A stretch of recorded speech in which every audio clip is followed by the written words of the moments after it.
Sir recording start ಆಗಿದೆ ಪಟ್ಟಣ sir. ಓಂ ಶ್ರೀ ಗುರು ಬಸವಲಿಂಗಾಯ ನಮಃ. ವಚನ ಅಧ್ಯಯನ ವೇದಿಕೆ, ಬಸವಾದಿ ಶರಣರ ಚಿಂತನ ಕೂಟ, ಬಸವ ತಿಳುವಳಿಕೆ ಮತ್ತು ಸಂಶೋಧನಾ ಕೇಂದ್ರ ಇವುಗಳ ಮೂಲಕ ಕಳೆದ 5 ವರ್ಷಗಳಿಂದ ಗೂಗಲ್ ಮೀಟ್ ಶರಣ ಚಿಂತನ ಮಾಲಿಕೆ 289ನೇ ಉಪನ್ಯಾಸ ಮಾಲಿಕೆಗೆ ಎಲ್ಲರನ್ನ ಭಕ್ತಿಪೂರ್ವಕವಾಗಿ ಸ್ವಾಗತವನ್ನು ಕೊಡ್ತಾ ಇದ್ದೀವಿ.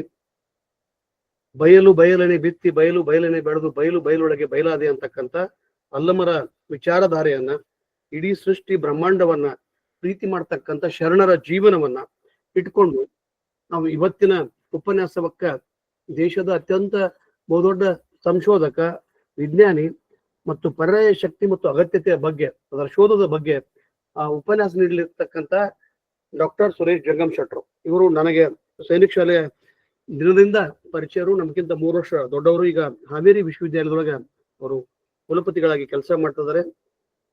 ಅದೇ ರೀತಿಯಾಗಿ ಈ ದತ್ತಿ ಉಪನ್ಯಾಸವನ್ನ ಇರ್ತಕ್ಕಂಥ ಒಂದು ದತ್ತಿ ಉಪನ್ಯಾಸ ನೀಡಿದಂತ ನನ್ನ ಆತ್ಮೀಯ ಸ್ನೇಹಿತ ಶ್ರೀ ರಾಜಶೇಖರ್ ಬಿ ಮೆಟ್ಕೂಡ್, ಇವರು ತಮ್ಮ ತಂದೆ ಆದಂತ ಶರಣ ಬಾಬಣ್ಣ ಜಿ ಮೆಟ್ಕೂಡ್, BG ಮೆಟ್ಕೂಡ್ ಅವರ ಹೆಸರಿನೊಳಗ ದತ್ತಿ ಉಪನ್ಯಾಸವನ್ನ ಏರ್ಪಡಿಸಿದ್ದಾರೆ. ಅವ್ರಿಗೂ ಕೂಡ ನಾನು ಈ ಸಂದರ್ಭದಲ್ಲಿ ಸ್ವಾಗತವನ್ನ ಕೋರ್ತಾ ಇದ್ದೇನೆ. ಆರಂಭದಲ್ಲಿ ನಾನು ಬಾಬಣ್ಣ ಮೆಟ್ಕೂಡ್ ಅವರ ಕೆಲ ವಿಚಾರಗಳನ್ನ, ಯಾಕಂದ್ರೆ ಅವ್ರ ಜೊತೆಗೆ ನನಗೆ 40 ವರ್ಷದ ಸಂಬಂಧ, ಒಡನಾಟ ಇತ್ತು.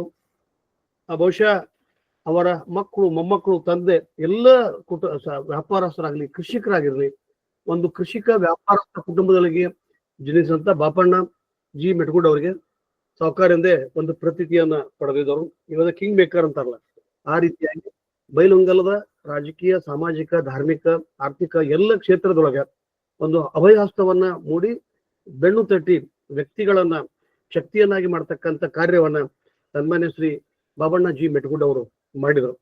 ಬಹುಶಃ ಅವರ 30-35 ವರ್ಷದಿಂದ ಬೈಲುಂಗಲಕ್ಕೆ ಹೋದಾಗ ಮನೆ ಕರ್ಕೊಂಡೋಗಿ ಊಟ ಮಾಡಿಸಲಾರದ ಕಳಿಸ್ತಿದ್ದಿಲ್ಲ. ಅಂತ ಒಂದು ಪ್ರೀತಿ, ಒಂದು ಇವರೊಬ್ರು ಇನ್ನೊಬ್ಬ ಶಿವಪ್ಪಣ್ಣ ಮೆಟ್ಕೂಡ್ ಅಂತಕ್ಕಂಥ ಒಂದು ಮೆಟ್ಕೂಡ್ ಕುಟುಂಬಕ್ಕ ಕಳಶ ಪ್ರಾಯರು ಅಂತಂದ್ರ ತಪ್ಪಾಗ್ಲಿಕ್ಕಿಲ್ಲ. ಅವರು ತಪೋವನದ ಕುಮಾರಸ್ವಾಮಿಗಳ ಒಡನಾಟದೊಳಗ ಈ ಆಧ್ಯಾತ್ಮಿಕ ಜೀವನಕ್ಕೆ ಸಂಪೂರ್ಣವಾಗಿ ತೊಡಗಿಸಿಕೊಂಡ್ರು.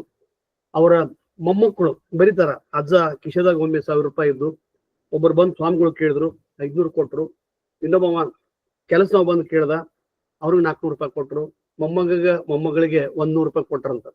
ಯಾಕಂತ ಕೇಳಿದ್ರ, ಇಲ್ವಾ ಅವ್ರಿಗೆ ಕೆಲಸ ಐತಿ, ಅವ್ರ ಕೆಲಸ ಅಡಚಣೆ ಆಗ್ಬಾರ್ದು, ನಾವು ಮೊದಲು ಅವ್ರಿಗೆ ಕೊಡ್ಬೇಕು ಅಂತಕ್ಕಂಥ ವಿಚಾರವನ್ನ ಅವರ ಮೊಮ್ಮಕ್ಕಳು ಅವರ ಅಜ್ಜನ ಬಗ್ಗೆ ಹೇಳ್ಕೊಂಡದ್ದು ನೋಡಿದ್ರ, ವನಿತಾ, ರಾಣಿ, ಗುಡ್ಡಿ, ಅಪ್ಪಿ, ಮುನಯ್ಯ, ತ್ರಿಲೋಕ ಅಂತ ಪಾಟೀಲ್ ಅಂತಕ್ಕಂಥ ಅವ್ರ ಜೊತೆಗೆ ಕೆಲಸ ಮಾಡ್ತಕ್ಕಂಥವ್ರು, ಅವ್ರ ಜೊತೆಗೆ APMC ಒಳಗೆ ಕೆಲಸ ಮಾಡ್ತಕ್ಕಂಥವ್ರು.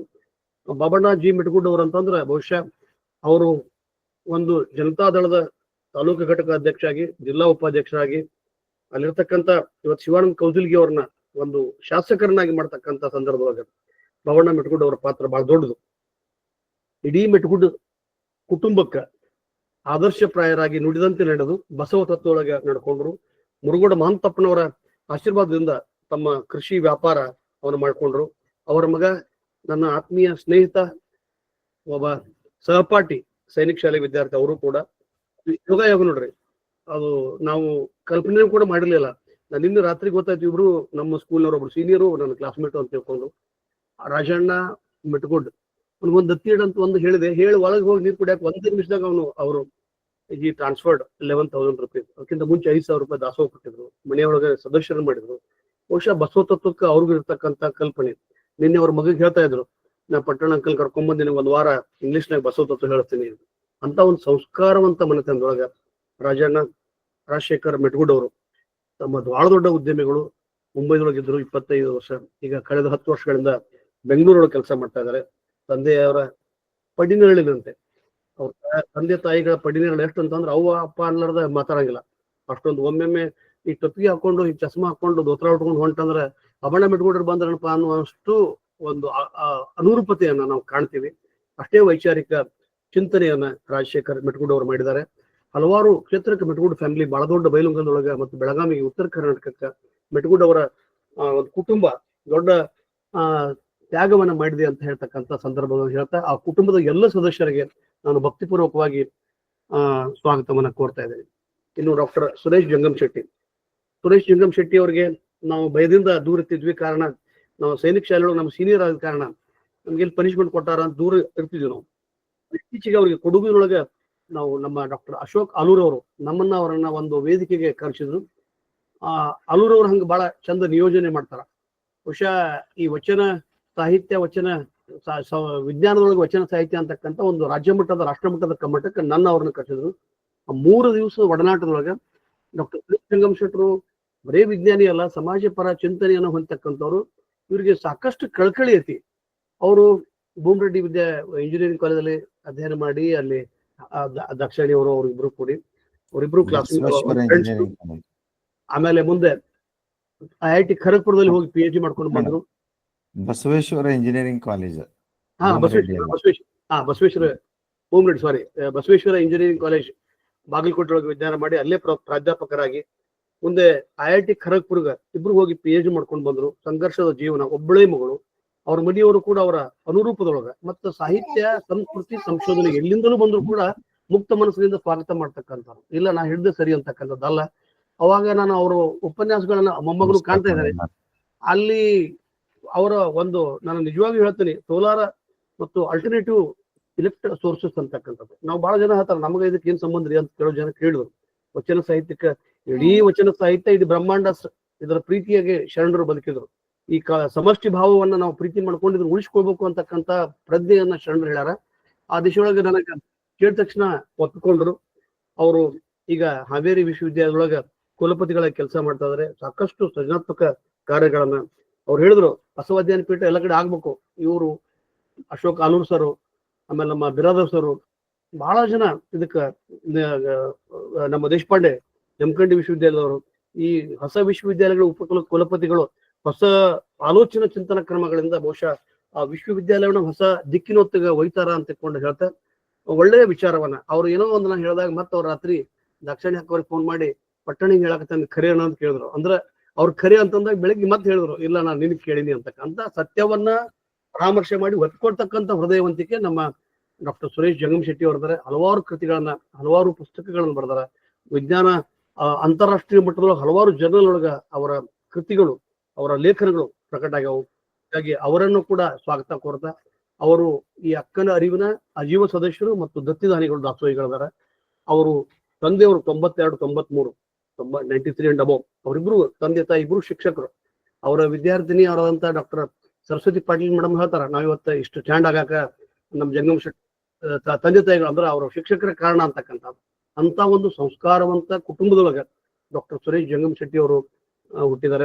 ಅವರ ಮನೆಯವರಾಗ್ಲಿ, ಅವ್ರ ಕುಟುಂಬವರಾಗ್ಲಿ ಸಾಕಷ್ಟು ಒಂದು ಬಸವ ತತ್ವಕ್ಕೆ ಸಂಪೂರ್ಣವಾಗಿ ಮಾಡಿದಾರೆ. ಅವ್ರಿಗೆ ಹಲವಾರು ಯೋಜನೆಗಳನ್ನ ಇದನ್ನ ಹೆಂಗ್ ತರಬೇಕು ಅಂತಕ್ಕಂಥದ್ದನ್ನ ಮಾಡ್ತಾ ಇದ್ದಾರೆ. ವಚನ ವಿಶ್ವವಿದ್ಯಾಲಯಕ್ಕೆ ಬರಬೇಕು. ಹಲವಾರು ಸಲ ಅವ್ರು ಚಿಂತನೆ ಮಾಡಿದಾಗ ಆಯ್ತು ಶಶಿಕಾಂತ್, ನಿಮ್ ಜೋಡಿ ಅದೀನಿ ಅಂತಕ್ಕಂಥ ಒಂದು ಬೆನ್ನೆಲುಬು, ಒಂದು ಬೆನ್ನು ತಟ್ಟತಕ್ಕಂಥ ಕಾರ್ಯವನ್ನ ನಿರಂತರವಾಗಿ ಮಾಡ್ತಾರೆ. ಅವರನ್ನು ಕೂಡ ಸ್ವಾಗತ ಮಾಡ್ತಾ 289ನೇ ಈ ವಚನ ಏನು ಐತಲ್ಲ, ಇದಕ್ಕ ಮೊಟ್ಟ ಮೊದಲಿಗೆ ನಾನು ವಿದ್ಯಾ ಮಗ್ದುಮ್ ಅವರನ್ನ ವಚನ ಪ್ರಾರ್ಥನೆ ಮಾಡ್ಲಿ ಅಂತ ಅವ್ರಲ್ಲಿ ಕೇಳ್ಕೊಂತ ಇದ್ದೀನಿ. ವಿದ್ಯಾ.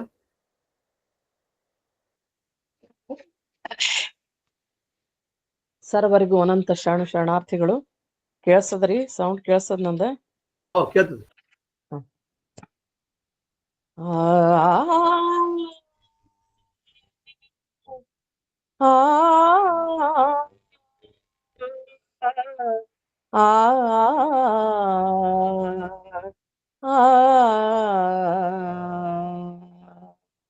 ಎತ್ತೆತ್ತ ನೋಡಿದಡತ್ತ ನೀನೇ ದೇವಾ, ಎತ್ತೆತ್ತ ನೋಡಿದಡತ್ತ ನೀನೇ ದೇವಾ, ಸಕಲ ವಿಸ್ತಾರದರೂ ನೀನೇ ದೇವಾ, ಸಕಲ ವಿಸ್ತಾರದರೂ ನೀನೇ ದೇವಾ, ಎತ್ತೆತ್ತ ನೋಡಿದಡತ್ತ ನೀನೇ ದೇವಾ, ವಿಶ್ವತೋ ಚಕ್ಷು ನೀನೇ ದೇವಾ, ವಿಶ್ವತೋ ಚಕ್ಷು ನೀನೇ ದೇವಾ, ವಿಶ್ವತೋಮುಖ ನೀನೇ ದೇವಾ ವಿಶ್ವತೋಮುಖ ನೀನೇ ದೇವಾ ವಿಶ್ವತೋ ಚಕ್ಷು ನೀನೇ ದೇವಾ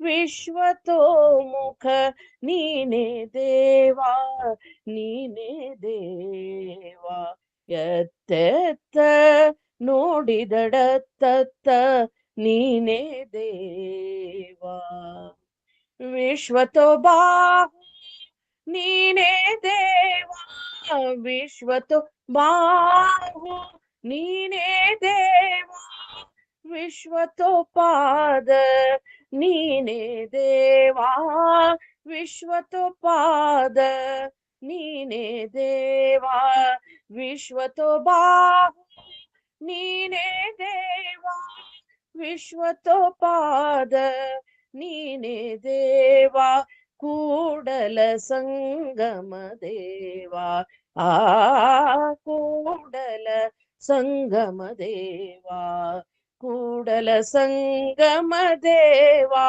ಆ ಕೂಡಲ ಸಂಗಮ ದೇವಾ ಕೂಡಲ ಸಂಗಮ ದೇವಾ ಆ ಕೂಡಲ ಸಂಗಮ ದೇವಾ ಕೂಡಲ ಸಂಗಮ ದೇವಾ ಆ ಕೂಡಲ ಸಂಗಮ ದೇವಾ ಎತ್ತೆತ್ತ ನೋಡಿದಡತ್ತತ್ತ ನೀನೇ ದೇವಾ ಸಕಲ ವಿಸ್ತಾರದರು ನೀನೇ ದೇವಾ ಸಕಲ ವಿಸ್ತಾರದರು ನೀನೇ ದೇವಾ ಎತ್ತೆತ್ತ ನೋಡಿದಡತ್ತತ್ತ ಎತ್ತೆತ್ತ ನೋಡಿದಡತ್ತತ್ತ ಎತ್ತೆತ್ತ ನೋಡಿದಡತ್ತತ್ತ ನೀನೇ ಎಲ್ಲರಿಗೂ ಅನಂತ ಶರಣಾರ್ಥಿಗಳು.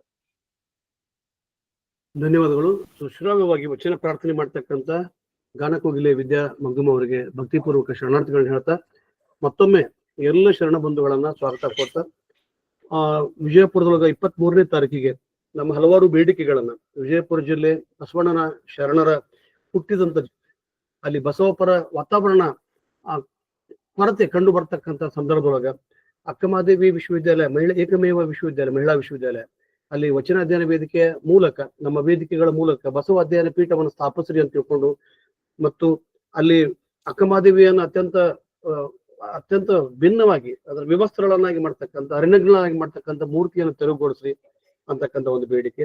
ವಚನ ವಿಶ್ವವಿದ್ಯಾಲಯ ಸ್ಥಾಪನೆ ಮಾಡಿ ವಚನ ಪರಿಷ್ಕರಣಾ ಕೇಂದ್ರಕ್ಕೆ ಅನುವು ಮಾಡಿಕೊಡ್ರಿ ಅಂತ ತಿಳ್ಕೊಂಡು ಕೇಂದ್ರ ಸರ್ಕಾರಕ್ಕೆ ನಮ್ಮ ಬೇಡಿಕೆಗಳನ್ನು ಇಡ್ತೀವಿ. ದಯವಿಟ್ಟು ಹೆಚ್ಚಿನ ಸಂಖ್ಯೆಯೊಳಗ ಎಲ್ಲರನ್ನ ಕರ್ಕೊಂಡ್ ಬರ್ಬೇಕು.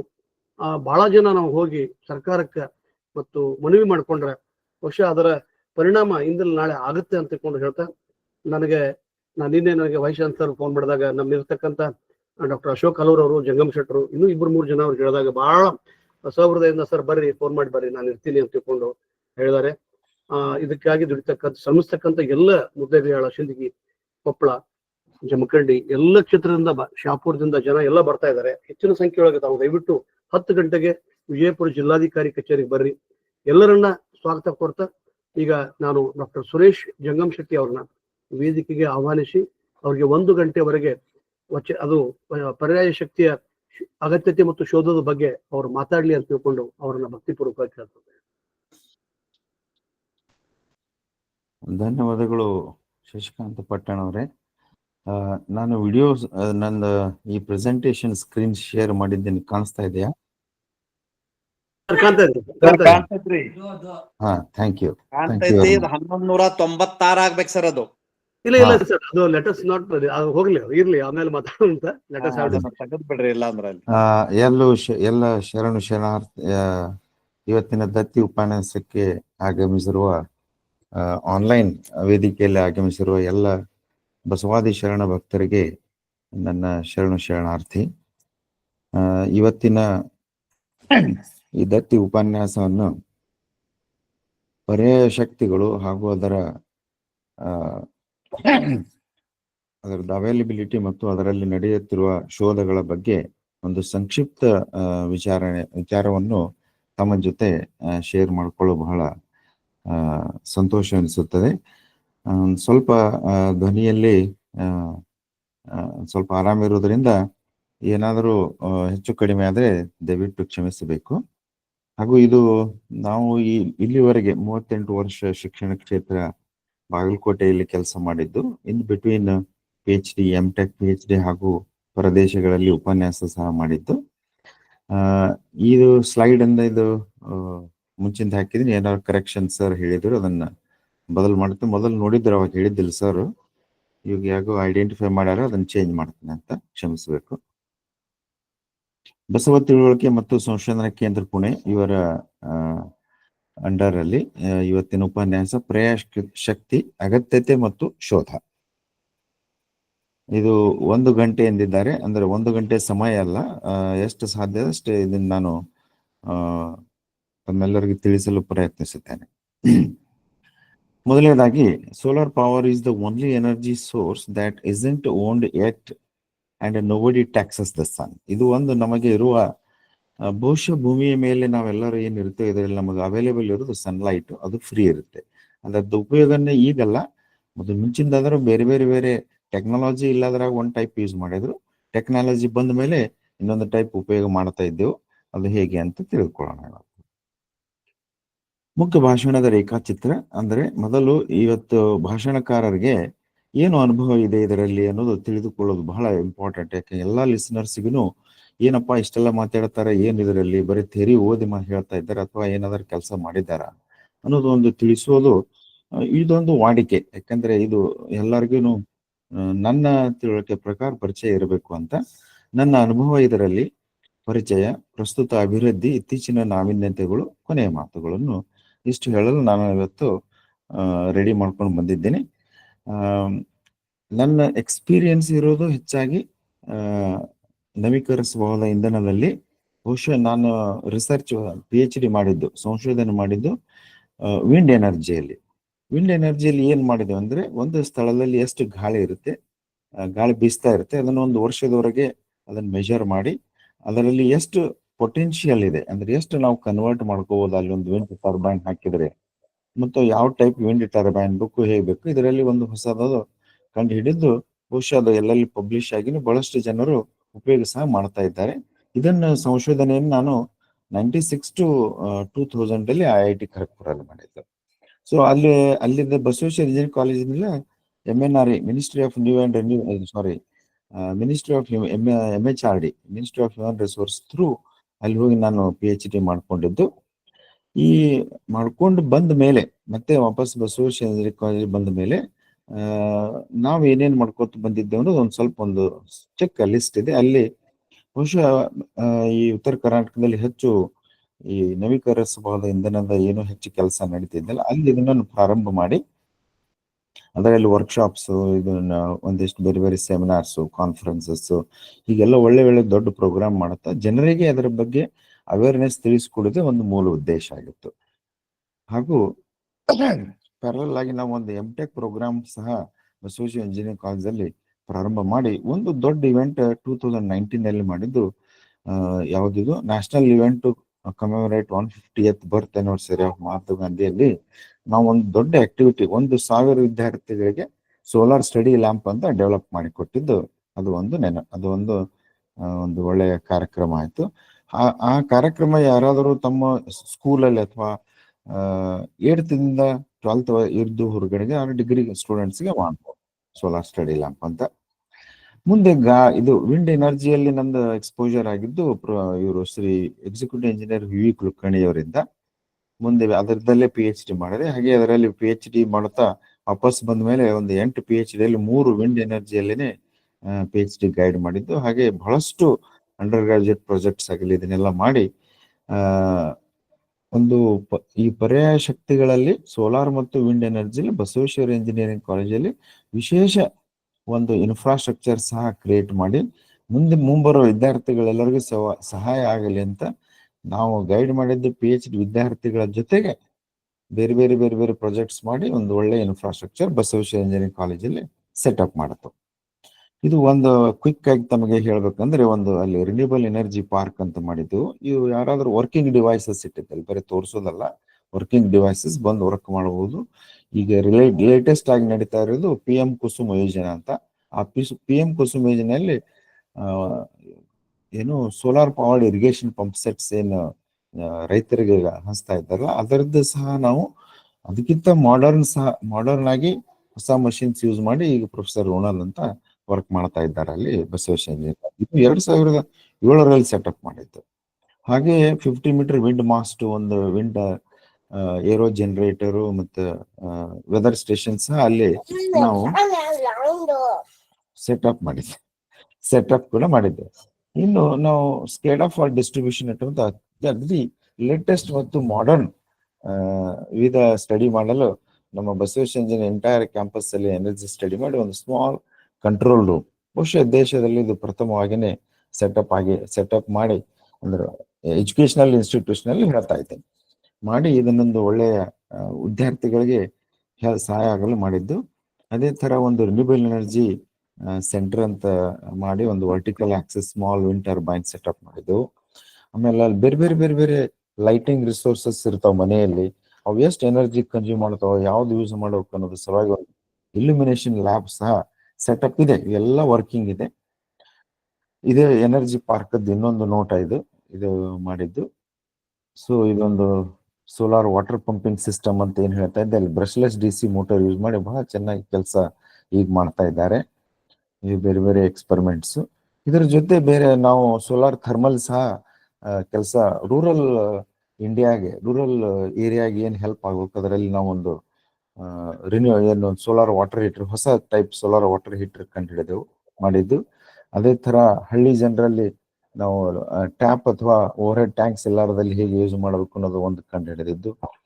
ಹಾಗೆ ನಾವು ಸೋಲಾರ್ ಬಾಕ್ಸ್ ಕುಕ್ಕರ್ ಯೂಸ್ ಮಾಡಬೇಕಾದ್ರೆ ವಿದ್ಯಾರ್ಥಿಗಳು IoT ಬೇಕು ನಮಗೆ, AI ಬೇಕು ಹೀಗೆಲ್ಲ ಹೇಳಿದಾಗ ಆ ಬಾಕ್ಸ್ ಕುಕ್ಕರ್ನ ಒಂದು ಮೊದಲು ಡಿಜಿಟಲ್ ಆಗಿ ಕನ್ವರ್ಟ್ ಮಾಡಿ ಮುಂದೆ ಅದನ್ನು IoT ಬೇಸ್ಡ್ ಒಂದು ಒಳ್ಳೆ ಪ್ರಾಜೆಕ್ಟ್ ಸಹ ಮಾಡಿಸಿದೆವು.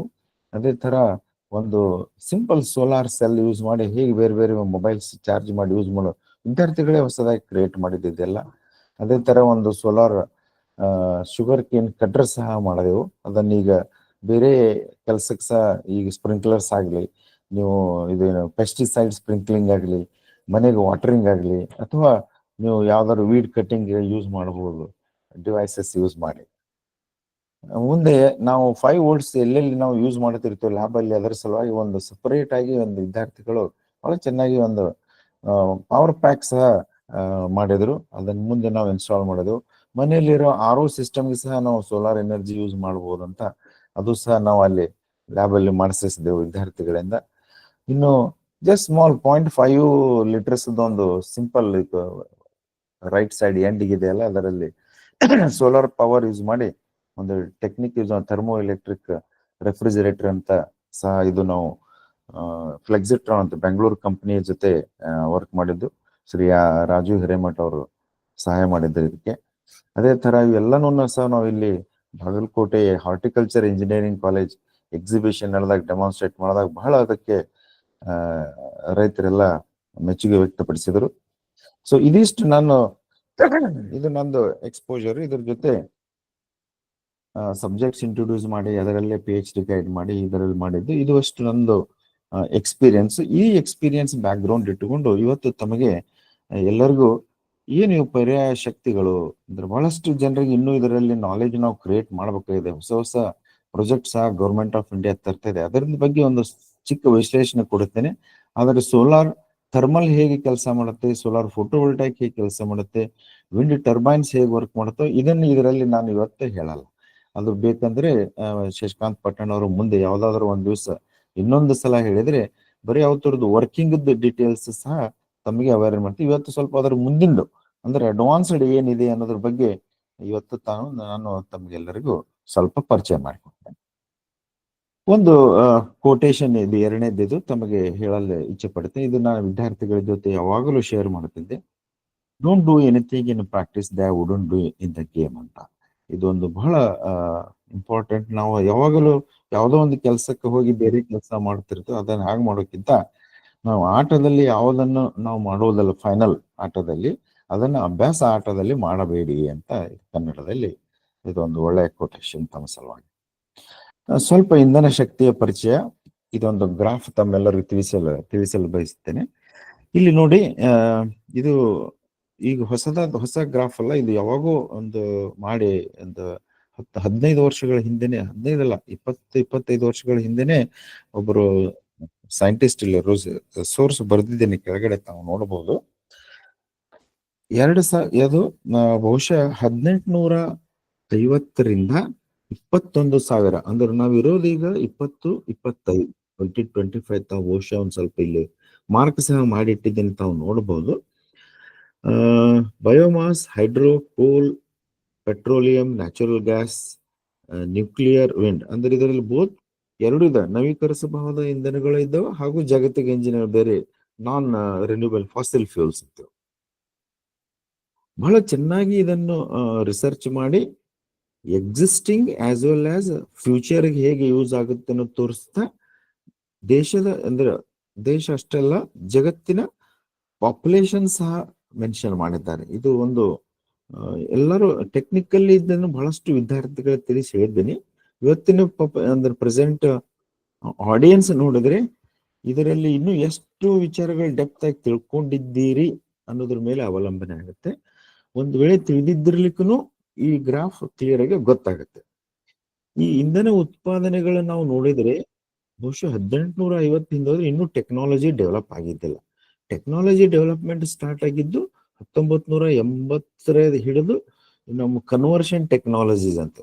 ಈ ಕನ್ವರ್ಷನ್ ಟೆಕ್ನಾಲಜೀಸ್ ಅಂದ್ರೆ energy can neither be created, not destroyed, but it can be convert, it will change from one form to another form. One form to another form change ಆಗ್ಬೇಕಂದ್ರೆ ಏನ್ ಬೇಕು? Conversion technology ಬೇಕು. ಅಂದ್ರೆ ಅದನ್ನ ಬದಲು ಮಾಡುವುದು. ಈಗ ಎಕ್ಸಾಂಪಲ್ ಕಟ್ಟಿಗೆ ಇರುತ್ತೆ, ಆ ಕಟ್ಟಿಗೆ ಕನ್ವರ್ಷನ್ ಟೆಕ್ನಾಲಜಿ ಬರೀ ರಫ್ ಆಗಿ ರೂಡ್ ಆಗಿರುತ್ತೆ. ಅದು ಬೆಂಕಿ ಹಚ್ಚಿಬಿಡೋದು. ಅದು ಒಂದು ಬೆಂಕಿ ಹಚ್ಚಿದ ಕೂಡಲೇ ಅದು ನೋಡ್ರಿ ಹೇಗೆ ಕನ್ವರ್ಟ್ ಆಗುತ್ತೆ. ಒಂದು ಫೈರ್ ಅಂತ ಕನ್ವರ್ಟ್ ಆಗಿ ನಮಗೆ ಹೀಟ್ ಕೊಡುತ್ತೆ, ಇನ್ನೊಂದು ಗ್ಯಾಸಸ್ ರಿಲೀಸ್ ಮಾಡುತ್ತೆ. ಆ ಗ್ಯಾಸಸ್ ರಿಲೀಸ್ ಮಾಡೋದು ಒಂದು ಔಟ್ಪುಟ್, ಅದು ಒಂದು ಎನರ್ಜಿ ಕೊಡೋದು ಒಂದು ಔಟ್ಪುಟ್. ಹೀಗೆ ಅದರಲ್ಲಿ ಪ್ರೆಸೆಂಟ್ ಇದ್ದ ಎನರ್ಜಿ ನಾವು ಕನ್ವರ್ಟ್ ಮಾಡ್ಕೊಂಡು, ಅದರಲ್ಲಿ ನೀವು ಎನರ್ಜಿ ಬೇಕಾದಕ್ಕೆ ನೀರು ಕಾಸಲಕ್ಕೆ ಯೂಸ್ ಮಾಡ್ಬೋದು, ನೀವು ಅಡಿಗೆ ಮಾಡ್ಕಕ್ಕೆ ಯೂಸ್ ಮಾಡೋದು. ಹೀಗೆ ಒಂದು ಸಿಂಪಲ್ ಎಕ್ಸಾಂಪಲ್. ಅದೇ ತರ ನಾವು ಏನ್ ಮಾಡ್ತೇವೆ, ಗಾಳಿಯಲ್ಲಿ ಒಂದು ಪೊಟೆನ್ಶಿಯಲ್ ಇದೆ ಅಂದ್ರೆ ಅದ್ರ ಮುಂದೆ ನಾವು ಒಂದು ವಿಂಡ್ ಟರ್ಬೈನ್ ಹಾಕಿದ್ರೆ ಅದು ನ್ಯಾಚುರಲ್ ಆಗಿ ತಿರುಗುತ್ತದೆ. ಬಹಳಷ್ಟು ಮಂದಿ ಪ್ರಶ್ನೆ ಕೇಳ್ತಾರೆ, ನಾವು ಇನ್ನೊಂದು ಫ್ಯಾನ್ ಹಚ್ಚಿ ಅದಕ್ಕೆ ಗಾಳಿ ಬಿಟ್ಟು ತಿರುಗಿಸ್ಬೋದ್ರಿ ಅಂತ. ಫ್ಯಾನ್ ಹಚ್ಚಕ್ ಗಾಳಿ ಬೇಕಾ, ಇದು ಎಲೆಕ್ಟ್ರಿಸಿಟಿ ಬೇಕಾಗತ್ತೆ. ಸೊ ಅದು ಉಪಯೋಗ ಆಗಲ್ಲ. ಆ ಟೈಪ್ ವಿಚಾರ ಬಹಳಷ್ಟು ಮಂದಿ ಕಡೆಯಿಂದ ಈಗಾದ್ರೂ ಈ ಆಡಿಯನ್ಸ್ ಅಲ್ಲಿ ಸಹ ಬರ್ತಿರ್ತೈತಿ. ಹಾಗಿರಲ್ಲ ಅದು. ಈಗ ಎಷ್ಟೋ ಸಲ ಸೋಲಾರ್ ಫೋಟೋ ವೋಲ್ಟಾಯಿಕ್ ಯೂಸ್ ಮಾಡುತ್ತೇವೆ. ಹೌದ್ರಿ, ನಾವು ರಾತ್ರಿ ಯೂಸ್ ಮಾಡ್ಬೇಕಂದ್ರೆ ಲೈಟ್ ಯೂಸ್ ಮಾಡ್ತೀವಿ. ಹೌದು, ಯೂಸ್ ಮಾಡ್ಲೇಬೇಕು, ಯಾಕಂದ್ರೆ ಬಿಸಿಲು ಇರಂಗಿಲ್ಲ ಅವಾಗ. ಆ ಟೈಪ್ ಒಂದಿಷ್ಟು ಮುಂದೆ ಹೇಳ್ತೀನಿ. ಇಲ್ಲಿ ನೋಡಿ, 1850ರಲ್ಲಿ ಎಷ್ಟು ಕಡಿಮೆ ಇತ್ತು, 1980s ಅಲ್ಲಿ ಹೆಚ್ಚಿಗಾಗಿದ್ದು, ಮುಂದೆ ಈಗ ಪೀಕ್ಗೆ ಬರ್ತಾ ಇದ್ದೇವೆ ನಾವು ಅದು ಯೂಸ್ ಮಾಡೋದು ಎಲ್ಲಾ ಎನರ್ಜಿ ರಿಸೋರ್ಸಸ್ ಆಗಿ. ಇದೇನ್ ನಾವು ವಿಂಡ್, ಸೋಲಾರ್ ಇದೆಲ್ಲ ಏನಿದೆ ಪ್ರಾರಂಭ ಆಗಿದ್ದು ಜಸ್ಟ್ ಒಂದು 10 ವರ್ಷ ಹಿಂದಗಡೆ ಸಹ ನೋಡ್ಬೋದು. 10-15 ವರ್ಷದಿಂದ ಈಗ ಫುಲ್ ಪೀಕ್ ಅಲ್ಲಿ ಯೂಸ್ ಮಾಡ್ತಾ ಇದ್ದವು. ಅದಕ್ಕೆ ಉದಾಹರಣೆಗಳನ್ನ ಸಹ ತಮಗೆ ಹೇಳ್ತೀನಿ. ವೆರಿ ಇಂಟ್ರೆಸ್ಟಿಂಗ್ಲಿ, ಎನರ್ಜಿ ಕನ್ಸಂಪ್ಷನ್ ಅಥವಾ ಯೂಸೇಜ್ ಎಷ್ಟು ಜಾಸ್ತಿ ಆಗ್ತಾ ಹೋಗ್ತಾ ಇದೆ ನೋಡಿ, ಪಾಪ್ಯುಲೇಷನ್ ಸಹ ಇನ್ಕ್ರೀಸ್ ಆಗ್ತಾ ಹೋಗ್ತಾ ಇದೆ.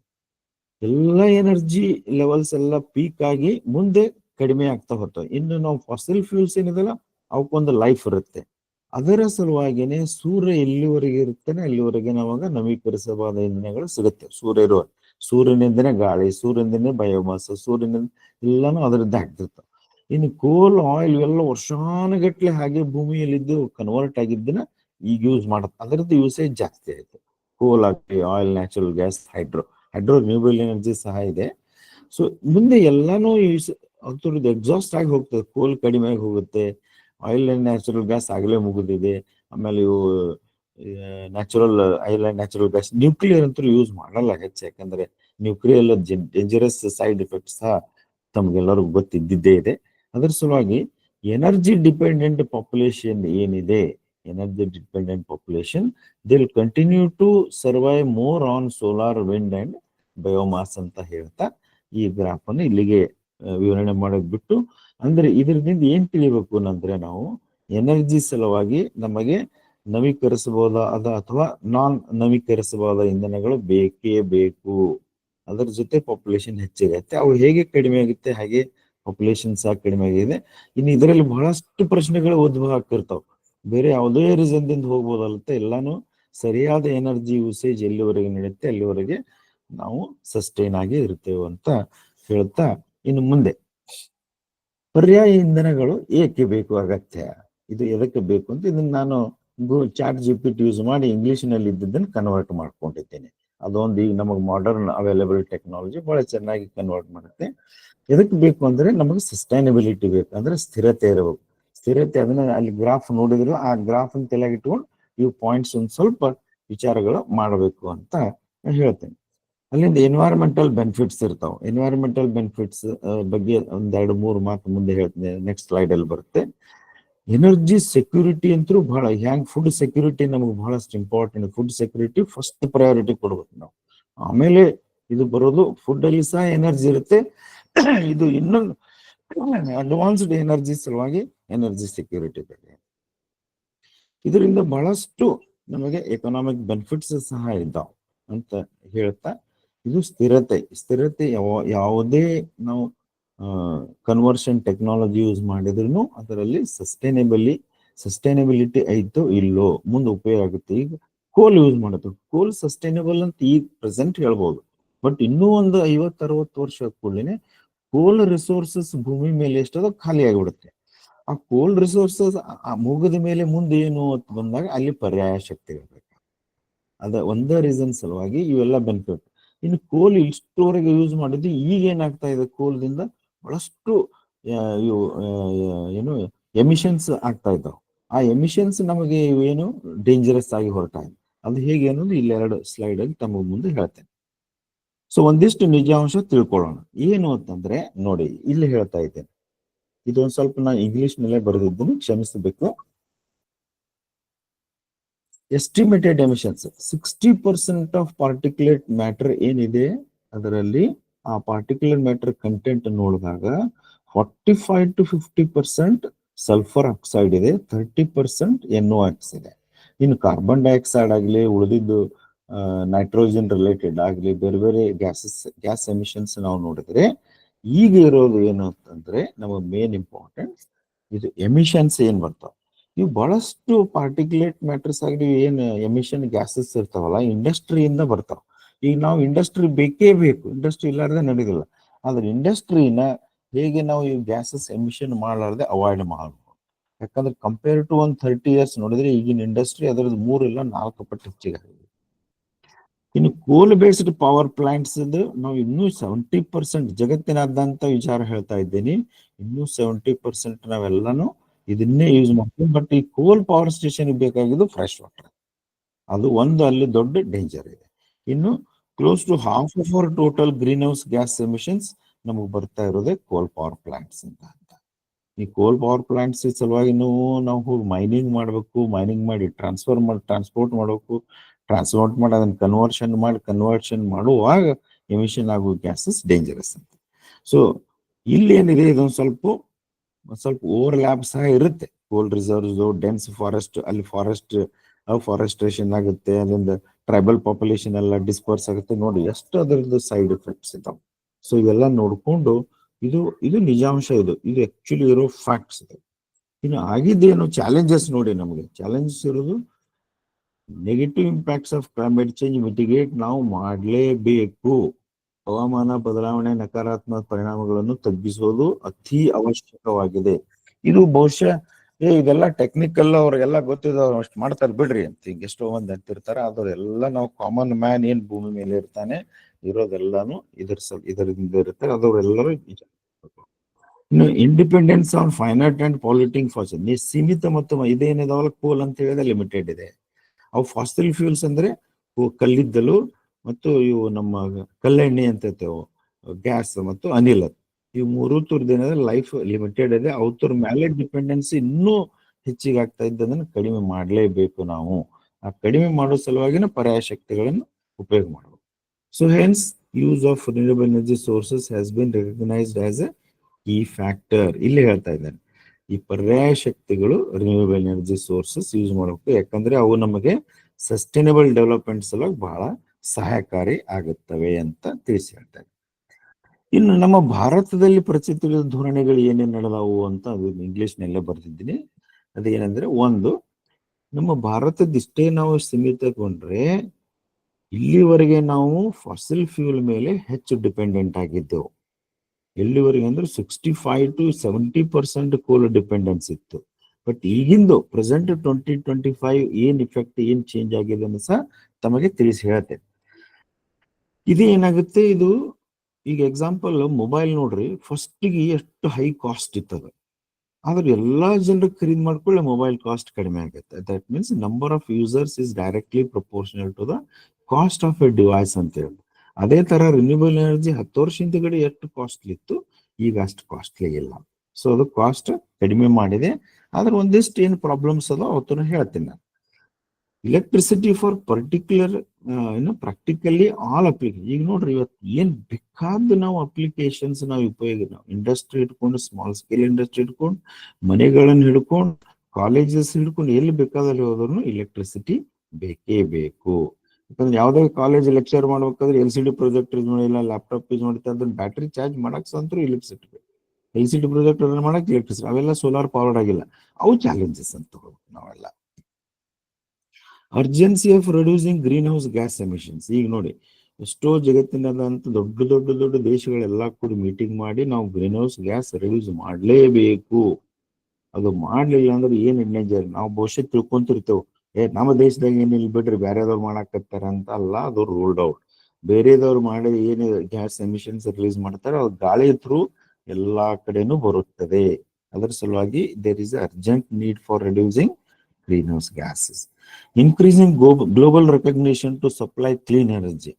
ಈಗ ನಾವು ನಮ್ಮಷ್ಟಕ್ಕೆ ಎಲ್ಲ ಬೇರೆ ದೇಶಗಳ ಸಹ ಹೆಲ್ಪ್ ಮಾಡೋ ಸಲುವಾಗಿ, ಅಥವಾ ಆದ್ರೂ ನಾವು ರಿನ್ಯೂಬಲ್ ಎನರ್ಜಿ ಯೂಸ್ ಮಾಡ್ಲೇಬೇಕು. ಎಲ್ಲಾ ದೇಶದಲ್ಲಿ ಯಾರು ಯೂಸ್ ಮಾಡುತ್ತೆ, ಎಷ್ಟು 190+ ದೇಶಗಳಲ್ಲ, ಅದರಲ್ಲಿ ಯೂಸ್ ಮಾಡ್ತಾ ಇರೋರು ಕೆಲವೊಂದು, ಎಲ್ಲಾರು ಇನ್ನೂ ಯೂಸ್ ಮಾಡ್ತಾರೆ. ಯಾಕಂದ್ರೆ ಅಲ್ಲಿ ಇನ್ನೂ ರೆಗ್ಯುಲರ್ ಫಾಸಿಲ್ ಫ್ಯೂಲ್ ಬೇಸ್ಡ್ ಎನರ್ಜಿನೇ ಯೂಸ್ ಮಾಡ್ತಾ ಇದ್ದಾರೆ ಇನ್ನ. ಸೊ ಅದರ ಸಲುವಾಗಿ ಇದನ್ನೊಂದು ನೋಟ್ ಮಾಡೋಕೆ ನಮ್ಮ ಭಾರತ ದೇಶದಾಗ ನಾವು ಹೇಳ್ತೇವೆ, ಎಲ್ಲಾನು ಪೇಪರ್ ಮೇಲೆ ಎಲ್ಲ ಮಿನಿಸ್ಟ್ರೀಸ್ ಹೇಳ್ತಾರೆ ಎಲ್ಲ 100% ಎಲೆಕ್ಟ್ರಿಸಿಟಿ ಅಂತ. ಆದ್ರೂ 300 million people have no access to electricity. ಇದು ಫ್ಯಾಕ್ಟ್, ದಯವಿಟ್ಟು ನೆನಪಿಟ್ಟುಕೋಬೇಕು. ಎಲ್ಲೈತ್ರಿ ಹ್ಯಾಂಗ್ರಿ ಅಂತ ಅರ್ಗ್ಯೂ ಮಾಡೋಕ್ಕಿಂತ ಇದನ್ನ ಶೋಧ ಮಾಡಬೇಕು.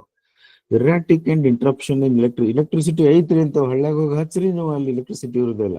ಇಲ್ರಿ ಗ್ರಿಡ್ ಸ್ವಲ್ಪ ಇಲ್ಲ, ಮಷಿನ್ ಚಾಲೂ ಅದು ಇದು ಏನೋ ಒಂದು ನಾವ ಹೇಳ್ತಾರೆ ವಿನ ಕರೆಕ್ಟ್ ರೀಸನ್ ಹೇಳಲ್ಲ. So about 700 million people are termed electricity poor ಅಂತೇವ್ ನಾವು. ನೋಡ್ರಿ, ಎಲೆಕ್ಟ್ರಿಸಿಟಿ ಪುವರ್ ಅಂದ್ರೆ ಅವ್ರಿಗೆ ಸಿಕ್ಕರೂ ಅದು ಸರಿಯಾಗಿ ಸಿಗುದಿಲ್ಲ, ಇಲ್ಲೇ ಇಲ್ಲ ಅಂದ.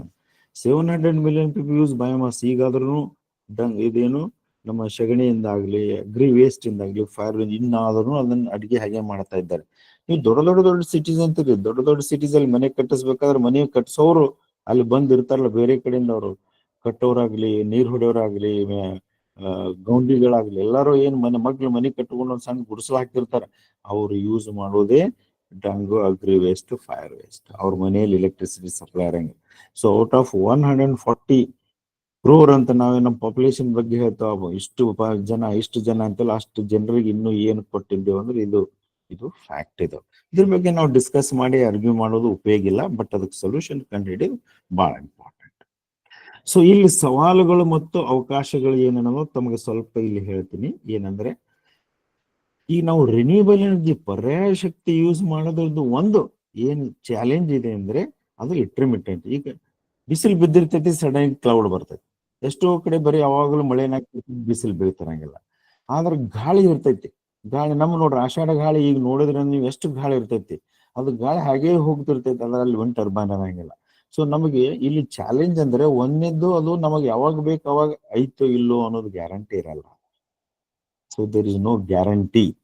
ಆ ಗ್ಯಾರಂಟಿ ಸಲುವಾಗಿ ನಾವು ಬೇರೆ ಏನು ಪರ್ಯಾಯ, ಇನ್ನೂ ಅದಕ್ಕೆ ಏನು ಪರ್ಯಾಯ ಮಾಡ್ಕೋಬಹುದು, ಎಕ್ಸಿಸ್ಟಿಂಗ್ ಏನು ಥರ್ಮಲ್ ಯೂಸೇಜ್ ಕಡಿಮೆ ಮಾಡಿ ಅದು ಅವೈಲೇಬಲ್ ಇದ್ದಾಗ ಅದನ್ನು ಯೂಸ್ ಮಾಡೋದು. ಈಗ ಹೊಸದಾಗಿ ನಾವು ಸಹ ಅದರಲ್ಲಿ ರಿಸರ್ಚ್ ಮಾಡ್ತಾ ಇದ್ದೇವೆ. ಅಷ್ಟು ಥರದ್ದು ಇನ್ಪುಟ್ಸ್ ಕೊಡೋದು, ಸೌರ ಆಗಲಿ, ಗಾಳಿ ಆಗಲಿ, ನಮ್ಮದು ರೆಗ್ಯುಲರ್ ಫಾಸಿಲ್ ಫ್ಯೂಲ್ಸ್ ಎಲ್ಲ ಇನ್ಪುಟ್ ಕೊಟ್ಟು ಒಂದು ಹೊಸ ಕಂಟ್ರೋಲರ್ ಡೆವಲಪ್ ಮಾಡಬೇಕಾಗಿದೆ. ಆ ಹೊಸ controller will be selective in nature. ಅದು AI ಬೇಸ್ಡ್ ಆಗುತ್ತೆ. ಅದರಲ್ಲಿ ಕೆಲಸ ನಡೆದಿದೆ, ನೋಡೋಣ ನಾವು ಎಷ್ಟು ಜಲ್ದಿ ಅದರಲ್ಲಿ ಬ್ರೇಕ್ ಥ್ರೂ ಮಾಡ್ತೇವೆ ಅಂತ. ಇನ್ನೊಂದು ಹೊಂದಿಕೆ ಅಂತಂದ್ರೆ ಇದಕ್ಕೆ ನಮಗೇನು ಬೇರೆ ಬೇರೆ ಬೇರೆ ಬೇರೆ ನಮಗೆ ಇನ್ಫ್ರಾಸ್ಟ್ರಕ್ಚರ್ ಬೇಕಾಗುತ್ತೆ. ಆ ಇನ್ಫ್ರಾಸ್ಟ್ರಕ್ಚರ್ ಬಿಲ್ಡ್ ಮಾಡೋದನ್ನ ಮುಂಚೆ ಇಂಪೋರ್ಟ್ ಮಾಡ್ತಿದ್ದೆವು, ಈಗ ಅವತ್ತು ಇಲ್ಲೇ ಡೆವಲಪ್ಮೆಂಟ್ ಸ್ಟಾರ್ಟ್ ಆಗಿದೆ. ನಮ್ಮ ದೇಶದಲ್ಲಿ ಏನ್ ಮಾಡಬೇಕು, ಇನ್ನ ಇಲ್ಲಿದು ಇದೆಲ್ಲ ಕರಪ್ಷನ್ ಇದೆಲ್ಲ ಬಿಟ್ಟು ನಾವು ಇಂಧನ ಮೂಲಗಳನ್ನ ಯೂಸೇಜ್ ಸಲುವಾಗಿ ಸಣ್ಣ ಸ್ಕೇಲ್ ಇಂಡಸ್ಟ್ರಿ ದೊಡ್ಡ ಸ್ಕೇಲ್ ಅವರಿಗೆ ನಾವು ಅದನ್ನ ಸಹಾಯ ಮಾಡಲೇಬೇಕು. ಇನ್ನು ಟೆಕ್ನಾಲಜಿಕಲ್ ಅಡ್ವಾನ್ಸಸ್ ಬಗ್ಗೆ ಒಂದು ಸ್ವಲ್ಪ ಹೇಳ್ತೀನಿ ತಮಗೆಲ್ಲ. ಇದರಲ್ಲಿ ಬಹಳಷ್ಟು ಟೆಕ್ನಾಲಜಿಕಲ್ ಡೆವಲಪ್ಮೆಂಟ್ಸ್ ನಡೆದಿದ್ದಾವೆ. ಪ್ಲಸ್ ನಾವು ವಿಚಾರ ಮಾಡೋದಂದ್ರೆ ಈಗ ಎಲ್ಲ ಯುವಕರು ಸಹ ಈ ಏರಿಯಾದಲ್ಲಿ ಬರ್ತಾ ಇದ್ದಾರೆ. ಹೊಸ ಹೊಸ ಪ್ರಾಜೆಕ್ಟ್ಸ್ ಅಲ್ಲಿ ಇನ್ವಾಲ್ವ್ ಆಗಿ ತಮ್ಮದೇ ಆದ ಸ್ಟಾರ್ಟ್ಅಪ್ ಕಂಪನಿಗಳನ್ನ ಹಾಕ್ತಾ ಇದ್ದಾರೆ. 2 ಕಂಪನಿಗಳು ಈಗ ನನ್ನ ಜೊತೆ ಐಡೆಂಟಿಫೈ, ಅದ್ರ ಬಗ್ಗೆ ತಮಗೆ ಆಮೇಲೆ ಹೇಳ್ತೀನಿ. ಇನ್ನು ಪಾಲಿಸಿ ಅಂಡ್ ರೆಗ್ಯುಲೇಷನ್, ಗೌರ್ಮೆಂಟ್ ಅದವರು ಇವೆಲ್ಲ ಯೂಸ್ ಮಾಡ್ಲಿಕ್ಕೆ ಪಾಲಿಸಿ ಮತ್ತು ರೆಗ್ಯುಲೇಷನ್ ಸ್ಟ್ರಿಕ್ಟ್ ಆಗಿ ಮಾಡಿ ಎಲ್ಲಿನೂ ಇದರಲ್ಲಿ ಕರಪ್ಷನ್ ಇನ್ ಬಿಟ್ವೀನ್ ಬರ್ಲಾರ್ದಂಗೆ ಮಾಡಿದ್ರೆ ಬಹುಶಃ ಇನ್ನೂ ಹೆಚ್ಚು ಜನ ಇದರಲ್ಲಿ ಇನ್ವೆಸ್ಟ್ ಮಾಡಕ್ ಮುಂದೆ ಬರ್ತಾರೆ ಅಂತೆ. ಆಕ್ಚುಯಲ್ ರೇಟ್ ಇರೋದು ಕಡಿಮೆ ಇರುತ್ತೆ. ನಮ್ಮ ಇಲ್ಲಿ ಇನ್ ಬಿಟ್ವೀನ್ ಸರಿಯಾದ ಪಾಲಿಸಿ ರೆಗ್ಯುಲೇಷನ್ಸ್ ಮೇಂಟೈನ್ ಮಾಡಲಾರದ ಸಲುವಾಗಿ ಬಹಳಷ್ಟು ಅಡಚಣೆಗಳು ಬರ್ತಾವು ಅಂತ ಹೇಳಲಿ ಇಲ್ಲಿ ತಮಗೆ ಒಂದೆರಡು ಮಾತು ಹೇಳ್ತೇನೆ. ಇನ್ನು ಕ್ವಿಕ್ ಆಗಿ ತಮಗೆ ಒಂದೆರಡು ವಿಷಯಗಳನ್ನು ತಿಳಿಸಿರ್ತೀನಿ. ಯಾಕೆ ನಾವು ಪರ್ಯಾಯ ಹೋಗ್ಬೇಕು ಅನ್ನೋದು ಇದು ನಮ್ಮ ಭಾರತ ದೇಶದಲ್ಲಿ ಇನ್ಸ್ಟಾಲ್ಡ್ ಕೆಪಾಸಿಟಿ ಎಷ್ಟು ನೋಡಿ, ಡೇಟ್ ನೋಡಿ 36/2025 ಇನ್ಸ್ಟಾಲ್ ಮಾಡಿದ ಕೆಪಾಸಿಟಿ ತಾವು ಒಂದ್ ಸ್ವಲ್ಪ ಇಂಥ ಟೇಬಲ್ ಡೇಟಾ ಕೊಟ್ಟಾಗ ನೋಡ್ಬೇಕು. ಕಲ್ಲಿದ್ದಲದಿಂದ ನಮ್ಗೆ ಬರ್ತಾ ಇರೋದು 44% ಇನ್ನೂ ನಾವು ಯೂಸ್ ಮಾಡ್ತಿದ್ದೇವೆ. ಆದ್ರೆ 44% ನೋಡಿ, ಇದು 67 or 68% 2000 ಇದ್ದು ಕಡಿಮೆ ಆಗಿ 44 ಆಗಿದೆ. ಅಂದ್ರೆ ಕಲ್ಲಿದ್ದಲನ್ನು ಯೂಸೇಜ್ ಕಡಿಮೆ ಮಾಡ್ತಾ ಇದ್ದೆವು. ಯಾಕೆ ಮಾಡ್ತಾ ಇದ್ದೇವೆ ಅಂದ್ರೆ ಇಲ್ಲಿ ರಿನ್ಯೂಬಲ್ ಎನರ್ಜಿ ನೋಡಿ, ರಿನ್ಯೂಬಲ್ ಎನರ್ಜಿಯಲ್ಲಿ 1,84,020 ಅಂದ್ರೆ 184 ಗಿಗಾವೇಟ್ಸ್ ಆಗಲೇ ನಾವು ಇನ್ಸ್ಟಾಲ್ ಮಾಡಿದೆವು. ಇದು ಹಲೋ ಕೇಳಿಸ್ತಾ ಇದೆ ಅಲ್ರಿ? Okay, thank you. 184.62 ಗಿಗಾವಾಟ್ಸ್ ಅಂದ್ರೆ ನೋಡಿ, 2000 ಇದು ಬರೀ ಒಂದು 2 or 3% ಇದ್ದಿದ್ದು ಈಗ 38.08% ಆಗಿದೆ. ಅಂದ್ರೆ we are already nearing 50% of renewable energy. ಈಗ ಭಾರತ ಸರ್ಕಾರದ್ದು ಈಗ ಲಾಸ್ಟ್ ಒಂದು ವಾರಲ್ಲಿ ತಾವು ಬಹುಶಃ ನೋಡಿರಬಹುದು. ಒಂದು ವಾರದಲ್ಲಿ ನಾವು ಪೇಪರ್ ಅಲ್ಲಿ ministry of new and renewable energy minister cabinet minister government of ಇಂಡಿಯಾದವ್ರು ಹೇಳಿದ್ರು, ಪೇಪರ್ ಅಲ್ಲಿ ಬಹಳ ಬಂತು. ನಾವು ಈಗಾಗಲೇ 50% ಅಚೀವ್ಮೆಂಟ್ಗೆ ರಿನ್ಯೂಬಲ್ ಅಚೀವ್ಮೆಂಟ್ಗೆ ಹೋಗ್ತಾ ಇದ್ದೇವು ಅಂತ ಹೇಳಿ ಶ್ರೀ ಯಾರು ಪ್ರಹ್ಲಾದ್ ಜೋಶಿ ಅವ್ರ ಪೇಪರ್ ಅಲ್ಲಿ ಬಂತು. ಅದು ಸಹ ಈಗ ಎಲ್ಲ ಕಡೆ ಸರ್ಕ್ಯುಲೇಟ್ ಆಗ್ತಾ ಇದೆ, ಅದು ನಿಜ ಇದೆ. ಆದರೆ 2030 ಇಸ್ವಿ ಅನ್ನೋದಕ್ಕೆ ನಾವು 500 ಗಿಗಾವ್ಯಾಟ್ ಅಚೀವ್ ಮಾಡೋ ಟಾರ್ಗೆಟ್ ಇಟ್ಟುಕೊಂಡಿದ್ದೆವು. 500 ಗಿಗಾವ್ಯಾಟ್ ಅಂದ್ರೆ ಇನ್ನೂ 300 ಗಿಗಾವ್ಯಾಟ್ ಅಷ್ಟು ಡೆವಲಪ್ ಮಾಡಬೇಕು. ಅದಕ್ಕೆ ತಮ್ಮ ಮಕ್ಕಳಿಗಾಗ್ಲಿ ಮೊಮ್ಮಕ್ಕಳಿಗಾಗ್ಲಿ ಅಥವಾ ಇಂಜಿನಿಯರಿಂಗ್ ವಿದ್ಯಾರ್ಥಿಗಳು ಯಾವುದೇ ಬ್ರಾಂಚ್ ಇರಲಿ, ರಿನ್ಯೂಬಲ್ ಎನರ್ಜಿಯಲ್ಲಿ ಇನ್ವೆಸ್ಟ್ ಮಾಡೋದು ಇದು ಸದಾ ಇನ್ನು ಬಹಳ ಒಳ್ಳೆಯ ಅವಕಾಶ. ಸ್ಟಾರ್ಟ್ಅಪ್ ಸಹ ಮಾಡಬಹುದು. ಬಹಳಷ್ಟು ನಡೆದಿದೆ ಸೋಲಾರ್ ಅಲ್ಲಿ, ವಿಂಡ್ ಅಲ್ಲಿ ದೊಡ್ಡ ಕಾಂಪಿಟೇಷನ್. ಇಲ್ಲಿ ನೋಡಿ, ಲಿಗ್ನೈಟ್, ಅನಿಲ್, ಡೀಸೆಲ್ ಈ ಮೂರು ನೋಡಿದ್ರೆ ಎಷ್ಟು ಕಡಿಮೆ ಇದೆ. 1.37%, 4.15%, 0.12%. ಇದು ಸಹ ಜಾಸ್ತಿ ಇದ್ದು ಕಡಿಮೆ ಆಗ್ತಾ ಇದೆ. ಇನ್ನು ನ್ಯೂಕ್ಲಿಯರ್ ಅಲ್ಲಿ 1.82 ಇದು ಮೇಂಟೈನ್ ಮಾಡ್ತಾ ಇದ್ದೇವೆ ನಮ್ಮ ಭಾರತ ದೇಶದಲ್ಲಿ. ದೊಡ್ಡ ಲಾರ್ಜ್ ಹೈಡ್ರೋ ಇನ್ನೂ ದೊಡ್ಡ ಪ್ರಾಜೆಕ್ಟ್ಸ್ ಬರ್ತಾ ಇದ್ದವು. ಇದು ಇನ್ನೂ ಹೆಚ್ಚಿಗೆ ಆಗೋದು. ಲಾರ್ಜ್ ಹೈಡ್ರೋ ಸಹ ರಿನ್ಯೂಬಲ್ ಎನರ್ಜಿಲಿನೇ ಬರುತ್ತೆ. ಇನ್ನು ಇಂಡಿಪೆಂಡೆಂಟ್ ರಿನ್ಯೂಬಲ್ ಎನರ್ಜಿಯಲ್ಲಿ 184. ಟೋಟಲ್ ನಮ್ಮ ಭಾರತ ದೇಶದ್ದು 484 ಗಿಗಾವ್ಯಾಟ್. 1 ಗಿಗಾವ್ಯಾಟ್ ಅಂದ್ರೆ ಎಷ್ಟಾಗುತ್ತೆ, 1 ಮೆಗಾವ್ಯಾಟ್ ಎಷ್ಟಾಗುತ್ತೆ, 1 ಕಿಲೋವ್ಯಾಟ್ ಎಷ್ಟಾಗುತ್ತೆ, 1 ವ್ಯಾಟ್ ಎಷ್ಟಾಗುತ್ತೆ. ನಮ್ಮ ಮನೆಯಲ್ಲಿ ಟ್ಯೂಬ್ಲೈಟ್ ಇತ್ತಂದ್ರೆ ನಿಮ್ಮೆಲ್ಲರ ಮನೆಯಲ್ಲಿ ಅದು 40 ವ್ಯಾಟ್ ಇರುತ್ತೆ, ಬರೀ ವ್ಯಾಟ್.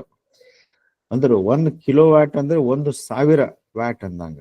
1,000 ವ್ಯಾಟ್ ಅಂದ್ರೆ ಎಷ್ಟು ಟ್ಯೂಬ್ಲೈಟ್ ಇರ್ತಾವು, ಎಷ್ಟು ಇನ್ಕ್ಯಾಂಡೆಸೆಂಟ್. 60 ವ್ಯಾಟ್ ಇನ್ಕ್ಯಾಂಡೆಸೆಂಟ್ ನಾವು ಚಿಕ್ಕವರ ಇದ್ದಾಗ ಯೂಸ್ ಮಾಡ್ತಿದ್ದೆವು, ಸರಿಯಾದ ಓದ್ಲಿಕ್ಕೆ ಬರುವ ಬೆಳಕಿನ ಸಲುವಾಗಿ. ಅದೇ ತರ ಈಗ CFL ಬಂದು ಅವು ಬ್ಯಾನ್ ಆಗ್ಯಾವು. CFL ಆದ್ಮೇಲೆ ಈಗೆಲ್ಲ ನಮಗೆ LED ಲ್ಯಾಂಪ್ಸ್ ಬರ್ತಾ ಇದೆ. ನಮ್ಗೆ 5 ವ್ಯಾಟ್ LED ಸಫಿಶಿಯಂಟ್ ಲೈಟ್ ಕೊಡ್ತದೆ ನಮಗೆ ಓದ್ಲಿಕ್ಕೆ ಬರುವಾಗ. ಸೊ ಇದನ್ನ ಒಂದು ತಮ್ಮ ತಿಳುವಳಿಕೆ ಮೇಲೆ ವಿಚಾರ ಮಾಡಿ 184 ಗಿಗಾವ್ಯಾಟ್. ಅಂದ್ರೆ 1 ಗಿಗಾವ್ಯಾಟ್ ಅಲ್ಲಿ 1000 ಮೆಗಾವ್ಯಾಟ್, 1 ಕಿಲೋವ್ಯಾಟ್ ಅಲ್ಲಿ 1000 ವ್ಯಾಟ್. ಇದನ್ನ ನಾವು ತಲೆಯಾಗಿಟ್ಟುಕೊಂಡಾಗ ನಾವು ಇದ್ರದ್ದು ಎನರ್ಜಿ ನಾವು ಎಷ್ಟು ಕನ್ಸ್ಯೂಮ್ ಮಾಡಾಕತ್ತೇವೆ. ಬಹುಶಃ ಎಲ್ಲರೂ ಈಗ ಏನ್ ಜಾಯ್ನ್ ಆಗಿರೋ ಎಲ್ಲಾರ ಮನೆದು ಲೋಡ್ ಎಷ್ಟ್ ಐತಪ್ಪ ಅಂತ ಹಿಂಗ್ ಕ್ಯಾಲ್ಕುಲೇಟ್ ಮಾಡಿದ್ರೆ ಅದು ಯೂಶುವಲಿ ಎಲ್ಲರೂ ಅದನ್ನ 4 ಕಿಲೋವ್ಯಾಟ್ ಒಳಗಡೆ ಇಟ್ಕೊಂಡು, 4 ಕಿಲೋವ್ಯಾಟ್ ಇಷ್ಟೇ ನಮ್ಮ ಮನೆಗೆ ಒಬ್ಬೊಬ್ರ ಮನೆಗೆ ಬೇಕಾಗಿ ಕಡಿಮೆ ಇಟ್ಕೊಂಡಿತ್ತು. ಒಂದೊಬ್ಬರ ಮನೆಗಂತೂ ಫುಲ್ ಕಡಿಮೆ ಇರುತ್ತೆ. ಇನ್ನು ನಮ್ಮ ಸ್ಟೇಟ್ ಗವರ್ಮೆಂಟ್ ಫ್ರೀ ಎಲೆಕ್ಟ್ರಿಸಿಟಿ ಮಾಡೋದ್ರಿಂದ ಬಹಳ ಸೈಡ್ ಎಫೆಕ್ಟ್ಸ್ ಪ್ಲಸ್ ಬರ್ಡನ್ ಬರುತ್ತೆ ಅನ್ನೋದು ಒಂದೇ. ಯಾಕಂದ್ರೆ ಟ್ಯಾಕ್ಸ್ ಪೇಯರ್ ಇಂದ ಎಲ್ಲಾನು ರನ್ ಆಗೋದು, ಇದು ಒಂದು ನಾವು ನೆನ್ಪಿಟ್ಕೋಬೇಕು. ಸೊ ಅದು ಫ್ರೀ ಎಲೆಕ್ಟ್ರಿಸಿಟಿ ಏನ್ ಕೊಡ್ತಾರ ಅದ್ರದ್ದು ನೆಸೆಸರಿ ಇಲ್ಲ. ಎಲ್ಲರೂ ಆಗಲೇ ಎಲ್ಲ ನಮ್ಮ MP ಗಳಿಗೆ MLAಗಳಿಗೆ ಎಲ್ಲರಿಗೂ ಅದ್ರದ್ದು ಫ್ರೀ ಎಲೆಕ್ಟ್ರಿಸಿಟಿ ಅಷ್ಟೇ ಅಲ್ಲ, ಎಷ್ಟೋ ಟ್ಯಾಕ್ಸ್ ಆಗಲೇ ಇದೆ ಬೆನಿಫಿಟ್ ಅವ್ರಿಗೆ. ಅದ್ರ ಜೊತೆ ಇನ್ನು ಎಲ್ಲರೂ ಬರೀ ಒಂದು 6% ಟ್ಯಾಕ್ಸ್ ಪೇಯರ್ಸ್ 4% ಜನರಿಗೆ ಫೀಡ್ ಮಾಡ್ತಾ ಇದ್ದಿದ್ದನ್ನು ವಿಚಾರ ಮಾಡಿದ್ರೆ ಫ್ರೀ ಎಲೆಕ್ಟ್ರಿಸಿಟಿ ಕೊಡೋದು ಸರಿ ಅಲ್ಲ, ಅದನ್ನ ಕಂಪೇರ್ ಮಾಡಿದ್ರೆ ಸರಿ ಅಲ್ಲ ಅಂತ ನನ್ನ ಅನಿಸಿಕೆ ಅಷ್ಟೇ. ಇದ್ರ ಮೇಲೆ ಡಿಬೇಟ್ ಮಾಡೋದು ಬೇಡ. ಸೊ ಹೀಗೆ ನಾವು ರಿನ್ಯೂಬಲ್ ಎನರ್ಜಿ ನೋಡಿದ ಕೂಡಲೇ ಅನಿಸುತ್ತೆ ಪರ್ಯಾಯ ಇಂಧನಗಳು ಇನ್ನು ಮುಂದೆ ಇಲ್ಲಿ ಇರುತ್ತವೆ, ಅವು ಬಿಟ್ಟು ಬೇರೆ ಹಾದಿನೇ ಇಲ್ಲ ಅನ್ನೋದು ಒಂದು ತಮ್ಮೆಲ್ಲರ ತಲೆಯಲ್ಲಿ ಹೇಳ್ತಾ ಇದ್ದೇನೆ. ಇನ್ನು ಇದರಲ್ಲಿ ನಾವು ನವೀಕರಿಸಬಹುದಾದ ಇಂಧನಗಳಲ್ಲಿ ಸಪರೇಟ್ ಆಗಿ ತಗೊಂಡು ನೋಡಿದಾಗ ಸೌರಶಕ್ತಿ ನೋಡ್ರಿ 116 ಗಿಗಾವ್ಯಾಟ್. ಇದು 116 ಗಿಗಾವ್ಯಾಟ್ ಏನ್ ಹೇಳ್ತಾ ಇದ್ದೀನಿ, ಇದು ground mounted, roof top mounted ಆಗಲಿ, ಇವು ಗ್ರಿಡ್ ಕನೆಕ್ಟೆಡ್ ಎಲ್ಲಾನು ಹಿಡ್ಕೊಂಡು ಅಷ್ಟಾಗಿದೆ. 49 ಪಾಯಿಂಟ್. ಇದ್ರ ಸಲುವಾಗೇನೆ ನಾವು ಇವ್ರು ಏನ್ ಹೇಳಿದ್ರು, ರಿನ್ಯೂಬಲ್ ಎನರ್ಜಿಯಲ್ಲಿ ಸೋಲಾರ್ ಎನರ್ಜಿ 50% ರೀಚ್ ಆಗ್ತಾ ಇದ್ದೇವು ಅಂತ ಸ್ಟೇಟ್ಮೆಂಟ್. ಅದು ಸ್ವಲ್ಪ ಕನ್ಫ್ಯೂಸ್ ಮಾಡ್ಕೋಬೇಡ. ಅದು 38% total renewable energy out of the existing ಎನರ್ಜಿಯಲ್ಲಿ. ಇನ್ನು ಒರೇ ರಿನ್ಯೂಬಲ್ ಎನರ್ಜಿಯಲ್ಲಿ ಇಷ್ಟೇ ಹಿಡಿದ್ರೆ 50% ಆಗಲೇ solar. At one time this was very costly and very in the last position. ಈಗ ಅದು ಟಾಪ್ ಪೊಸಿಷನ್ ಅಲ್ಲಿ ಬಂದು. ವಾಯುಶಕ್ತಿ at one time ಇಟ್ಟು ಹೈಯೆಸ್ಟ್ ಇದ್ದಿದ್ದು ಈಗ 2ನೇ ಪೊಸಿಷನ್ ಅಲ್ಲಿ ಬಂದು 22% ಕಾಂಟ್ರಿಬ್ಯೂಷನ್ ಆಗ್ತಾ ಇದೆ. ಇದು ಸೌರಶಕ್ತಿ ಮತ್ತು ವಾಯುಶಕ್ತಿ ಜೊತೆಗೂಡಿನೇ 200 ಗಿಗಾವ್ಯಾಟ್ಸ್ ಹಾಕು ಟಾರ್ಗೆಟ್ ಇತ್ತು, ಅದಾಗಲೇ ಸಮೀಪಿಸ್ತಾ ಇದ್ದೇವೆ ಅಂತ ಅನಿಸ್ತದೆ. ಇನ್ನು ಅದರದ್ದೇನೆ ಮುಂದೆ 100 ಗಿಗಾವ್ಯಾಟ್ ಹೆಚ್ಚಿಗೆ ಮಾಡೋದು. ಇನ್ನು ಬಯೋಮಾಸ್ ಆಗಲಿ, ಸಣ್ಣ ಜಲವಿದ್ಯುತ್ ಹಾಗೂ ವೇಸ್ಟ್ ಎನರ್ಜಿ ಎಲ್ಲಾನು ಎಲ್ಲೆಲ್ಲಿ ಬೇಕಲ್ಲಿ ಅದನ್ನ ಮಾಡ್ತಾ ಇದ್ದಾರೆ. ಇನ್ನು ಲಾರ್ಜ್ ಹೈಡ್ರೋದಂತೂ ಅದು ಬಹಳ ಚೆನ್ನಾಗಿ ಡೆವಲಪ್ಮೆಂಟ್ ಆಗ್ತಾ ಇದೆ. ಟೋಟಲ್ ನೋಡಿ 233.9 ಆಲ್ಮೋಸ್ಟ್ ಅರೌಂಡ್ 235 ಗಿಗಾವ್ಯಾಟ್ಸ್ ಅಷ್ಟು ರಿನ್ಯೂಬಲ್ ಎನರ್ಜಿ ನಮ್ಮ ಭಾರತದಲ್ಲಿ ಇನ್ಸ್ಟಾಲ್ ಮಾಡಿವು. ಇಷ್ಟೆಲ್ಲ ಇನ್ಸ್ಟಾಲ್ ಮಾಡಿ ನಾವು ಜಗತ್ತಿನಲ್ಲಿ ಈಗ ನಾವು ಮೂರನೇ ಪೊಸಿಷನ್ ಅಲ್ಲಿ ಇದ್ದೇವೆ ಈಗ. ಇನ್ನು ಭಾರತದ 5 ಅಂಶಗಳ ಪಂಚಾಮೃತ ತಂತ್ರದರ್ಶಿ ನೆನ್ಪು ಮಾಡಬೇಕು, ಇಟ್ಟುಕೋಬೇಕು ನಾವು. ಇವೇನು ಪಂಚಾಮೃತ ಅಂದ್ರೆ ಇವು ಒಂದು ಶೃಂಗಸಭೆ ನಡೀತೆ ಪ್ರತಿ ವರ್ಷ, ಬೇರೆ ಬೇರೆ ದೇಶದಲ್ಲಿ ನಡೀತೆ. ಆ ಶೃಂಗಸಭೆಯಲ್ಲಿ ನಮ್ಮ ಪ್ರಧಾನಮಂತ್ರಿಗಳು ಶ್ರೀ ನರೇಂದ್ರ ಮೋದಿ ಅವರು ಇದನ್ನ ಬಗ್ಗೆ ಒಂದಿಷ್ಟು ಹೇಳಿ, ನಾವು ಭಾರತ ದೇಶದಲ್ಲಿ ಏನ್ ಫಾಲೋ ಮಾಡ್ತೀವಿ ಅಂತ ಹೇಳಿದ್ದನ್ನ ಬಹಳಷ್ಟು ದೇಶಗಳು ಸಹ ಫಾಲೋ ಮಾಡ್ತಾ ಇದ್ದಾವೆ.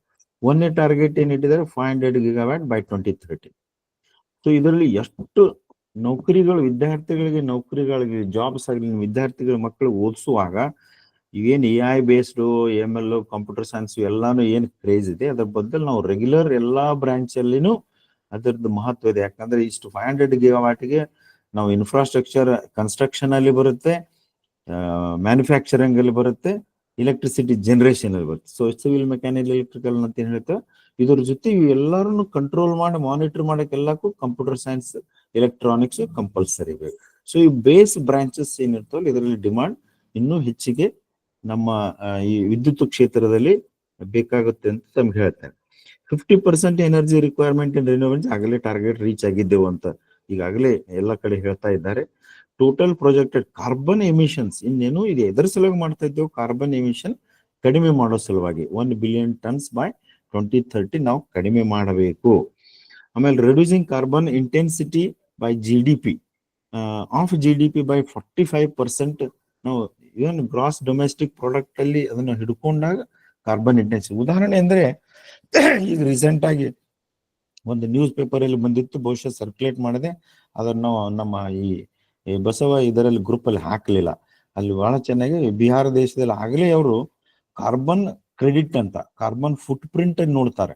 ಈಗ ಸಪೋಸ್ ಒಂದು ದೊಡ್ಡ ನಮ್ಮದು ಒಂದು ಏರಿಯಾ ಇದೆ ಅಂತ ತಿಳ್ಕೊಳ್ಳಿ, ಒಂದು 100 ಎಕರೆ ಆಗಲಿ, 50 ಎಕರೆ ಆಗಲಿ, 20 ಎಕರೆ ಆಗಲಿ, ಒಂದು ಕ್ಯಾಂಪಸ್ ಬಿಲ್ಡಿಂಗ್ ಕ್ಯಾಂಪಸ್ ಇತ್ತಂದ್ರೆ ಎಷ್ಟು ಗಿಡಗಳನ್ನು ಬೇರೆ ಬೇರೆ ವೆರೈಟೀಸ್ ಅದರಲ್ಲಿ ಪ್ಲಾಂಟ್ ಮಾಡಿ ಅವೆಲ್ಲ ಎಷ್ಟು ಗಿಡಗಳು ಕೂಡಿ ಎಷ್ಟು ಕಾರ್ಬನ್ ಎಮಿಷನ್ ಕಂಟ್ರೋಲ್ ಮಾಡ್ತಾವ ಅಂದ್ರೆ ಆಕ್ಸಿಜನ್ ರಿಲೀಸ್ ಮಾಡ್ತಾವಲ್ಲ, ಕಾರ್ಬನ್ ಕ್ರೆಡಿಟ್ ಅಂತೇಳಿ ಕಾರ್ಬನ್ ಎಮಿಷನ್ ರೆಡ್ಯೂಸ್ ಮಾಡ್ತಾವ ಅಂತ ನೋಡಿ ಆ ಬೇಸಿಸ್ ಮೇಲೆ ಹಣ ಕೊಡ್ತಾ ಇದ್ದಾರೆ ಗೌರ್ಮೆಂಟ್ ದವರು ಪ್ರಮೋಟ್ ಮಾಡಕ್, ಎನ್ಕರೇಜ್ ಮಾಡಕ್. ಅದಕ್ಕೆ ಕಾರ್ಬನ್ ಟ್ರೇಡಿಂಗ್ ಅಂತೂ. ಸೊ ನಿಮ್ಮ campus carbon foot print increase ಮಾಡ್ಬೇಕಂದ್ರೆ ಒಂದು ಅಪೀಲ್ ಇಲ್ಲಿ ಏನ್ ಮಾಡ್ತಾ ಇದ್ದೀನಿ, ಎಲ್ಲರೂ ಎಷ್ಟು ಸಾಧ್ಯದ ಅಷ್ಟು ಗಿಡಗಳು ನಿಮ್ ಕ್ಯಾಂಪಸ್ ಅಲ್ಲಿ ಬೆಳೆಸಿ ಅದರದ್ದು ಲೆಕ್ಕ ಇಡಬೇಕು. ನಾವು ಬೆಳೆಸೇವ್ರಿ ಇಷ್ಟ ಅದಾವ್ರಿ ಅಂತಲ್ಲ, ಅವ್ರದ್ದು ಲೆಕ್ಕ ಇಟ್ಟು ಪ್ರತಿ ಗಿಡ ಎಷ್ಟು ಕಾರ್ಬನ್ ಎಮಿಷನ್ ಕಂಟ್ರೋಲ್ ಮಾಡತ್ತಂತ ಮಾಡಿ ನಿಮ್ ಕ್ಯಾಂಪಸ್ ಗಿಡಗಳನ್ನ ಇಡೋದ್ರಿಂದ ಎಷ್ಟು ಕಾರ್ಬನ್ ನೀವು ರೆಡ್ಯೂಸ್ ಮಾಡ್ತೀರಿ ಅಷ್ಟು ಒಂದು ಟ್ರೇಡಿಂಗ್ ರೇಟ್ ಸಹ ಫಿಕ್ಸ್ ಮಾಡಿದ್ದಾರೆ.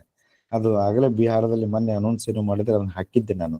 ಅದಕ್ಕೆ ಇಂಪಾರ್ಟೆಂಟ್ ಇದೆ, ಇದು ಇನ್ನೂ ಬಹಳ ಪ್ರಾಮುಖ್ಯತೆ ಪಡೆಯಲಿದೆ. ಅದಕ್ಕೆ ದಯವಿಟ್ಟು ತಮ್ಮ ಮನೆಗಳ ಸಹ ಮನೆ ಕಂಪೌಂಡ್ ಅಲ್ಲಿ ಎಲ್ಲಾರು ಒಂದು ಮನೆ ಇನ್ನೊಬ್ಬರ ಮನೆ ಮೇಲೆ ಹಾಕಿ ಕಟ್ಟು ಬದ್ದಲ್ಲ, ಮನೆ ಸುತ್ತ ಎಷ್ಟು ಗಿಡ ಬೆಳೆಸಬಹುದು ಅಷ್ಟು ಜಾಗ ಬಿಟ್ಕೊಂಡು ಗಿಡ ಬೆಳೆಸ್ರಿ. ಯಾಕಂದ್ರೆ ನಿಮ್ಮ ಆಕ್ಸಿಜನ್ ನೀವೇ ತಯಾರು ಮಾಡ್ಕೊಂಡು ನೀವೇ ಉಸಿರಾಡ್ಬೇಕಾಗ್ತೈತಿ ಕಮಿಂಗ್ ಡೇಸ್ ಅಲ್ಲಿ.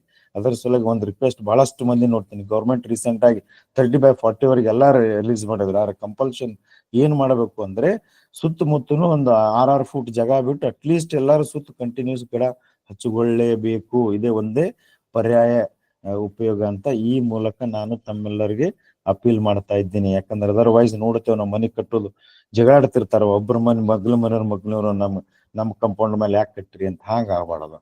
ಆಮೇಲೆ ಕಾರ್ ಪಾರ್ಕಿಂಗು ಮತ್ತು ಗಾಡಿ ಪಾರ್ಕಿಂಗ್ ಸಹ ಒಳಗಡೆ ನೀವು ಜಾಗ ಬಿಟ್ಕೋಬೇಕು. ಒಮ್ಮೆಲೆ ಬರ್ತಾವ ಇವೆಲ್ಲ ಪಾಲಿಸೀಸ್. ರೋಡ್ ಮೇಲೆ ನೀವು ಹೊರಗಡೆ ಮನಿ ಮುಂದೆ ನಮ್ಮ ಮನಿ ಜಾಗ ಅಂತ ಅನ್ನಕ್ ಬರೋದು ರೋಡ್ ಅದು. ಅವ್ರು ಅದಕ್ಕೂ ಸಪರೇಟ್ ಟ್ಯಾಕ್ಸ್ ಕೇಳ್ತಾರ, ಅದಕ್ಕೂ ರೆಂಟಲ್ ಕೇಳ್ತಾರೆ ಇನ್ಮೇಲೆ. ಇನ್ನು achieving net zero carbon emissions by 2070 ಅಂತ ಭಾರತ ದೇಶದವ್ರು ಟಾರ್ಗೆಟ್ ಇಟ್ಕೊಂಡು ಕಾರ್ಬನ್ ಎಮಿಷನ್ ಜೀರೋ ಆಗ್ಬೇಕಂದ್ರೆ ನಾವು ಎಷ್ಟು ಗಿಡ ಬೆಳಿಬೇಕು ಅನ್ನೋದು ಫಸ್ಟ್ ಕ್ಯಾಲ್ಕುಲೇಟ್ ಮಾಡ್ಬೇಕು, ಎಷ್ಟು ಗಾಡಿ ಉಪಯೋಗ ಮಾಡೋದನ್ನ ಕಡಿಮೆ ಮಾಡ್ಬೇಕು ಅನ್ನೋದನ್ನ ನಾವು ಕ್ಯಾಲ್ಕುಲೇಟ್ ಮಾಡ್ಬೇಕು. ಅದರ ಸಲುವಾಗಿ ಬಹುಶಃ ನಾನು ಕೆಲಸ ಮಾಡಿ ನಮ್ಮ ವಿದ್ಯಾರ್ಥಿಗಳ ಜೊತೆ ಮಾಡಿದ್ದು ಅಕಾಡೆಮಿಕ್ ಕ್ಯಾಂಪಸ್ ಅಲ್ಲಿ ಕಾರ್ಬನ್ ಫುಟ್ ಪ್ರಿಂಟ್ ಕ್ಯಾಲ್ಕುಲೇಟ್ ಮಾಡಿ ಇನ್ನೂ ಎಷ್ಟು ಗಿಡ ಹಚ್ಬೇಕು ಅನ್ನೋದು ನಾವು ಡೆವಲಪ್ ಮಾಡಿದ ಒಂದು ಆ್ಯಪ್ ಸಹ ಕೆಲಸ ಮಾಡಿ ಕೊಡ್ತಾ ಇದ್ವಿ. ಪಂಚಾಮೃತ ತಂತ್ರದರ್ಶಿಯ ಮುಂದುವರಿದ ಭಾಗವಾಗಿ ನವೀಕರಿಸುವ ಸಂಪತ್ತಿನ ಅಭಿವೃದ್ಧಿಯನ್ನು ಉತ್ತೇಜಿಸಲು ಭಾರತ ಇನ್ನೂ 2 ಪ್ರಮುಖ ಯೋಜನೆ, ಇವು 2 ಬಹಳ ಇಂಪಾರ್ಟೆಂಟ್. ಇವು ಒಂದು PM ಸೂರ್ಯಘರ್ ಅಂತ ಆಗಲೇ ಲಾಂಚ್ ಮಾಡಿದ್ದಾರೆ. ಯಾರ್ಯಾರು ಇದನ್ನ ಯೂಸ್ ಮಾಡಿಲ್ಲ ಆನ್ಲೈನ್ ಹೋಗಿ ನೀವು ಅಲ್ಲಿ ಅಪ್ಲಿಕೇಶನ್ ಹಾಕಿದ್ರೆ ಅಂದ್ರೆ ಅವರು ಗೌರ್ಮೆಂಟ್ ದವ್ರು ನೀವು ಸೆಲೆಕ್ಟ್ ಮಾಡಿ ನಿಮ್ ಮನೆ ಮೇಲೆ ರೂಫ್ ಟಾಪ್ ಡಿಸ್ಕೌಂಟೆಡ್ ಪ್ರೈಸ್ ಅಲ್ಲಿ ಅಂದ್ರೆ ಡಿಸ್ಕೌಂಟೆಡ್ ರೇಟ್ ಅಲ್ಲಿ ಅಲ್ಲಿ ನಿಮ್ ಸುತ್ತಮುತ್ತ ಇದ್ದ ಕಂಪನಿಗಳು ಬಂದು ನಿಮಗೆ ಇನ್ಸ್ಟಾಲ್ ಮಾಡಿ ಹೋಗ್ತಾರ. ಅದು ವೆರಿ ಗುಡ್ ಡಿಸ್ಕೌಂಟ್ ಇದೆ ಅದರಲ್ಲಿ, ಎಷ್ಟು ಎಂತ ಈಗ ಹೇಳಲಾಗಲ್ಲ. ಇದರಲ್ಲಿ ನಮ್ಮ 3 ವಿದ್ಯಾರ್ಥಿಗಳು ಬೆಳಗಾಮಲ್ಲಿ ಒಂದು ಸ್ಟಾರ್ಟ್ಅಪ್, ತಮ್ಮದೇ ಒಂದು ಸ್ಟಾರ್ಟ್ಅಪ್ ಕಂಪನಿ ಮಾಡಿ ಎಲ್ಲಾ ಕಡೆ ಇನ್ಸ್ಟಾಲ್ ಮಾಡ್ತಾ ಇದ್ದಾರೆ. ಇನ್ನು ಇಂಥ ಎಲ್ಲಾ ಕಡೆ ಇನ್ಸ್ಟಾಲ್ ಮಾಡಿದ್ದನ್ನು ಸ್ಟಡಿ ಇದು ಇನ್ನೊಂದು PM ಕುಸುಮ್ ಅಂದ್ರೆ ಇದನ್ನ ಏನ್ ಮಾಡ್ತಾರೆ, ಇವು ವಾಟರ್ ಇರಿಗೇಷನ್ ಪಂಪ್ ಸೆಟ್ಗೆ ಸೋಲಾರ್ ವಾಟರ್ ಪಂಪಿಂಗ್ ಸಿಸ್ಟಮ್ಸ್ ಅಂತ ಕೊಡ್ತಾ ಇದ್ದಾರೆ. ಇವು 2ರಲ್ಲಿ ಎಲ್ಲರಿಗೂ ತಮ್ಮ ಮಕ್ಕಳಾಗಲಿ ಯಾವ್ದೋ ಏರಿಯಾದಲ್ಲಿ ಇದ್ರೆ ಯೂನಿವರ್ಸಿಟಿ VCs ಇದ್ದಾರೆ, ಪ್ರಿನ್ಸಿಪಾಲ್ಸ್ ಇದ್ದಾರೆ, ಟೀಚರ್ಸ್ ಇದ್ದಾರೆ, ಇದ್ರದ್ದು 2 ಬಗ್ಗೆ ವಿದ್ಯಾರ್ಥಿಗಳಿಗಾಗಲಿ ಎಲ್ಲರಿಗೂ ತಮ್ಮ ಮನೆಗಳ ಮೇಲೆ ಹಾಕ್ಬೋದು. ಇದರಲ್ಲಿ ಇನ್ನೊಂದರಲ್ಲಿ ಇದರೆಲ್ಲಾನು ಎಷ್ಟು ಜನರೇಟ್ ಮಾಡಿ ಹೇಗೆ ಯೂಸ್ ಮಾಡ್ತಾರೆ ಸ್ಟಡಿ ಮಾಡಕ್ ಇನ್ನೊಂದು ಸ್ಟಾರ್ಟ್ಅಪ್ ಗ್ರೂಪ್ ನಮ್ಮ ಸದಾನಂದ್ ತೆಗ್ಗಿ ಅಂತ ಹೇಳಿ ಅವರು ಮಾಡಿದ್ದಾರೆ. ಅದು ಮೊದಲೇದ್ದು ಬೆಳಗಾಮಲ್ಲಿ ಇರೋದು ನಮ್ಮ ರಾಹುಲ್ ಜಿ ಅಂತ ಹಾಗೂ ಜ್ಯೋತಿ ಅಂತ ಹೇಳಿ 3 ಮಂದಿ ಇನ್ನೊಬ್ಬರು ಇದ್ದಾರೆ. 3 ಮಂದಿ ವಿದ್ಯಾರ್ಥಿಗಳು ಸ್ಟಾರ್ಟ್ಅಪ್ ಮಾಡಿದ್ದಾರೆ. ಅವ್ರ ಡೀಟೇಲ್ಸ್ ಬೇಕಂದ್ರೆ ಅದನ್ನ ನಾನು ಶೇರ್ ಮಾಡ್ತೀನಿ, ಆಮೇಲೆ ವಿ ಕ್ಯಾನ್ ಕಾಂಟ್ಯಾಕ್ಟ್ ಇದೆ. ಸೊ ಇವು 2 ಏನಿದ್ದಾವಲ್ಲ 1 ಕೋಟಿ ಮನೆಗಳಿಗೆ PM ಸೂರ್ಯಘರ್ ಅಪ್ಲೈ ಮಾಡ್ಬೇಕಂತ ಮಾಡಿ. ಅದು ಈಗ ಬರೀ ಇನ್ನು 8% ಸಹ ಆಗಿಲ್ಲ ಅಂತೆ. 1 ಕೋಟಿ ಮನೆಯಲ್ಲಿ 8% ಎಷ್ಟು ಮನೆಗಳು, ಇನ್ನು ಎಷ್ಟು ಮನೆಗಳಿಗೆ ಹಾಕ್ಬೇಕು ಅನ್ನೋದು ವಿಚಾರ ಇಟ್ಟುಕೊಂಡೆ ಒಂದ್ ಬಳಕ ನಮಗೆ ಇಲ್ಲಿ ಬೇಕಾಗಿದ್ದೆ ರಿಟೈರ್ ಆದವರು ಸಹ ಇದರಲ್ಲಿ ಈಗ ಎಂಟರ್ ಆಗ್ತಾ ಇದ್ದಾರೆ. ತಮ್ಮದೇ ಆದ ಕಂಪನಿ ತೆಗೆದು ಸಪರೇಟ್ ಆಗಿ installation commissioning and operation and maintenance ಮಾಡೋದು ಗೊತ್ತಾಗ್ಬೇಕು. ಎಲ್ಲಿ ಏನ್ ಖರೀದಿ ಮಾಡ್ಬೇಕು, ಹೇಗೆ ಮಾಡ್ಬೇಕು ಅನ್ನೋದೆಲ್ಲಾನು ಇದರಲ್ಲಿ ಸಪರೇಟ್ ಬೇಕಂದ್ರೆ ಇದರಲ್ಲಿ ಸಿರೀಸ್ ಆಫ್ ಲೆಕ್ಚರ್ಸ್ ಕೊಡ್ತೇನೆ ನಾನು ನಿಮ್ಗೆ ಬೇಕಂದ್ರೆ. PM ಕುಸುಮ ಯೋಜನೆಯಲ್ಲಿ ಇನ್ನೂ ಹೊಸ ಟೈಪ್ ವಾಟರ್ ಪಂಪಿಂಗ್ ಸಿಸ್ಟಮ್ ನಮ್ಗೆ ಬೇಕಾಗಿದೆ, ಅದನ್ನ ಮಾಡ್ಬೇಕಾಗತ್ತೆ. ಇವು 2 ಏನಲ್ಲವಲ್ಲ ನಮ್ಮ ಭಾರತ ದೇಶದಲ್ಲಿ ಪ್ರಮುಖ ಸ್ಕೀಮ್ಸ್ ಅಂತ ತಮ್ಮೆಲ್ಲರಿಗೂ ಹೇಳಲು ಇಚ್ಛೆ ಬರುತ್ತೆ. ಇನ್ನು ಇದು ಒಂದನೇ ಭಾಗದ್ದಾದರೆ ಏನು ಪರ್ಯಾಯ ಶಕ್ತಿಗಳು ಏಕೆ ಬೇಕು ಅಂತ ತಮಗೆ ತಿಳಿಸಿ ಹೇಳಿದೆ. ಇನ್ನು ಸಂಶೋಧನೆ ಮತ್ತೆ ಅಭಿವೃದ್ಧಿಯಲ್ಲಿ ಕ್ವಿಕ್ ಆಗಿ ಒಂದು 15 ನಿಮಿಷ ನಾನು ತಗೊಂತೀನಿ.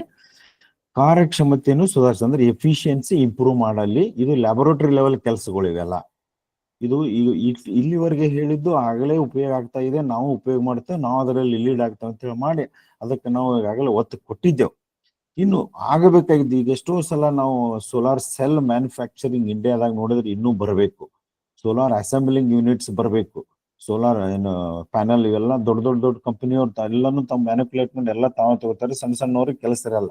ಬಟ್ ಸಣ್ಣವರು ವಿಲೇಜ್ ಲೆವೆಲ್ ಆಗಲಿ ತಾಲೂಕು ಲೆವೆಲ್ ಆಗಲಿ ಇವತ್ತರನ್ನೆಲ್ಲಾನು ಸಪರೇಟ್ ಸ್ಟಾರ್ಟ್ಅಪ್ ಕಂಪನಿ ಅಂತ ಮಾಡಿ ಇನಿಷಿಯೇಟ್ ಮಾಡಿ ಸೆಟಪ್ ಮಾಡಬಹುದು. ಇನ್ನು ಲ್ಯಾಬೊರೇಟರಿಯಲ್ಲಿ ಏನಾದರೂ ಸಂಶೋಧನೆ ಮಾಡಬೇಕು ಅಂತಂದ್ರೆ ಅಲ್ಲಿ ಎಫಿಷಿಯನ್ಸಿ ಇನ್ಕ್ರೀಸ್ ಮಾಡ್ಬೇಕಂದ್ರೆ ಕೆಮಿಕಲ್ ಇಂಜಿನಿಯರ್ಸ್ ಆಗಲಿ, ಕೆಮಿಸ್ಟ್ರಿ ಬ್ಯಾಕ್ ಗ್ರೌಂಡ್ ಅವರಾಗಲಿ, ಈ ಕೆಮಿಕಲ್ ಸೋಲಾರ್ ಸೆಲ್ಸ್ ಆಗಲಿ, ಬಯೋ ಸೋಲಾರ್ ಸೆಲ್ಸ್ ಆಗಲಿ ಇಂಥವೆಲ್ಲ ಮ್ಯಾನುಫ್ಯಾಕ್ಚರ್ ಮಾಡಬೇಕು. ಇನ್ನು ಸ್ಟೋರೇಜ್ ಸಲುವಾಗಿ ಒಂದು ದೊಡ್ಡ ಸಂಶೋಧನೆ ನಡೀತಾ ಇದೆ. ಅದ್ರ ಸಲುವಾಗಿ ಅಗೇನ್ ಕೆಮಿಕಲ್ ಇಂಜಿನಿಯರಿಂಗ್, ಇವು ಬ್ಯಾಟ್ರಿ ಸೆಲ್ಸ್, ಲಿಥಿಯಂ ಅಯಾನದ್ದು ಬಹಳ ನಡೀತಾ ಇದೆ. ಅದೇ ಒಂದು ಟೆಕ್ನಾಲಜಿ ಇದೆ. ಅದರದ್ದು ಪರ್ಯಾಯವಾಗಿ ಇನ್ನೂ ಬಹಳಷ್ಟು ಟೆಕ್ನಾಲಜಿಗಳು ಇನ್ನೂ ಲ್ಯಾಬ್ ಲೆವೆಲ್ ಅಲ್ಲಿ ನಡೀತಾ ಇದ್ದಾವೆ. ಅದ್ರ ಬಗ್ಗೆ ಸ್ವಲ್ಪ ಹೇಳ್ತೀನಿ ನಾನು. ಸ್ಮಾರ್ಟ್ ಗ್ರಿಡ್ ಟೆಕ್ನಾಲಜಿ, ಇದೆಲ್ಲ ಇಲೆಕ್ಟ್ರಿಕಲ್ ಇಂಜಿನಿಯರ್ಸ್ ಬರೋ ಕಾನ್ಸೆಪ್ಟ್. ಇದರಲ್ಲಿ ಸಹ ಎಷ್ಟೋ ಜನರು ಕೆಲಸ ಮಾಡ್ತಾ ಇದ್ದಾರೆ. ದೊಡ್ಡ ಕಂಪನಿಗಳು ಸ್ಮಾರ್ಟ್ ಗ್ರಿಡ್ ಕಡೆ ಬರ್ತಾ ಇದೆ. ಈಗ ಒಂದು ಹಳ್ಳಿ ಇದೆ, ಆ ಹಳ್ಳಿ ಸುತ್ತ ನೀರ್ ಇರುತ್ತೆ ಅಂದ್ರೆ ಅದು ಐಲ್ಯಾಂಡೆಡ್ ಒಂದು ಸಪರೇಟ್ ಆಗಿ ಅಲ್ಲಿದೆ ಒಂದು ಸೋಲಾರ್ ಪವರ್ ಗ್ರಿಡ್ ಮಾಡಿ ಅದು ಮೈಕ್ರೋ ಗ್ರಿಡ್ ಅಂತ ಮಾಡ್ಬೋದು. ಸ್ಮಾರ್ಟ್ ಗ್ರಿಡ್ ಅಂದ್ರೆ ತನಗ್ ತಾನೇ ಅದು ಜನರೇಟ್ ಮಾಡಿ ಯಾವ್ದು ಸೋರ್ಸ್ ಸೆಲೆಕ್ಟ್ ತಾನೇ ಮಾಡುತ್ತೆ, ಯಾವ್ದಾದ್ರು ಫಾಲ್ಟ್ ಆದ್ರೆ ಡಿಸ್ಕನೆಕ್ಟ್ ಮಾಡಿ ತಾನೇ ಕರೆಕ್ಟ್ ಮಾಡ್ಕೊಳ್ಳೋದು. ಇವೆಲ್ಲಾನು AI ಬೇಸ್ಡ್ ಮತ್ತು ಇವು ಎಕ್ಸ್ಪರ್ಟ್ ಸಿಸ್ಟಮ್ ಆಗಲಿ, ನಮ್ಮ IoT ಬೇಸ್ಡ್ ಆಗಲಿ, ಇದಕ್ಕೆ ಅದರದ್ದು ನಾಲೆಜ್ ಬೇಕು. But core knowledge of electrical engineering ಬೇಕೇ ಬೇಕು. ಇನ್ನು ಸಂಶೋಧನೆ ಲೆವೆಲ್ ಹೋಗ್ಬೇಕಂದ್ರೆ ಕೆಮಿಕಲ್ ಇಂಜಿನಿಯರಿಂಗ್ ಆಗಲಿ, ನಮ್ದು ಬಯೋಟೆಕ್ನಾಲಿಕಲ್ ಇಂಜಿನಿಯರಿಂಗ್ ಆಗಲಿ, ಹೀಗೆಲ್ಲ ಅವು ಬೇಕಾಗ್ತವೆ. ಸೊ ಬರೀ ಒಂದು AIML ಕಲ್ತ್ಕೊಳ್ಳಿ ಇದೆಲ್ಲ ಮಾಡಕ್ ಬರ್ತೈತಿ ಅನ್ನೋದು ತಪ್ಪು. ಬಹಳಷ್ಟು ಪೇರೆಂಟ್ಸ್ AIML ಎಲ್ಲ ಯೂನಿವರ್ಸಿಟೀಸ್ ಅಲ್ಲಿ ಕಾಲೇಜಸ್ ಅಲ್ಲಿ ಹುಚ್ಚರ್ಗಂತೆ ತೆಗಿಯಾಕತ್ ಬಿಟ್ಟಾರ. ಅವೆಲ್ಲಾನು ವಿಪರೀತ ಸೀಟ್ಸ್ ಮಾಡಿ ಅವರೆಲ್ಲರೂ ಪ್ಲೇನ್ ಆಗಿ ಅದನ್ನೊಂದು ಕಲಿತಾರೆ, ಬಟ್ ಅಪ್ಲಿಕೇಶನ್ಸ್ ಕಲಿಯಲ್ಲ.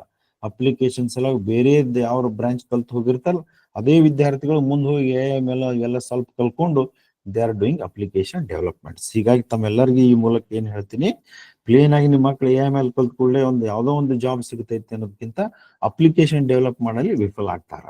ಅಪ್ಲಿಕೇಶನ್ ಡೆವಲಪ್ ಮಾಡಬೇಕಂದ್ರೆ ಕೋರ್ ಇಂಜಿನಿಯರಿಂಗ್ ನಾಲೆಜ್ ಬೇಕು. ಇನ್ನು ನ್ಯೂ ಟೆಕ್ನಾಲಜೀಸ್ ಅಂತೂ ಡೆವಲಪ್ ನಡೀತಾನೆ ಇದೆ, ಮಾಡ್ತಾನೆ ಇದ್ದಾರೆ ಹೊಸ ಬೇರೆ ದೇಶದಲ್ಲಿ. ಈಗ ನಮ್ಮ ದೇಶದಲ್ಲಿ ಸಹ ಈಗ ಇದಕ್ಕೆ ಸೆಮಿಕಂಡಕ್ಟರ್ ಇಂಡಸ್ಟ್ರಿ ಇದೇನು ದೊಡ್ಡ ಪ್ರಾಜೆಕ್ಟ್ ಅನ್ನು ಪ್ಲಾನ್ ಮಾಡಿಟ್ಟಿದ್ದಾರೆ, ಅದು ಕಂಪ್ಲೀಟ್ ಆಗಬೇಕು.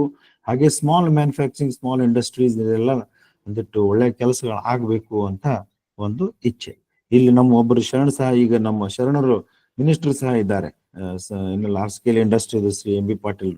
ಅವರು ಇಂಜಿನಿಯರಿಂಗ್ ಬ್ಯಾಕ್ ಗ್ರೌಂಡ್ ಇರೋದ್ರಿಂದ he should start thinking in this line, how we can really bring or upgrade village level industries ಅಂತ ವಿಚಾರ ಮಾಡ್ಬೇಕು. ಸ್ಮಾಲ್ ಸ್ಕೇಲ್ ಇಂಡಸ್ಟ್ರೀಸ್ ನ ವಿಲೇಜ್ ಲೆವೆಲ್ ಅಲ್ಲಿದಲ್ಲೇ, whether it is food technology ಆಗಲಿ, agri industry ಆಗಲಿ, agri technology development ಆಗಲಿ, ಎಲ್ಲ ಸಣ್ಣ ಮಾಡೋದು. ಬಟ್ ಅದು ವಿಚಾರ ಮಿನಿಸ್ಟ್ರಿ ಥ್ರೂ ಹೋಗಿ ಅವು ಎಲ್ಲ ಲೋವರ್ ಲೆವೆಲ್ ಇಳಿಯುವಂಗ ಆಗಬೇಕು ಅಂತ. ಸೊ ಈಗ ರೀಸೆಂಟ್ ಇನ್ನೋವೇಷನ್ ಬಗ್ಗೆ ಕ್ವಿಕ್ ಆಗಿ ಒಂದೆರಡು ಮಾತು ತಮಗೆ ಹೇಳಿ, ಸೋಲಾರ್ ಫೋಟೋವೋಲ್ಟಾಯಿಕ್ ಟೆಕ್ನಾಲಜಿಯಲ್ಲಿ ಈ ನೋಡಿ ಈ ಸಂಶೋಧನೆಗಳು ಸ್ವಲ್ಪ ಹೈ ಲೆವೆಲ್ ಇರುತ್ತೆ. ಇದಕ್ಕಿಂತ ಈಗ ನಮ್ಗೆ ಕೊಟ್ಟ ನಾಲೆಜ್ ಪ್ರಕಾರ ಸೆಲ್ ಹೇಗೆ ಕೆಲಸ ಮಾಡುತ್ತೆ ಅನ್ನೋದು ಹೇಳಿಲ್ಲ.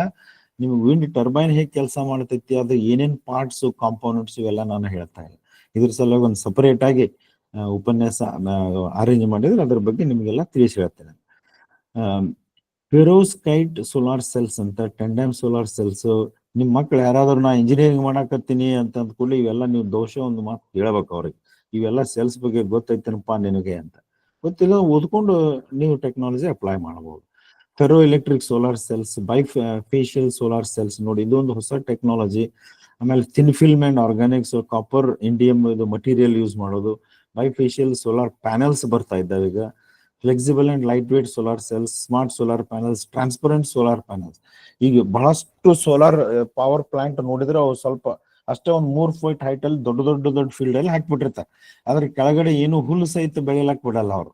ಅದು ಬೆಳಿಲಾಕ್ ಬರಾರ್ದಂಗೆ ಯಾವ್ದೋ ಪೆಸ್ಟಿಸೈಡ್ ಹೊಡೆದು ಆ ಲ್ಯಾಂಡ್ ಅನ್ನು ಪೂರ್ತಿ ಹಾಳು ಮಾಡ್ತಾ ಇದ್ದಾರೆ. ಅದ್ರ ಪರ್ಯಾಯವಾಗಿ ಈಗ ಹೊಸದಾಗಿ ಟ್ರಾನ್ಸ್ಪರೆಂಟ್ ಸೋಲಾರ್ ಪ್ಯಾನಲ್ಸ್ ಅಂತ ಒಂದು 8 ಫೂಟ್ ಎತ್ತರಲ್ಲಿ ಆ ಪ್ಯಾನಲ್ ಹಾಕಿ ಅದರಿಂದ ಸನ್ಲೈಟ್ ಕೆಳಗೆ ಬಿದ್ದು ನೆಲದ ಮೇಲೆ ಏನು ಡ್ಯಾಮೇಜ್ ಆಗಲಾರ್ದಂಗ್ ಮಾಡೋದು.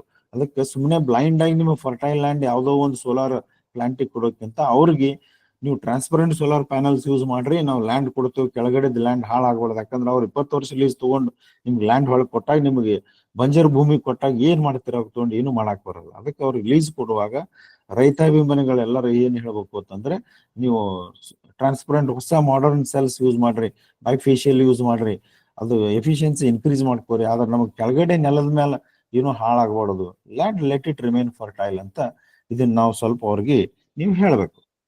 ಸೋಲಾರ್ ಎನರ್ಜಿ ಸ್ಟೋರೇಜ್ ಸಲುವಾಗಿ ನೋಡಿ, ಈಗ ಬಿಲ್ಡಿಂಗ್ ಇಂಟಿಗ್ರೇಟೆಡ್ ಇದು ಬಿಲ್ಡಿಂಗ್ ದೊಡ್ಡ ಬಿಲ್ಡಿಂಗ್ಸ್ ಗ್ಲಾಸ್ ಹಾಕಿಬಿಟ್ಟಿರ್ತಾರೆ. ಆ ಗ್ಲಾಸ್ ಹಾಕೋದ್ರಿಂದ ಒಂದು ಸೋಲಾರ್ ಡ್ರೈಯರ್ ಇಟ್ಟಂಗ ಅದು ಎಲ್ಲ ಹೀಟ್ ಒಳಗೆ ಅಕ್ಯುಮೇಟ್ ಆಗಿ ಒಳಗೆ ಕುತ್ಕೊಂಡು ಏನ್ ಮಾಡ್ತಾರೋ AC ಆನ್ ಮಾಡ್ಬಿಡ್ತಾರೆ. ಸೊ ಅದ್ರ ಬದಲು ಇದನ್ನ ಸೋಲಾರ್ ಹಾಕಿ ಅದರದಿಂದ ಎಲೆಕ್ಟ್ರಿಸಿಟಿ ಜನರೇಟ್ ಮಾಡಿ ಒಳಗಡೆ ಹ್ಯಾಂಗ್ ಕೂಲಿಂಗ್ ಮಾಡ್ಕೋಬಹುದು ಅನ್ನೋದು ಸಹ ಈ BIPV ಅಂತ ಟೆಕ್ನಾಲಜಿ ಬರ್ತಾ ಇದೆ. ಸೋಲಾರ್ ವಿಂಡೋಸ್ ಬರ್ತಾವೆ, ಸೋಲಾರ್ ಪೇಂಟ್ ಹಚ್ಚಿ ಬಿಡ್ತಾರೆ.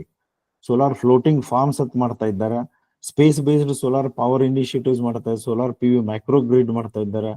ಸೋಲಾರ್ ಸ್ಕಿನ್ಸ್ ಅಂತ ಬರ್ತಾ ಇದ್ದಾವೆ. ಈಗ night time solar power generate ಆಗಕ್ ಬರ್ಬೇಕು ಅಂತವ್ ಸಹ ಈಗ ಅಂದ್ರೆ ನೈಟ್ ಟೈಮ್ ಸೋಲಾರ್ ಪವರ್ ಅನ್ನೋದು ಒಂದು ಕಾನ್ಸೆಪ್ಟ್ ಅದು. ಆದ್ರೆ ಅವಾಗ ಬಿಸಿಲು ಬಿದ್ದಿರಂಗಿಲ್ಲ, ರೆಗ್ಯುಲರ್ ಲೈಟ್ ಇಂದ ಸೋಲಾರ್ ಸೆಲ್ಸ್ ಕನ್ವರ್ಟ್ ಮಾಡಿ ನಿಮ್ಗೆ ಎಲೆಕ್ಟ್ರಿಸಿಟಿ ಜನರೇಟ್ ಮಾಡ್ತಾವ ಅಷ್ಟೇ.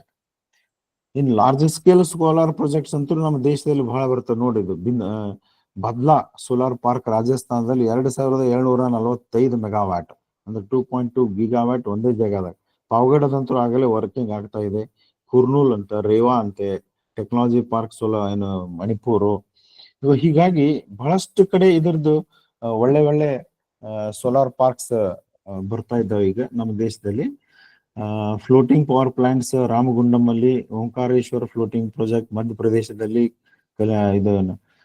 ಕಾಯಂಕುಲಂ ಫ್ಲೋಟಿಂಗ್ ಪಾಯಿಂಟ್ ಕೇರಳದಲ್ಲಿ. ಇವೆಲ್ಲ ದೊಡ್ಡ ನೋಡಿ 100 ಮೆಗಾವ್ಯಾಟ್ಸ್, ಆಮೇಲೆ 600 ಮೆಗಾವ್ಯಾಟ್, 92 ಮೆಗಾವ್ಯಾಟ್ ಬರ್ತಾ ಇದ್ದಾವೆ ಪ್ರಾಜೆಕ್ಟ್ಸ್. ಎಷ್ಟು ಇವೆಲ್ಲ ಮಾಡ್ಲಕ್ ನೋಡಿ, ಸಿವಿಲ್ ಇಂಜಿನಿಯರ್ಸ್ ಬೇಕು, ಮೆಕ್ಯಾನಿಕಲ್ ಬೇಕು, ಅಸೆಂಬ್ಲರ್ಸ್ ಬೇಕು, ಇನ್ಸ್ಟಾಲರ್ಸ್ ಬೇಕು, ಕಮಿಷನಿಂಗ್, ಆಪರೇಟಿಂಗ್, ಎಷ್ಟು ಇಂಜಿನಿಯರ್ಸ್ ಎಂಪ್ಲಾಯ್ ಮಾಡ್ತೇವೆ, ಎಷ್ಟು ಜಾಬ್ ಕ್ರಿಯೇಷನ್ ಇದೆ ಅನ್ನೋದು ವಿಚಾರ ಮಾಡಬಹುದು ಇಲ್ಲಿ. ಇನ್ನು ವಿಂಡ್ ಎನರ್ಜಿ ಟೆಕ್ನಾಲಜಿ ಬೇಸಿಕ್ಸ್ ಈಗ ಬಿಡ್ತೀನಿ, ಮುಂದೆ ಯಾವಾಗಾದ್ರೂ ಹೇಳಿದ್ರೆ ಆಯ್ತು. ಆದ್ರೆ ಇದರಲ್ಲಿ ನಮ್ಗೆ ಹೆಚ್ಚಿಗೆ ನಡೀತಾ ಇರೋದು ಏನು, ಬಹಳಷ್ಟು ವರ್ಟಿಕಲ್ ಆಕ್ಸಿಸ್ ಮತ್ತು ಹೈಬ್ರಿಡ್ ಸಿಸ್ಟಮ್ಸ್ ಈ ಟೈಪ್ ಮಾಡ್ತಾ ಇದ್ದೇವೆ. ಇಲ್ಲೆಲ್ಲ ನಡೀತಾ ಇರೋದು ಸಂಶೋಧನೆ. ಆ ಬ್ಲೇಡ್ ಮೆಟೀರಿಯಲ್ ಅದ್ರ ಮೇಲೆ ಡಸ್ಟ್ ಅಕ್ಯುಮುಲೇಟ್ ಆಗಬಾರ್ದು, ಸ್ನೋ ಅಕ್ಯುಮುಲೇಟ್ ಆಗಬಾರ್ದು. ಅದು ನ್ಯಾಚುರಲ್ ಎಷ್ಟು ಲೋ ವಿಂಡ್ ವೆಲಾಸಿಟಿಯಲ್ಲಿ ಸಹ ತಿರುಗಾಕ್ ಸ್ಟಾರ್ಟ್ ಮಾಡಬೇಕು, ಹೈ ವಿಂಡ್ ವೆಲಾಸಿಟಿಯಲ್ಲಿ ತಾನೇ ಬಂದಾಗಬೇಕು. ಈ ಟೈಪ್ ಕೆಲಸಗಳು ನಡೀತಾ ಇದ್ದಾವಂತ ತಮಗೆ ಹೇಳ್ತೀನಿ. ಸೊ ಇಲ್ಲಿ advance blade materials, high capacity turbines ಮಾಡ್ತಾ ಇದ್ದಾರೆ. ಆಫ್ ಶೋರ್ ವಿಂಡ್ ಈಗ ಮೊದಲು ನೆಲದ ಮೇಲೆ ಹಾಕ್ತಿದ್ರು, ಅಲ್ಲಿ ಗಾಳಿದು ಸ್ವಲ್ಪ ಪ್ರಾಬ್ಲಮ್ ಆಗಿತ್ತು. ಈಗ ಶೋರ್ ಅಲ್ಲಿ ಹೋಗ್ತಾ ಇದ್ದಾರೆ. ಎಲ್ಲಿ ನೀರು ವಾಟರ್ ಬಾಡಿ ಲಾರ್ಜ್ ಇರ್ತೈತೆ ಅಲ್ಲಿ ಕಂಟಿನ್ಯೂಸ್ ಕಾನ್ಸ್ಟೆಂಟ್ ವಿಂಡ್ ಬ್ಲೋ ಆಗ್ತದೆ ಅಂತ ಹೇಳಿ ಅದ್ರ ಮೇಲೆ ಈಗ ನಮ್ಮ ಇಂಡಿಯಾದಲ್ಲಿ ಇದು Tamil Nadu, Gujarat offshore wind farms ಆಗಲಿ, ಈ ಕನ್ಯಾಕುಮಾರಿಯಲ್ಲಿ ಸಹ ಪ್ಲಾನ್ ಮಾಡ್ತಾ ಇದ್ದಾರೆ. ಇನ್ನು portable wind turbines for personal use ಅಂತ small wind turbines rooftop ಮಾಡ್ತಾರೆ. ಈಗ ಬಹಳಷ್ಟು ಜನ ನಾವು ವಿಚಾರ ಮಾಡೋದು, ಸ್ಮಾಲ್ ವಿಂಡ್ ಟರ್ಬೈನ್ಸ್ ಏನ್ ಮಾಡ್ತಾವ ಅಂದ್ರೆ ಅವು ಸ್ವಲ್ಪ ಸೌಂಡ್ ಬಹಳ ಬಂದ್ಬಿಡ್ತೈತಿ. ಪ್ಲಸ್ ಅದು ಸಿಂಗಲ್ ಕಂಬದ ಮೇಲೆ ಹಾಕಿದಾಗ ಅದು ಗೈ ವೈರ್ಸ್ ಅಂತ ಮಗ್ಲು ಅದನ್ನ ಕಟ್ಟು ಸಲುವಾಗಿ ಏನ್ ವೈರ್ ಯೂಸ್ ಮಾಡ್ತಾ ಅದು ಬೇರೆಯವ್ರ ಮ್ಯಾಳಗಿ ಮೇಲೆ ಹೋಗ್ಬಿಡುತ್ತೆ. ಹೀಗಾಗಿ ಅದೊಂದ್ ಸ್ವಲ್ಪ ಅದು ಇನ್ಕನ್ವೀನಿಯಂಟ್ ಆಗುತ್ತೆ. ವರ್ಟಿಕಲ್ ಲೋ ಹೈಟ್ ಇಟ್ರಿ ಏನಕ್ಕೋದು ಇವೆಲ್ಲ ಪ್ರಾಣಿಗಳಾಗಲಿ, ಪಕ್ಷಿಗಳಾಗ್ಲಿ, ಮನೆಯೊಳಗೆ ಬೆಕ್ಕು ಇವೇನಿದ್ದು ಹೋಗಿ ಅದಕ್ಕೆ ಬಡೋದು ಸಾಯೋ ಚಾನ್ಸಸ್ ಜಾಸ್ತಿ ಇರ್ತಾವ. ಇಲ್ಲ ಸಣ್ಣ ಹುಡುಗರು ಯಾವ ಆಟ ಆಡು ಸ್ವಲ್ಪ ಓವರ್ ಹೈಪರ್ ಆಕ್ಟಿವ್ ಹುಡುಗರಿದ್ದು ಮ್ಯಾಳಗಿ ಮೇಲೆ ಹೋಗಿ ಅದನ್ನ ಏನೋ ಚಾಲ ಮಾಡಿ ಹಿಡಿದ್ರು ಅದನ್ನು ಡೇಂಜರ್. ಹೀಗಾಗಿ ಸ್ಮಾಲ್ ವಿಂಡ್ ಟರ್ಬೈನ್ಸ್ ಏನು ಜನರು ಇದ್ದ ವಾಸಿಸುವ ಸ್ಥಳದಲ್ಲಿ ಹಾಕ್ಸೋದಕ್ಕೆ ನಾನಂತೂ ಸಜೆಸ್ಟ್ ಮಾಡಲ್ಲ. ಬಟ್ ಒಂದಿಷ್ಟು ಜನ ಕ್ರೇಜ್ ಆಗಿ ಅದನ್ನ ಮಾಡ್ತಾರೆ. ಆದ್ರೆ ವರ್ಟಿಕಲ್ ಆಕ್ಸಿಸ್ ವಿಂಡ್ ಟರ್ಬೈನ್ ಅದಕ್ಕೊಂದು ಕೇಜ್ ಹಾಕಿ ಮಾಡಬಹುದು ಅಂತ ಒಂದು ಸಜೆಷನ್. ಅವಕ್ಕೆ ಸೌಂಡು ಕಡಿಮೆ ಇರುತ್ತೆ. ಆದ್ರೆ ಹಾರಿಜಾಂಟಲ್ ಆಕ್ಸಿಸ್ ಸ್ವಲ್ಪ ಸಪ್ಲೈ ಜಾಸ್ತಿ ಮಾಡೋದ್ಕೊಳ್ಳ ಮಗ್ಲು ಮನೆಯವ್ರು ಬಯಕ್ ಸ್ಟಾರ್ಟ್ ಮಾಡ್ತಾರೆ. So large scale power project ಅಲ್ಲಿ ಅಂತೂ ಬಹಳಷ್ಟು ನಡೀತಾ ಇದ್ದಾವೆ ಇಂಡಿಯಾದಲ್ಲಿ. ಇದು ಲ್ಯಾಂಡ್ ಮೌಂಟೆಡ್ ಇದು ತಮಿಳುನಾಡಲ್ಲಿ 1500 ಮೆಗಾವ್ಯಾಟ್, ರಾಜಸ್ಥಾನಲ್ಲಿ 10,064, ಮಹಾರಾಷ್ಟ್ರ ನೋಡಿ ಎಲ್ಲ ದೊಡ್ಡ ವಿಂಡ್ ಪಾರ್ಕ್. ಒಂದು ಕ್ವಿಕ್ ಕೊಟೇಶನ್ ತಮಗೆ ಈ ಮೂಮೆಂಟ್ ಅಲ್ಲಿ ಸ್ವಲ್ಪ ನಿಮ್ನ ರಿಫ್ರೆಶ್ ಮಾಡೋ ಸಲುವಾಗಿ. ಇದು ನಮ್ಮ ಜೀವನದ ಬಗ್ಗೆ ಇರುತ್ತೆ. ಜೀವನದ ಆಟವು ಬೂಮರಾಂಗ್ಸ್ ಆಟದಂತೆ, ನಮ್ಮ ಚಿಂತನೆಗಳು, ಕೃತ್ಯಗಳು ಮತ್ತು ಮಾತುಗಳು ತಕ್ಷಣ ಅಥವಾ ತಡವಾಗಿ ನಮಗೆ ಅಚೋಕ ಪ್ರಾಮಾಣಿಕತೆಯಿಂದ ಮರಳಿ ಬರುತ್ತದೆ. ಇದು 100% ಟ್ರೂ. ಇದ್ರದ್ದೇನು ತಪ್ಪಿಸಕ್ಕಾಗಲ್ಲ. ಅದಕ್ಕೆ ನಾವು ಎಷ್ಟು ಅದರಲ್ಲಿ ನಾವು ಸಿನ್ಸಿಯರ್ ಆಗಿರ್ತೋ ಅಷ್ಟು ಸಿನ್ಸಿಯಾರಿಟಿ ವಾಪಸ್ ಬರುತ್ತೆ. ಇನ್ನು ಉಳಿದಿದ್ದು ಗ್ರೀನ್ ಹೈಡ್ರೋಜನ್ ಪ್ರಾಡಕ್ಟ್, ಈಗ ಟೈಮ್ ಜಾಸ್ತಿ ಆಗಿರೋದ್ರಿಂದ ಇದರಲ್ಲಿ ಸ್ವಲ್ಪ ನಾನು ಕಟ್ ಮಾಡ್ತೀನಿ. ಗ್ರೀನ್ ಹೈಡ್ರೋಜನ್ ಇದರಲ್ಲಿ ಬಹಳಷ್ಟು ಕೆಲಸ ನಡೀತದೆ. ಎನರ್ಜಿ ಸ್ಟೋರೇಜ್ ಸೊಲ್ಯೂಷನ್ ಅಲ್ಲಿ ಸಹ ಬಹಳಷ್ಟು ಇವೆಲ್ಲ ಪರ್ಯಾಯ ಇಂಧನಗಳದ್ದು ಶೋಧಗಳು. ಎನರ್ಜಿ ಸ್ಟೋರೇಜ್ ಸಹ ಬಹಳಷ್ಟು ಕೆಲಸ ನಡೀತಾ ಇದೆ. ಇನ್ನು ಇಂಡಿಯಾದ ಕೊಲಾಬರೇಷನ್ ಅಲ್ಲಿ ನೋಡಿ, ಇಂಟರ್ನ್ಯಾಷನಲ್ ಸೋಲಾರ್ ಅಲಯನ್ಸ್ ಅಂತ ನಡೀತಾ ಇದೆ. India US clean energy partnership ನಡೀತಾ ಇದೆ. India European union green partnership, ಇದೆಲ್ಲ ಗೌರ್ಮೆಂಟ್ ವೆಬ್ಸೈಟ್ ಹೋಗಿ ನೋಡಿದ್ರೆ ಸಿಗ್ತಾವು. ಅದರಲ್ಲಿ ಪಾರ್ಟ್ನರ್ ಆಗಿ ತಾವು ಸಹ ಕೆಲಸ ಮಾಡಬಹುದು. India UAE renewable energy collaboration ನಡೀತಾ ಇದೆ. ಇಂಡಿಯಾ ಜಪಾನ್ ಎನರ್ಜಿ ಡೈಲಾಗ್ ನಡೀತಾ ಇದೆ. ಎಲ್ಲ ಬೇರೆ ಬೇರೆ ಬೇರೆ ಕೊಲಾಬರೇಷನ್ ಭಾರತ ದೇಶ ಬಹಳಷ್ಟು ಇನ್ವಾಲ್ವ್ ಆಗಿ ಕೆಲಸ ಮಾಡ್ತಾ ಇದ್ದಾರೆ. ಇಂಡಿಯಾ ಜರ್ಮನಿ ನಡೀತಾ ಇದೆ. ಬ್ರಿಕ್ಸ್ ಅಂತ ಅದರಲ್ಲಿ ಇದೆ. ಇಂಡಿಯಾ ಆಸ್ಟ್ರೇಲಿಯಾ ಇದೆ. NG's ಎಕ್ಸ್ಪಾನ್ಷನ್ ಅಂತ ಸಹ ನಡೆದಿದೆ. ಸೊ ಇವೆಲ್ಲ ನಮ್ಮ ಯಂಗ್ ರಿಸರ್ಚರ್ಸ್ಗೆ, ಯಂಗ್ ಇನ್ವೆಸ್ಟರ್ಸ್ಗೆ, ಯಂಗ್ ಸ್ಟಾರ್ಟ್ಅಪ್ಸ್ ಕಂಪನಿಯವರಿಗೆ ಇವೆಲ್ಲನೂ ಅಲರ್ಟ್ ಆಗಿ ನೋಡ್ತಾ ಇರಬೇಕು. ಇನ್ನು ಯಾರಿಗೆ ನಾವು ಇವೆಲ್ಲ ಡೆವಲಪ್ಮೆಂಟ್ ಮಾಡ್ತಾ ಇದ್ದೇವು ಅಂತಂದು ಕ್ವಿಕ್ ಆಗಿ ಒಂದು 4 ಸ್ಲೈಡ್ ತೋರಿಸ್ತೀನಿ. ಚಿತ್ರ ಬರೀ ಅಷ್ಟೇ, ಓನ್ಲಿ ಚಿತ್ರ. ಯಾರಿಗಾಗಿ ನೋಡಿ, ಒಬ್ಬ ರೈತ ಅಲ್ಲಿ ದುಡಿದು ಎಲ್ಲ ಮಾಡಿ ಬಿಟ್ಟಾಗ ಅವನು ನಮಗೆ ಸಿಗೋದು ಆಹಾರ ಇಲ್ಲಾರ್ದೆ ಏನೂ ಇಲ್ಲ. ಅದ್ರ ಸಲುವಾಗಿ ಫಸ್ಟ್ ಪ್ರಯಾರಿಟಿ ಫುಡ್ ಸೆಕ್ಯೂರಿಟಿ. ಅದನ್ನ ನಾವು ಕಾಯ್ದುಕೊಂಡು ಹೋಗ್ಲೇಬೇಕು. ದೊಡ್ಡ ದೊಡ್ಡ ಸಿಟಿಯಲ್ಲಿ ಇನ್ನೂ ಮಕ್ಕಳು ಕೇಳ್ತಾರೆ, ಹಾಲು ಎಲ್ಲಿಂದ ಬರ್ತಾವ ಅಂದ ಕೂಡಲೇ ನಂದಿನಿ ಆ ಪ್ಯಾಕೆಟ್ ಹೇಳ್ತಾರಂದ್ರೆ. ಸೊ ದಯವಿಟ್ಟು ಎಲ್ಲೆಲ್ಲಿ ಯಾರ್ಯಾರ ನಿಮ್ಮ ಮಕ್ಕಳು ಮೊಮ್ಮಕ್ಕಳು ಬೇರೆ ದೇಶದಾಗ ಇರ್ಲಿ, ಇಲ್ಲೇ ಇರ್ಲಿ, ನಾವು ಮಾಡ್ತಾ ಇರೋದು ರೈತರ ಸಲುವಾಗಿ. ಅದಕ್ಕೆ ಇಲ್ಲಿ ನಾವು ಹೇಗೆ ಸೋಲಾರ್ ಎನರ್ಜಿ ಯೂಸ್ ಮಾಡಬಹುದು, ಪರ್ಯಾಯ ಶಕ್ತಿಗಳು ಯೂಸ್ ಮಾಡಬಹುದು. ಒಬ್ಬ ಪಾಟ್ರಿ ಮಾಡೋನ ಸಲ ಇದು ಆಗ್ಲೇ ಮಾಡಿದ್ದಾರೆ ಸಂಶೋಧನೆ, ಇಲ್ಲ ಅಂತಿಲ್ಲ. ಪಾಟ್ರಿಯಲ್ಲಿ ಸಹ ಮಾಡಿದ್ದಾರೆ, ಇದು ಕಾರ್ಪೆಂಟ್ರಿಯಲ್ಲಿ ಮಾಡಿದ್ದಾರೆ. ನೇಕಾರದ್ದು ಅವ್ರದೆಲ್ಲ ಪರಿಸ್ಥಿತಿ, ಎಲ್ಲರ ಪರಿಸ್ಥಿತಿ ಗಂಭೀರ ಆಗ್ತಾ ಇದೆ. ನಾವು ಅವ್ರ ಬಗ್ಗೆ ವಿಚಾರ ಮಾಡ್ತಾ ಇಲ್ಲ. ಇದು ಹಳ್ಳಿಯಲ್ಲಿ ರಿಟೈರ್ಮೆಂಟ್ ಆದವರು ಅಥವಾ ಯಂಗ್ಸ್ಟರ್ಸ್ ಸ್ಟಾರ್ಟ್ಅಪ್ಸ್ ಇಲ್ಲಿ ಹೋಗಿ ನಾವು ಕಾಂಟ್ರಿಬ್ಯೂಷನ್, ಇಲ್ಲಿ ಹಣ ಜಾಸ್ತಿ ಇರಂಗಿಲ್ಲ, ಅದ ಸೇವೆ ಜಾಸ್ತಿ ಇರುತ್ತೆ. ಆಮೇಲೆ ನಾವು ಸ್ಮಿತಿ ಅಂತೇವು, ಬ್ಲ್ಯಾಕ್ ಸ್ಮಿತ್ ಎಲ್ಲ ಮಾಡ್ತಿರ್ತಾರೆ. ಆಮೇಲೆ ಇವು ಗಾಣದ ಇಲ್ಲಿ ನಾವು ಮಾಡಬಹುದು. ಆಮೇಲೆ ಸ್ಪ್ರಿಂಕ್ಲರ್ಸ್ ಇವೆಲ್ಲಕ್ಕೂ ಕಂಡು ಹಿಡಿದಾರೆ, ಯಾವ್ದು ಇಲ್ಲ ಅಂತ. ಟೈಲರಿಂಗ್ ಆಗ್ಲಿ, ಇದು ಅಭ್ಯಾಸ ಮಾಡಕ್ ಹುಡುಗರಿಗೆ ಎಷ್ಟೋ ಗೋಲ್ಡ್ ಸ್ಮಿತ್ಸ್ ಕೆಲಸ ಮಾಡ್ತಿರ್ತಾರೆ, ಟೈಲರಿಂಗ್ ಮಾಡ್ತಿರ್ತಾರೆ. ಆಮೇಲೆ ಮನಿಯೊಳಗೆ ಅಡಿಗೆ ಮಾಡೋದು ನೋಡ್ರಿ, ಎಲ್ಲ ಇತ್ತು ಒಂದ್ ಟೈಮ್, ಅದ ಹೋಗೈತಿ ಅಂದ್ರೂ ಇನ್ನೂ ಹಳ್ಳಿಯಲ್ಲಿ ಇದೆ ಇದು. ಆಮೇಲೆ ಯಾವ್ದಾದ್ರು ಇದು ಕ್ಲೀನಿಂಗ್ ಆಗಲಿ, ಇವೆಲ್ಲ ಎಷ್ಟು ಡೀಸೆಲ್ ಹಾಕಿ ಯೂಸ್ ಮಾಡ್ತಾರೆ, ಅದನ್ನ ಮಾಡಬಾರ್ದು. ಇನ್ನು ಲಾಸ್ಟ್ ಇದು ಒಂದು ಡೇರಿ ಸಲುವಾಗಿ ಸಹ ಯೂಸ್ ಮಾಡೋದು. ಇಷ್ಟೆಲ್ಲ ಆಕ್ಯುಪೇಷನಲ್ ರೂರಲ್ ಇಂಡಿಯಾ ಏನೇನ್ ಅದಾವು, ಒಂದೊಂದು ಸಹ ನಾವು ಸ್ಟಡಿ ಅಂತ ತಗೊಂಡ್ರು ಅವಕ್ಕೆಲ್ಲ ನಾವು ಪರ್ಯಾಯ ಶಕ್ತಿ ಇಂಧನಗಳನ್ನ ಉಪಯೋಗ ಮಾಡಬಹುದು ಅಂತ ಹೇಳ್ತಾ, ಕೊನೆಯದಾಗಿ ನಮ್ಮ ಪ್ರತಿಯೊಂದು ಕೃತಿಯು ಈ ಹಂತಗಳನ್ನು ದಾಟಲೇಬೇಕು. ನಿಂದನೆ, ವಿರೋಧ ಮತ್ತು ನಂತರ ಸ್ವೀಕಾರ. ತಮ್ಮ ಕಾಲಕ್ಕಿಂತ ಮುಂಚಿನಂತೆ ಇಚ್ಛಿಸುವವರು ಖಂಡಿತವಾಗಿಯೂ ತಪ್ಪಾಗಿ ಅರ್ಥೈಸಲ್ಪಡುತ್ತಾರೆ. ಇದು ಇಂಗ್ಲಿಷ್ ನಲ್ಲಿ ಚೆನ್ನಾಗಿ ಹೇಳ್ತಿರ್ತೀನಿ, ಕನ್ನಡದಲ್ಲಿ ತಪ್ಪಾಗಿ ಅರ್ಥೈಸಲ್ಪಡುವರು ಅಂತ ಸ್ವಾಮಿ ವಿವೇಕಾನಂದರು ಹೇಳಿದ್ದು 100% ಸತ್ಯ ಇದೆ ಅಂತ ಹೇಳ್ತಾ, ತಮ್ಮ ಯಾವ್ದಾದ್ರು ಪ್ರಶ್ನೆಗಳು ಶಶಿಕಾಂತ್ ಅವರಿಗೆ ಈಗ ಮೈಕ್ ಹ್ಯಾಂಡ್ ಓವರ್ ಮಾಡ್ತೀನಿ. ಇದನ್ನ ಪ್ರೆಸೆಂಟೇಶನ್ ಕ್ಲೋಸ್ ಮಾಡ್ತೀನಿ. ಪ್ರಶ್ನೆಗಳು ಏನೇ ಇದ್ರೂ ನಮಗೆ ಪರ್ಸನಲ್ ಇಮೇಲ್ ಮಾಡಬಹುದು, ಅಥವಾ ನೀವು ನಮಗೆ ವಾಟ್ಸಪ್ ಕಳಿಸಿದ್ರು ಸಹ, ಅಥವಾ ಬೇರೆ ನಿಮ್ಮ ಎಲ್ಲಿ ಸಪರೇಟ್ ಇದ್ರ ಮೇಲೆ ಲೆಕ್ಚರ್ ಕೇಳೋದಿದ್ರು ನಾವು ಹೇಳಬಹುದು. ಸೊ ಮತ್ತೊಮ್ಮೆ ಎಲ್ಲ ಶರಣ ಭಕ್ತರಿಗೆ ನನ್ನ ಧನ್ಯವಾದಗಳು. ಬಹುಶಃ ನಾನು ಏನ್ ಹೇಳ್ಬೇಕಾಗಿದ್ದು ಕರೆಕ್ಟ್ ಆಗಿ ಹೇಳಿನಿ ಅಂತ ತಿಳ್ಕೊಂಡಿರ್ತೀನಿ. ಆದ್ರೂ ತಮಗೆ ಏನಾದ್ರು ಕ್ರಿಟಿಕಲ್ ಕಮೆಂಟ್ಸ್ ಇದ್ರೆ ದಯವಿಟ್ಟು ಹೇಳಬಹುದು. ಸರ್, ಅನಂತ ಭಕ್ತಿಪೂರ್ವಕ ಶರಣಾರ್ಥಿಗಳು. ಬಹುಶಃ ಇವತ್ತ ವಿಜ್ಞಾನದ ಜೊತೆಗೆ ಅಧ್ಯಾತ್ಮದ ಒಂದು ಫ್ಲೇವರ್ ಅನ್ನ, ಪರಿಮಳವನ್ನ ಬೆರೆಸಿ, ವಿಜ್ಞಾನ ಮತ್ತು ತತ್ವಜ್ಞಾನ, ಅಧ್ಯಾತ್ಮ ಹೇಗೆ ಜೊತೆಯಾಗಿ ಹೋಗ್ಬಲ್ಲು ಅಂತಕ್ಕಂಥ ವಿಚಾರವನ್ನು ಬಹಳ ಚಂದ ಹೇಳಿದ್ರಿ. ಅಲ್ಲಂ ಪ್ರಭುಗಳು ಅವಾಗ ಒಂದು 900 ವರ್ಷದಿಂದ ಉದಕದೊಳಗೆ ಕಿಚ್ಚು ಹುಟ್ಟಿ ಸುಡುತ್ತಿರುವುದು ಕಂಡೆ, ನೀರೊಳಗೆ ನಾನು ಬೆಂಕಿ ಕಾಣ್ತೀನಿ, ಗಗನದಲ್ಲಿ ಮಾಮರವ ಕಂಡೆ, ಪಕ್ಕವಿಲ್ಲದ ಹಕ್ಕಿ ಭುವಿಯ ನುಂಗಿದ ಕಂಡೆ, ಕಾಣ ಗುಹೇಶ್ವರ ನಿನ್ನ ಕಾಲದ ಭಿನ್ನಾಣ ಅಂತಕ್ಕಂಥದ್ದು. ಈ ಕಾಲ ಅಂತಕ್ಕಂಥ ಕಾಲಜ್ಞಾನ ಮತ್ತು ಅಗತ್ಯತೆ ಶೋಧಗಳ ಬಗ್ಗೆ, ಬಹುಶಃ ಪರ್ಯಾಯ ಇಂಧನದ ಬಗ್ಗೆ ಇಷ್ಟೊಂದು ಸರಳವಾಗಿ ನಾವು ಕಂಡಿಲ್ಲ. ಯಾಕಂದ್ರೆ ಡಾಕ್ಟರ್ KS ಮಲ್ಲೇಶ್ ಅಂತ ಹೇಳಿ professor of physics, Mysuru retired university professor ಇದ್ದಾರೆ. ಸಾಕಷ್ಟು ವಿಜ್ಞಾನಿಗಳು ಇಲ್ಲಿ ಜಾಯ್ನ್ ಆಗಿದ್ದಾರೆ. ಬಹಳಷ್ಟು ಸರಳವಾಗಿ ಅವರ ಅನಾರೋಗ್ಯದ ಮಧ್ಯೆ, ಕುತ್ತಿಗೆಗೆ ಥ್ರೋಟ್ ಇನ್ಫೆಕ್ಷನ್ ಮಧ್ಯೆ ಕಾಡ್ತಾ ಇತ್ತು. ಈ ಒಂದು ಪರ್ಯಾಯ ಶಕ್ತಿಯು ನಿಜಕ್ಕೂ ಒಂದು ದೇಶದ ಅಭಿವೃದ್ಧಿ 2030 ಅಂತಕ್ಕಂಥದ್ದು ಬಹಳ ಅರ್ಥಪೂರ್ಣವಾಗಿ ಮಾಡಿಕೊಟ್ರಿ ಸರ್. ನಿಮಗೆ ಅಕ್ಕನ ಅರಿವು ಬಸವಾದಿ ಶರಣರ ಚಿಂತನ ಕೂಟದಿಂದ ನಮ್ಮ ಭಕ್ತಿಪೂರ್ವಕ ಶರಣಾರ್ಥಿಗಳನ್ನ ಈ ಸಂದರ್ಭದಲ್ಲಿ ಹೇಳ್ತಾ, ಇವತ್ತಿನ ಗತಿದಾಸೋಹಿಗಳಾದಂತ ಶ್ರೀ ರಾಜಶೇಖರ್ ಮೆಟ್ಗೂಡ್ ಅವರು ತಮ್ಮ ತಂದೆ ಮತ್ತು ಅವರ ಕುಟುಂಬದ ಬಗ್ಗೆ, ತಮ್ಮ ಈ ಅಕ್ಕನ ಅರಿವಿನ ಜೊತೆಗೆ ತಮ್ಮ ಒಡನಾಟಿಕೆ ಸಂಬಂಧಗಳ ಬಗ್ಗೆ ನಾವು ಹೇಳಿ ಅಂತ ಅವ್ರಲ್ಲಿ ಕೇಳ್ಕೊಂತ ಇದೀವಿ. Shri Rajashekhar Metgud sir. Namaskar, sir. Thank you, sir, Dr. Suresh. Thank you so much for your kind words. Dr. Shashikant ಅವ್ರು ಹೇಳಿದ್ರೆಲ್ಲ. ನಾನು ನಮ್ಮ ತಂದೆ ಬಗ್ಗೆ ಹೇಳ್ಬೇಕಂದ್ರೆ ಐ ಥಿಂಕ್ ಮೋರ್ ದೆನ್ ನಾನು ಹೇಳ್ಬೇಕಂತಲೂ ಅವ್ರ ಮೊಮ್ಮಕ್ಕಳನ್ನೇ ಅವ್ರು ಹೇಳ್ತಾ ಇದ್ದಾರೆ. ನಮ್ಮ ಅಜ್ಜನ ಬಗ್ಗೆ ನಾನು ಹೇಗೆ ನೆನಪಿಟ್ಟಿದ್ದೀನಿ, ನಮ್ಮ ಅಜ್ಜ ಹೆಂಗಿದ್ರು, ಅವರಿಂದ ನಾನು ಏನ್ ಕಲಿಬೇಕಾಯ್ತು. Is a man of selfless and he was devoted to society. Even talking about it, ಅವ್ರು ಹೇಳ್ತಿದ್ರು ಏನಂದ್ರೆ ಮಾಡಿದ್ದನ್ನ ಮಾತಾಡಬಾರದು, ಮಾಡಿಸಿಕೊಂಡಿದ್ದನ್ನ ಮರಿಬಾರದು. ನಮ್ದು ಎಲ್ಲಾ ಕಡೆ ಜನರು ಎಲ್ಲರೂ ನಾವು ಎಷ್ಟೋ ಮಾಡ್ತಾ ಇದ್ದೇವೆ, ಮಾಡಿದ್ದನ್ನ ನಾವು ಮಾತಾಡಿದ್ರೆ ಅದು ಮಾಡಿದಂಗ ಅಲ್ಲ ಅಂತ ಹೇಳ್ತಿದ್ರು. ಅದಕ್ಕೆ ಅವ್ರು ಯಾವಾಗಲೂ ತಮ್ಮ ಜೀವನದಲ್ಲಿ ಜನಸೇವೆ, ಇದ್ರ ಸೇವೆ, ರೈತರ ಸೇವೆ, ರೈತರಂದ್ರೆ ತುಂಬಾ ಪ್ರೀತಿ. ರೈತರು ಯಾವಾಗಲೂ ಕಷ್ಟ ಆಗಬಾರ್ದು ಅಂತ ಒಂದು ಜೀವನ ಮಾಡಿದ್ರು. ಅವ್ರು ನೋಡಿ ನಮ್ಗೆ ಒಂದು ಸ್ವಲ್ಪ ಅವರಿಂದ ನಾವು ಮಾಡ್ಬೇಕಂತ ಇದು. ಅವ್ರ ಮೊಮ್ಮಕ್ಕಳು ಕೂಡ ಅವ್ರವ್ರ ಅನುಭವಗಳು ಪಟ್ಟನವ್ರು ಹೇಳಿದ್ರು. ನಮ್ಮ ಅಕ್ಕನ ಮಗಳು, ಅವಳು ಚಿಕ್ಕವಳು, ಅಂಗಡಿಯಲ್ಲಿ ಕೂರ್ತಿದ್ವಿ, ಎಲ್ಲೇ ಬ್ಯಾಂಕ್ ಹೋಗ್ತಿದ್ರು ಬರ್ತಿದ್ರು, ಯಾರೇ ಏನೇ ಕೇಳಿದ್ರು ಹಾ ಹೋಗಪ್ಪ. ಯಾವುದಾಗಲೂ ಒಂದು ನಾನು ಎಷ್ಟೊಂದು ನಾನು ಚಿಕ್ಕವರಿಂದ ನಮ್ಮ ತಂದೆ ಕೂಡ ಹಳ್ಳಿಗೆ ಹೋಗ್ತಿದ್ದೆ. ಅಲ್ಲಿ ಹಳ್ಳಿಯಲ್ಲಿ ಅವಾಗೆಲ್ಲ ಮದುವೆ ಅಂದ್ರೇನೆ ಸೀರೆ ಕೊಡ್ಬೇಕು, ಬಂಗಾರ ಕೊಡ್ಬೇಕು, ಅದೆಲ್ಲ ಇರ್ತಿತ್ತು.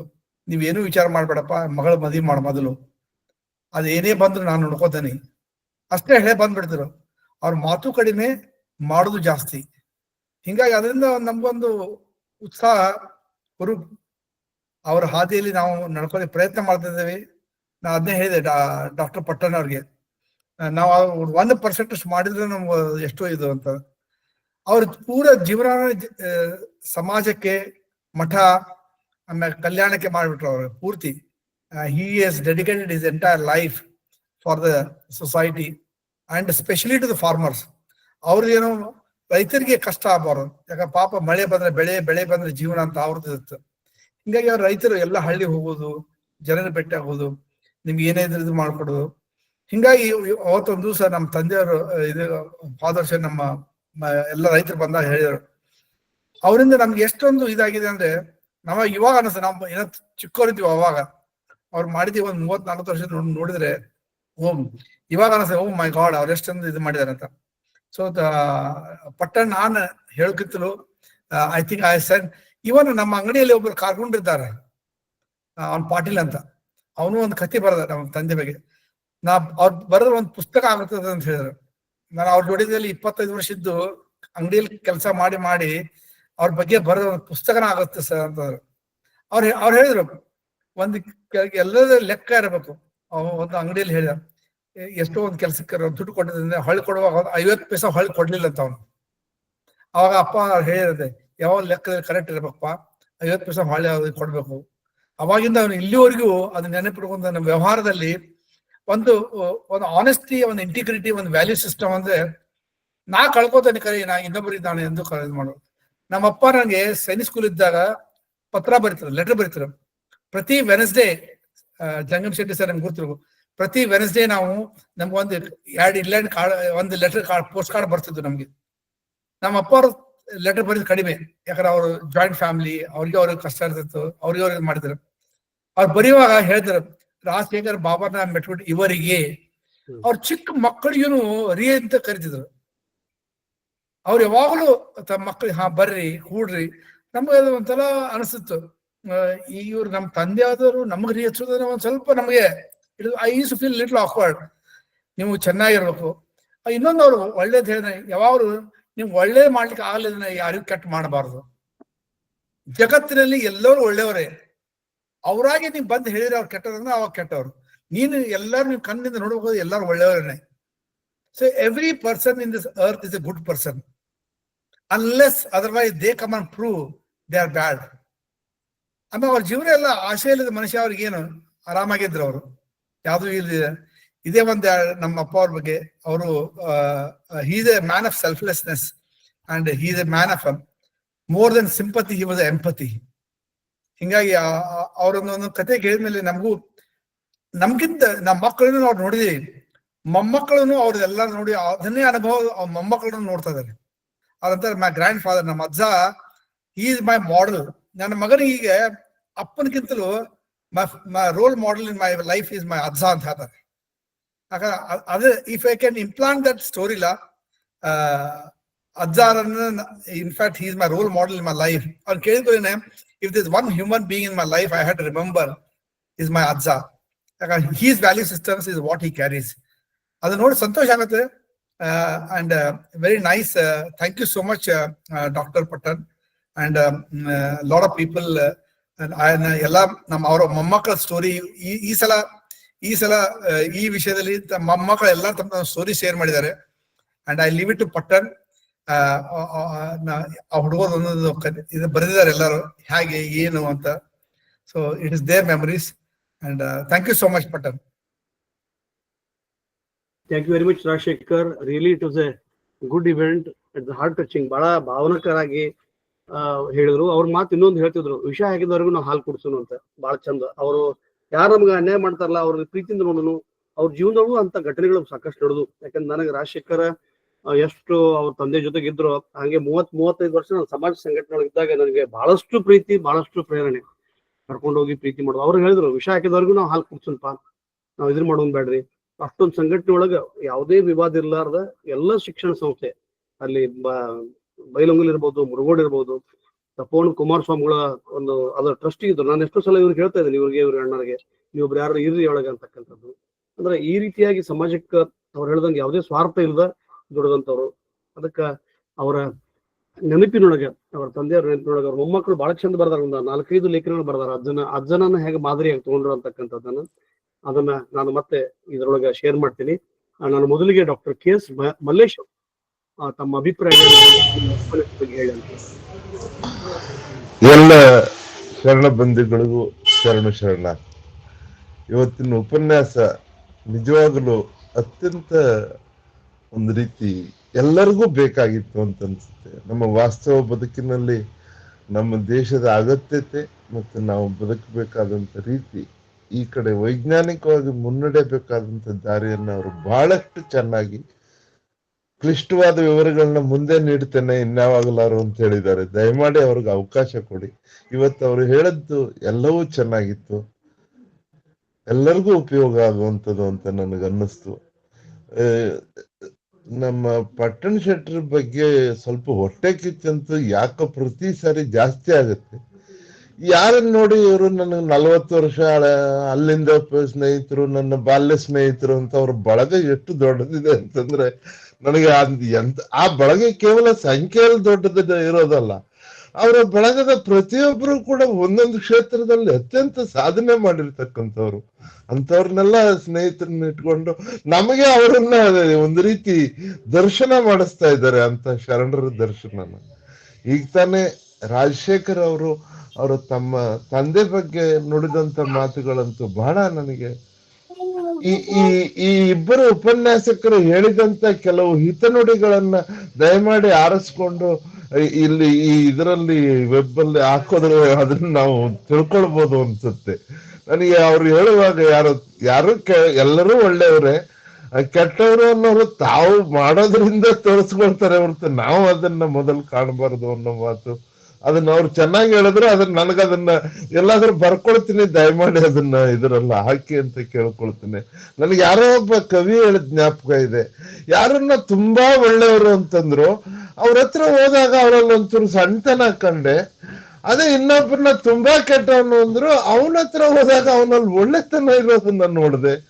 ಎಲ್ಲಿ ದೇವರೇ ಗೀರ್ ಎಳೆದಿಲ್ವೋ ನಾನೇ ಕೇಳಿರ್ಲಿ ಅಂತ ಆ ಮಾತು ಇಲ್ಲೂ ಸಾಂದರ್ಭಿಕ ಅಂತ ಅನ್ಸುತ್ತೆ. ಮೇಲಾಗಿ ಇನ್ನೊಂದು ಮಾತು ನಾನು ಹೇಳ್ಬೇಕು. ಸಂಗಮ್ ಶೆಟ್ರು ಹೇಳಿದಂತ ವಿಚಾರಗಳಲ್ಲಿ ನಾನೊಬ್ಬ ಫಲಾನುಭವಿ. ನನ್ನ ಮನೆಯಲ್ಲಿ ದಯಮಾಡಿ ಇದೊಂದು ನಿಮಿಷ ಹಂಚಿಕೊಳ್ಳೇಬೇಕು ಅಂತ ನಾನು ಹೇಳ್ತಾ ಇದ್ದೇನೆ. ನಾನೊಬ್ಬ ಫಲಾನುಭವಿ. ಏನು, ನನ್ನ ಮನೆಯಲ್ಲಿರೋ ವಿದ್ಯುತ್ ಶಕ್ತಿ ಎಲ್ಲವೂ ಸೌರಶಕ್ತಿಯಿಂದ ಬರ್ತಾ ಇದೆ. ನಾನು ಸುಮಾರು ಇದುವರೆಗೆ 10,000 ಕಿಲೋವ್ಯಾಟ್ ಅವರ್ಗಳಷ್ಟು ವಿದ್ಯುತ್ ಶಕ್ತಿಯನ್ನ ನನ್ನ ಮನೆಯಲ್ಲಿ ಉತ್ಪಾದಿಸಿದ್ದೇನೆ.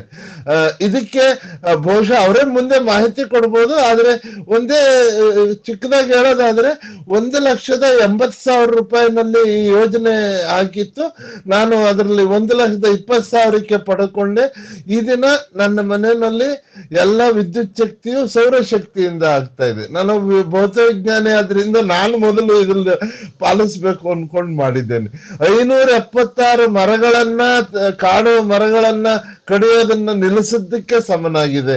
4,000 kg ಕಾರ್ಬನ್ ಡೈಆಕ್ಸೈಡ್ ಅನ್ನ ನಾನು ಇದಕ್ಕೆ ವಾತಾವರಣಕ್ಕೆ ಬಿಡೋದನ್ನ ತಪ್ಪಿಸಿದ್ದೇನೆ ಅಂತ ಅನ್ಸುತ್ತೆ. ಈ ವಿವರಗಳನ್ನ ನಾನು ನೀಡಿದ್ದು ಯಾಕೆ ಅಂತಂದ್ರೆ, ನನ್ನಂತೆ ಎಲ್ಲ ಕೂಡ ಇದನ್ನ ನಾನು ಕೂಡ ಪ್ರಜಾವಾಣಿನಲ್ಲೂ ಹಂಚಿಕೊಂಡಿದ್ದೇನೆ. ದಯಮಾಡಿ ಎಲ್ಲರೂ ಈ ತರ ನಿಮ್ಮ ಮನೆಯಲ್ಲಿ ಸೌರ ವ್ಯವಸ್ಥೆಯನ್ನು ಅಳವಡಿಸ್ಕೊಳ್ಳಿ ಅಂತ. ಇಷ್ಟೆಲ್ಲ ಹೇಳೋದಕ್ಕೆ ಅವಕಾಶ ಆದದ್ದು ಇಂಥ ಒಂದು ಉತ್ತಮ ಒಂದು ಉಪನ್ಯಾಸದಿಂದ. ಇವರು ಮುಂದುವರೆದ ಭಾಗವನ್ನು ಕೂಡ ಕೇಳಬೇಕು ಅಂತ ಉತ್ಸುಕನಾಗಿದ್ದೇನೆ. ನಮ್ಮ ಈ ಸೌರ ವ್ಯವಸ್ಥೆಯಲ್ಲಿ 1% ಇನ್ನೊಂಚೂರು ಎಫಿಷಿಯನ್ಸಿ ಮುಂದಾಗ್ಬಿಟ್ರೆ ಇನ್ನೂ ಬಹಳಷ್ಟು ಅದು ವಿಪರೀತ ಉಪಯೋಗಕ್ಕೆ ಬರುತ್ತೆ ಅಂತ ಕೇಳಿದ್ದೇನೆ. ಆ ಮಾಹಿತಿಗಳನ್ನು ಅವ್ರು ಮುಂದೆ ನೀಡಬಹುದು ಅಂತ ಹೇಳ್ತಾ ಸಾಕಷ್ಟು ಸಮಯ ತಗೊಂಡೆ, ಆದ್ರೆ ಎಲ್ಲವನ್ನೂ ಹೇಳಬೇಕು ಅನ್ಕೊಂಡಿದ್ದೆ. ಈ ಅವಕಾಶಕ್ಕಾಗಿ ಶಶಿಕಾಂತ್ ಪಟ್ಟಣ್ರವರಿಗೆ ವಂದಿಸುತ್ತಾ ಎಲ್ಲರಿಗೂ ಮತ್ತೊಮ್ಮೆ ಶರಣಾರ್ಥಿಗಳು. ಸರ್ ಧನ್ಯವಾದಗಳು ಸರ್, ಧನ್ಯವಾದಗಳು. ನಾನು ಕೂಡ ಇಲ್ಲಿ ಪುಣೆಯಲ್ಲಿ ಸುಮಾರು 40 ಕಿಲೋವ್ಯಾಟ್ ಒಂದು 21 ಲಕ್ಷ ರೂಪಾಯಿ ಇನ್ವೆಸ್ಟ್ ಮಾಡಿ ನಮ್ಮ ಸಂಸ್ಥೆಗೆ ಹಾಕಿದ್ವಿ. ಪ್ರಾಮಾಣಿಕವಾಗಿ ಹೇಳೋದು 21 ಲಕ್ಷ ತಿಂಗಳೊಳಗೆ ಆ ಹಾಕಿದಂತ ದುಡ್ಡು ಮುಟ್ಟೋಯ್ತು. ತಿಂಗಳಿಗೆ ಕನಿಷ್ಠ ಪಕ್ಷ 80,000 ರೂಪಾಯಿಂದ 1 ಲಕ್ಷ ರೂಪಾಯಿ ವಿದ್ಯುತ್ತನ್ನ ಅಂದ್ರೆ ಹಣವನ್ನ ನಾವು ಉಳಿಸಿದ್ವಿ. ಇದು ಕೂಡ ನನ್ನ ವ್ಯಕ್ತಿಗತ ಅನುಭವದಾಗ. ನಾನು ಬಹಳ ಜನ ಹೇಳ್ತೀನಿ, ಸೋಲಾರ್ ಅನ್ನ ಅಂಡರ್ ವಾಟರ್ ಟೇಬಲ್ ಅನ್ನ ಅಂದ್ರೆ ಭೂಮಿ ಒಳಗಿರ್ತಕ್ಕಂಥ ನೀರಿನ ಕ್ರಮ ಮತ್ತು ಸೋಲಾರ್ ಅನ್ನ ಬಳಸಬೇಕು ಅಂತಕ್ಕಂಥ ವಿಚಾರಕ್ಕಾಗಿಯೇ ನಾವು ಮುಂದಿನ ದಿನದೊಳಗೆ ನಮ್ಮ ಡಾಕ್ಟರ್ ಸುರೇಶ್ ಜಂಗಮ್ ಶೆಟ್ಟರ್ನ ಇನ್ನಷ್ಟು ವಿಚಾರಕ್ಕೆ ನಾವು ಖಂಡಿತ ಆಹ್ವಾನಿಸುತ್ತೇವೆ. ಈಗ ಶಂಕರ್ ಕುಪ್ಪ ಸರ್ ಹ್ಯಾಂಡಲ್ ಮಾಡಿ. ಕುಪ್ಪ ಸರ್. ಶರಣಾರ್ಥಿಗಳು. ಇವತ್ತು ಸರ್ ಸ್ವಲ್ಪ ವಾಯ್ಸ್ ಜೋರಾಗಿ ಮಾತಾಡಿ ಸರ್. ಇವತ್ತು ಡಾಕ್ಟರ್ ಸುರೇಶ್ ಸರ್ ಅವರು ಕನ್ವೆನ್ಷನಲ್ ಮತ್ತು ನಾನ್ ಕನ್ವೆನ್ಷನಲ್ ಎನರ್ಜಿ ಬಗ್ಗೆ ಬಹಳಷ್ಟು ಅದ್ಭುತವಾದಂಥ ಉಪನ್ಯಾಸವನ್ನ ನೀಡಿದರು. ಪ್ರಾಯಶಃ ಇದು ಬಹಳಷ್ಟು ಟೆಕ್ನಿಕಲ್ ಪರ್ಸನ್ ವಿದ್ಯಾರ್ಥಿಗಳಿಗೆ ಬಹಳ ಯೂಸ್ಫುಲ್ ಆಗ್ತಕ್ಕಂಥದ್ದಂತೂ ಸತ್ಯ ಅಂತಕ್ಕಂಥದ್ದು. ಯಾಕೆಂತ ಹೇಳಿದ್ರೆ ನಾನು ಕೂಡ ಒಬ್ಬ ಟೆಕ್ನಿಕಲ್ ಪರ್ಸನ್ ಇರುವುದರಿಂದ ಹಲವು ಹೊತ್ತು ವಿಚಾರ ಮೊದಲೇ ನನಗೆ ಗೊತ್ತಿತ್ತಂತಂದ್ರೆ ನಮ್ಮ ಸ್ಟೂಡೆಂಟ್ಸ್ ಕೂಡ ನಾನಿಲ್ಲಿ ಜಾಯಿನ್ ಮಾಡಿಸ್ಲಿಕ್ಕೆ ಪ್ರಯತ್ನ ಮಾಡ್ತಿದ್ದೆ. ಕಾರಣ ಇಲ್ಲಿ ITI ಎಕ್ಸಾಮ್ಗಳು ನಡೆಯೋದ್ರಿಂದ ನಾನು ಕೂಡ ಬ್ಯುಸಿ ಇದ್ದೆ. ಸೊ ಹೀಗಾಗಿ ಬಹಳ ಅದ್ಭುತವಾದಂಥ ಒಂದು ಉಪನ್ಯಾಸವನ್ನ ಸರ್ ಕೊಟ್ಟರು. ಅದರಲ್ಲಿ ಸರ್ ಕಲ್ಲೇಶ್ ಅವರು ಹೇಳಿದ್ರು, ಆಗ್ಲೇ ಒಬ್ರು ಸರ್, ನಾವು ಏನ್ ಸರ್ ಡಾಕ್ಟರ್ ಮಲ್ಲೇಶ್ ಅವರು, ಸಾರಿ ಮಲ್ಲೇಶ್ ಅವರು ಕೂಡ ಸೋಲಾರ್ ಅನ್ನ ಯೂಸ್ ಮಾಡಿದೀವಿ ಅಂತ. ಅಂದ್ರೆ ಈ ಭಾಗದಲ್ಲಿ ಸೋಲಾರ್ ಪವರ್ ಪ್ಲಾಂಟ್ಗಳು ನಮಗೆ ಜಾಸ್ತಿಯಾಗಿ ಸಿಗ್ತಕ್ಕಂಥದ್ದು. ಯಾಕಂತ ಹೇಳಿದ್ರೆ ಈ ಸನ್ ಸೋರ್ಸ್ಗಳ ಇದು ಬಹಳಷ್ಟು ಈಸಿ ಇರೋದ್ರಿಂದ ನಾನು ಆ ಶಿವಮೊಗ್ಗ ಸೈಡ್ ಮತ್ತು ಹೊರನಾಡು ಶೃಂಗೇರಿ ಕಡೆ ಹೋದಾಗ ಒಂದು ಲೋ ಹೈಡಲ್ ಪವರ್ ಪ್ಲಾಂಟ್ಗಳನ್ನು ನೋಡಿದೆ ನಾನು. ಯಾಕೆಂತೇಳಿ ಗುಡ್ದಾಗಿಂದ ಬೀಳ್ತಕ್ಕಂಥ ನೀರನ್ನ ಒಂದು ಟರ್ಬೈನ್ ಯೂಸ್ ಮಾಡಿ ಸ್ಮಾಲ್ ಜನರೇಟರ್ ಅದಕ್ಕೆ ಕಪಲ್ ಕೊಟ್ಟು ಅಲ್ಲಿಂದ ವಿದ್ಯುತ್ತನ್ನು ಉತ್ಪತ್ತಿ ಮಾಡ್ತಕ್ಕಂಥ. ಯಾಕಂದ್ರೆ ಅಲ್ಲಿ ಸೋಲಾರ್ ಸಿಗೋದು ಅಪರೂಪ. ಅಲ್ಲಿ ಬಹಳಷ್ಟು ಮಳೆ ಇರೋದ್ರಿಂದ ಅಲ್ಲಿ ಸ್ಮಾಲ್ ಹೈಡ್ರೋ ಪವರ್ ಪ್ಲಾಂಟ್ಗಳನ್ನ ಪ್ರತಿಯೊಂದು ಮನೆಯಲ್ಲೂ ಕೂಡ ನಾನು ನೋಡಿದ್ದುಂಟು. ಹೀಗಾಗಿ ನಮ್ಮಲ್ಲಿ ಇಲ್ಲಿ ಸೋಲಾರ್ ಎನರ್ಜಿ ಸಿಗೋದ್ರಿಂದ ಬಹಳಷ್ಟು ಜನ ಸೋಲಾರ್ ಪವರ್ ಪ್ಲಾಂಟ್ ಅನ್ನು ಹಾಕೊಂಡಿದ್ದಾರೆ. ಅದು ನಾವು ಕೂಡ ಶ್ರೀಮಠದಲ್ಲಿ ಸೋಲಾರ್ ಪವರ್ ಪ್ಲಾಂಟ್ ಅನ್ನು ಹಾಕೊಂಡಿದೀವಿ. ಇದಕ್ಕೆ ಸರ್ಕಾರದಿಂದ 40% ಡಿಸ್ಕೌಂಟ್ ಕೂಡ, ಸಬ್ಸಿಡಿ ಕೂಡ ಇದೆ ಅಂತಕ್ಕಂಥದ್ದು ನಾನು ಇಲ್ಲಿ ಒಂದು ಸ್ವಲ್ಪ ಹೇಳ್ಬೇಕಾಗ್ತಾ ಇದೆ. ಸರ್, ತಮಗೆ ವಿದ್ಯಾರ್ಥಿಗಳ ಪರವಾಗಿ 2 ಪ್ರಶ್ನೆಗಳು ನಿಮಗೆ ನಾನು ಕೇಳ್ತಾ ಇದ್ದೇನೆ. ಈ ವಿಂಡ್ ಪವರ್ ಪ್ಲಾಂಟ್ ನಲ್ಲಿ ಸ್ಪೀಡ್ ಕಂಟ್ರೋಲ್ ಹೆಂಗ್ ಮಾಡ್ತೀರಿ? ಯಾಕಂತ ಹೇಳಿದ್ರೆ ಸ್ಪೀಡ್ ವಿಂಡ್ ಯಾವಾಗ್ಲೂ ಕಾನ್ಸ್ಟೆಂಟ್ ಇರೋದಿಲ್ಲ, ವೇರಿಯೇಷನ್ ಆಗ್ತಾನೆ ಇರುತ್ತೆ. ಸೊ ಅಲ್ಲಿ ಟರ್ಬೈನ್ ಇರೋದ್ರಿಂದ ನೀವು ಅಲ್ಲಿ ವಿಂಡ್ ಅನ್ನ ಸ್ಪೀಡ್ ಅನ್ನ ಯಾವ ರೀತಿ ಕಂಟ್ರೋಲ್ ಮಾಡ್ತೀರಿ ಅಂತಕ್ಕಂಥದ್ದು ಒಂದು ಪಾಯಿಂಟ್, ಒಂದು ಕ್ವಶನ್. ಎರಡನೇ ಪ್ರಶ್ನೆ, ನೀವು ಫೋಟೋ ವೋಲ್ಟಾಟಿಕ್ ಶೆಲ್ ಬಗ್ಗೆ ಬಹಳಷ್ಟು ಎಕ್ಸ್ಪ್ಲೇನ್ ಮಾಡಿದ್ರಿ. ಆ ಫೋಟೋ ವೋಲ್ಟಾಟಿಕ್ ಶೆಲ್ ಅನ್ನ ಯಾವ ರೀತಿ ನೀವು ಸೆಲೆಕ್ಟ್ ಮಾಡ್ಕೋತೀರಿ? ಅಂದ್ರೆ ಈ ಸೋಲಾರ್ ಪವರ್ ಪ್ಲಾಂಟ್ ಅನ್ನ ಅನೌನ್ಸ್ಮೆಂಟ್ ಮಾಡೋ ಮುಂದೆ ಯಾವ ರೀತಿಯಾಗಿ ನೀವು ಆ ಸೆಲ್ ಅನ್ನ ಸೆಲೆಕ್ಟ್ ಮಾಡ್ಕೋತೀರಿ ಅನ್ನೋ ಒಂದು 2 ಪ್ರಶ್ನೆ ವಿದ್ಯಾರ್ಥಿಗಳ ಪರವಾಗಿ ನಾನು ನಿಮಗೆ ಕೇಳ್ತಾ ಇದ್ದೇನೆ. ಮತ್ತೊಂದು ಏನಂತ ಹೇಳಿದ್ರೆ, ಈ ಬಯೋಮೆಸ್ ಗ್ಯಾಸ್ ಅನ್ನ ಇವತ್ತು ಹಳ್ಳಿಯೊಳಗ ವೇಸ್ಟ್ ಅನಿಮಲ್ಸ್ ಸಿಗ್ತಕ್ಕಂಥದ್ದು ಜಾಸ್ತಿ, ಆದ್ರೆ ಬಯೋಮೆಸ್ ಗ್ಯಾಸ್ ಇಲ್ಲೇ ಆಲ್ಮೋಸ್ಟ್ ಆಲ್ ಹಳ್ಳಿಯ ಕಾಣ್ತಾ ಇಲ್ಲ. ಸೊ ಅದು ಒಟ್ಟು ಇಂಪ್ಲಿಮೆಂಟ್ ಆಯ್ತು ಅಂದ್ರೆ ಇನ್ನೂ ಕೂಡ ಬಹಳಷ್ಟು ಅನುಕೂಲ ಆಗುತ್ತೆ ಅಂತಕ್ಕಂಥದ್ದು. ಆ ದಿಶೆಯಲ್ಲಿ ತಾವು ಹೆಚ್ಚಿನ ಒಂದು ಕಾಳಜಿ ವಹಿಸಿ ಅದ್ರ ಕಡೆ ಗಮನ ಹರಿಸಿದ್ರೆ ಬಹಳ ಸೂಕ್ತ ಅಂತಕ್ಕಂಥ ನನ್ನ ವೈಯಕ್ತಿಕ ಅಭಿಪ್ರಾಯ ಸರ್. ತಮ್ಮ ಈ 3 ಪ್ರಶ್ನೆಗೆ ನಾನು ಉತ್ತರಕ್ಕಾಗಿ ಕಾಯ್ತಾ ಇದ್ದೇನೆ. ಮತ್ತೊಮ್ಮೆ ತಮಗೆ ಧನ್ಯವಾದ.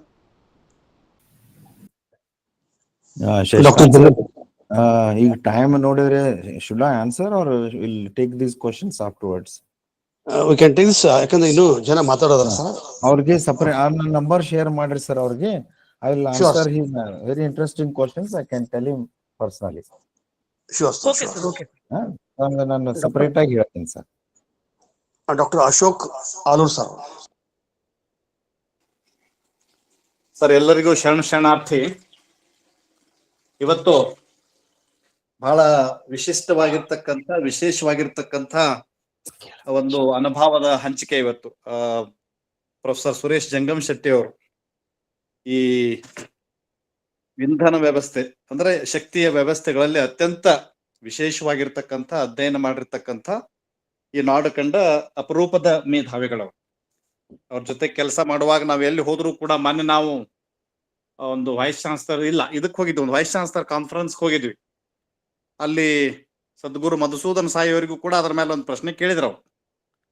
ಸೊ ಹಾಗಾಗಿ ಇವತ್ತು ಶಶಿಕಾಂತ್ ಪಟ್ಟಣ್ಜಿ ಮತ್ತು ಎಲ್ಲ ತಂಡದವರು ಈ ಪರ್ಯಾಯ ಇಂಧನ ವ್ಯವಸ್ಥೆಗಳ ಬಗ್ಗೆ ಏನು ಒಂದು ಈ ಅನುಭವ ಹಂಚಿಕೆ ಕಾರ್ಯಕ್ರಮ ಮಾಡಿದರೆ ಬಹಳ ಸ್ತುತ್ಯವಾಗಿರ್ತಕ್ಕಂಥದ್ದು.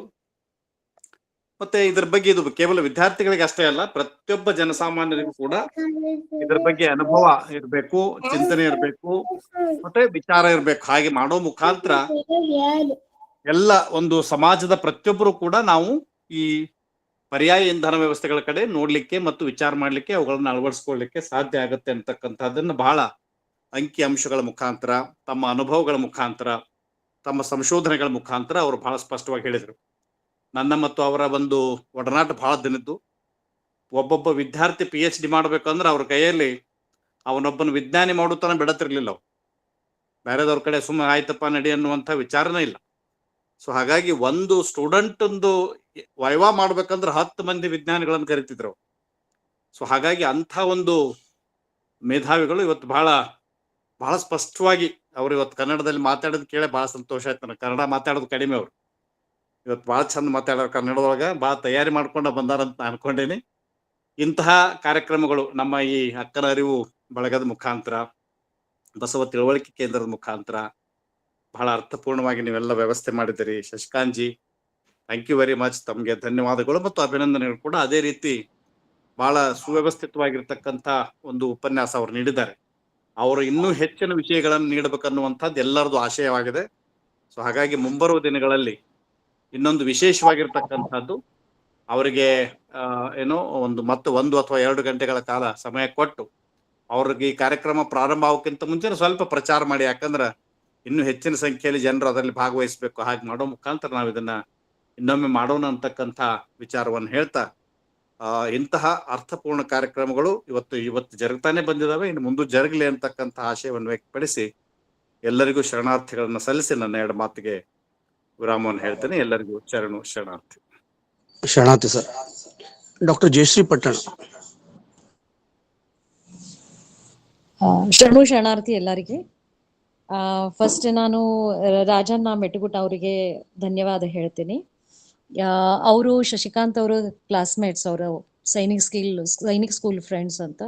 ಫಸ್ಟ್ ಒಂದೇ ಸಲ ನಾ ಅವ್ರಿಗೆ ಆಗಿದ್ದು ಬೆಳಗಾವದಲ್ಲಿ ನಾವು ಇದ್ದಾಗ, ಮ್ಯಾರೇಜ್ ಆದ್ಮೇಲೆ 95 ಐ ಥಿಂಕ್. ಅವಾಗ ಅವರು ನಮ್ಮ ಮನೆಗೆ ಬಂದಿದ್ರು. ತುಂಬಾನು ಚೆನ್ನಾಗಿ ಕಮ್ಯುನಿಕೇಶನ್.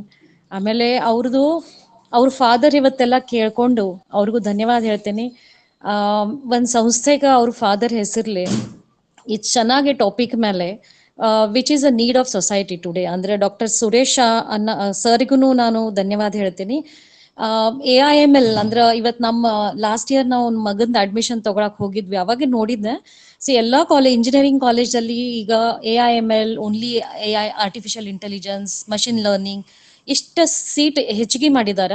ಅವಾಗ ನಾವು ಇಬ್ರು ಆಸ್ ಅ ಪೇರೆಂಟ್ಸ್ ಅಂದ್ರೆ ನಾವು ಅಂತಿದ್ವಿ ಇದು ಹೊಸ ಫೀಲ್ಡ್, ಇದು ನಿಜವಾಗಿ ಇಷ್ಟೆಲ್ಲ ಇಂಜಿನಿಯರ್ಸ್ ಬಂದೆ ಅಂದ್ರೆ ಅವರಿಗೆ ಸ್ಕೋಪ್ ಇದೇನಾ ಇಲ್ಲ. ಸೊ ಇವತ್ತು ನೀವೆಲ್ಲ ಸ್ಕೋಪ್ ಹೇಳಿದ್ರಿ. ನಾವು ಪಟ್ಟಣ್ ಸರ್ ಯಾವಾಗ ಟ್ರಾವೆಲ್ ಮಾಡ್ತೀವಿ, ಜಸ್ಟ್ ಅಥನಿಗೆ ಹೋಗ್ತಾ ಇದ್ವಿ, ಅವಾಗ ಸತೆ ನೋಡಿದ್ವಿ ವಿಂಡ್ ಪವರ್ ತಳಗೆ ಒಂದ್ಸಲ ಅಲ್ಲಿ ಕೂತ್ಕೊಂಡು ಊಟ ಮಾಡಿದ್ವಿ. So the power of wind ಎಷ್ಟಿದೆ, renewable energy. So as a scientist ನಾವ್ ಯಾವಾಗ ವಿಚಾರ ಮಾಡ್ತೀವಿ, ಸೊ ಅದ್ ಸೊಸೈಟಿಗೆ ಎಷ್ಟು ಚೆನ್ನಾಗಿ ಇವತ್ತಿನ ಪ್ಲಾಟ್ಫಾರ್ಮ್ ಮೇಲೆ ಇವತ್ತಿನ ಟಾಪಿಕ್ ಸತೆ ಎಷ್ಟ್ ಚೆನ್ನಾಗಿ ಹೇಳಿದ್ರಿ ನೀವು. ಅಗ್ರಿಕಲ್ಚರ್ ಅಂದ್ರೆ ಒಂದ್ ಫಾರ್ಮರ್ಗೆ ಹೆಂಗ್ ಯೂಸ್ ಆಗ್ತೈತಿ, ಆಮೇಲೆ ಡಿಫ್ರೆಂಟ್ ಫೀಲ್ಡ್ಸ್ ಆಗ AI how best it can be useful ಅಂತ ತುಂಬಾ ಚೆನ್ನಾಗಿ ಹೇಳಿದ್ರಿ. Thank you sir. ಸೊ ಅದೇ ನಾವು ಯಾವಾಗ್ಲೂ ವಿಂಡ್ ಪವರ್ಗೆ ಇಷ್ಟೇ ನಮ್ಗೆ ಗೊತ್ತಾಯ್ತು ಅಂದ್ರೆ ಒಂದ್ ವಿಂಡ್ ಪವರ್ ಇನ್ಸ್ಟಾಲ್ ಮಾಡಕ್ಕೆ around 1 crore like around many crores they install. And every day consumption ಏನ ಆಗ್ತೈತಿ, ಎನರ್ಜಿ ಜನರೇಟ್ ಆಗ್ತೈತಿ, electricity, it is equivalent to 1 lakh. So that is what like I understood from basic things. So government ಯಾಕೆ ಇಷ್ಟ ಚೆನ್ನಾಗಿ project ತಗೊಳಂಗಿಲ್ಲ? ನಮ್ ಕಡೆ solar renewable energy ಎಷ್ಟಿದೆ, solar is the best solution ಇದೆ. ಸೊ ಅದ್ರ ಬಗ್ಗೆ ತಾವೇ ಹೇಳಿದ್ರಿ. ಇನ್ನೂ ನನ್ಗೇನ್ ಪರ್ಸನಲ್ ಕ್ವೆಶನ್ ಇದಾವೆ, definitely sir I connect with you and thank you sir. Doctor Ashok ನಾನು ಅಷ್ಟು ತುಂಬಾ ನಿಮ್ದ ವೋಟ್ ಆಫ್ ಫೀಲಿಂಗ್ಸ್ ಏನ್ ಹೇಳಿದಿರಾ. ಸೊ ಸ್ಟೂಡೆಂಟ್ಗೆ ಎಜುಕೇಟೆಡ್ ಮಾಸ್ ಏನಿದೆಯಲ್ಲ, ಇದು ನಾಲೆಜ್ ಅವೇರ್ನೆಸ್ ನಾವಿದ ಪ್ರೊಪೋಗೇಟ್ ಮಾಡಬೇಕು ಸೊಸೈಟಿದಲ್ಲಿ. ಕಾಮನ್ ಮ್ಯಾನ್ಗೆ ಹೆಂಗೆ ಬೆಸ್ಟ್ ಯುಟಿಲೈಸ್ ಆಗ್ತೈತಿ, ಕಾಮನ್ ಹೌಸ್ ಹೋಲ್ಡ್ಗೆ ಎಷ್ಟು ಇನ್ವೆಸ್ಟ್ಮೆಂಟ್ ಮಾಡಿದ್ರೆ ನನ್ಗೆ ಎಷ್ಟು ಜನರೇಟ್ ಆಗ್ತೈತಿ, ಎಷ್ಟು ಸೇವಿಂಗ್ ಆಗ್ತೈತಿ, ಈ ಕ್ಯಾಲ್ಕುಲೇಷನ್ ನೀವು ಹೇಳಿದಿರಾ. So that is very useful and ಪೂರ್ತಿ ಟೀಮ್ಗೆ ನಾ ಧನ್ಯವಾದ ಹೇಳ್ತೇನೆ. Thank you.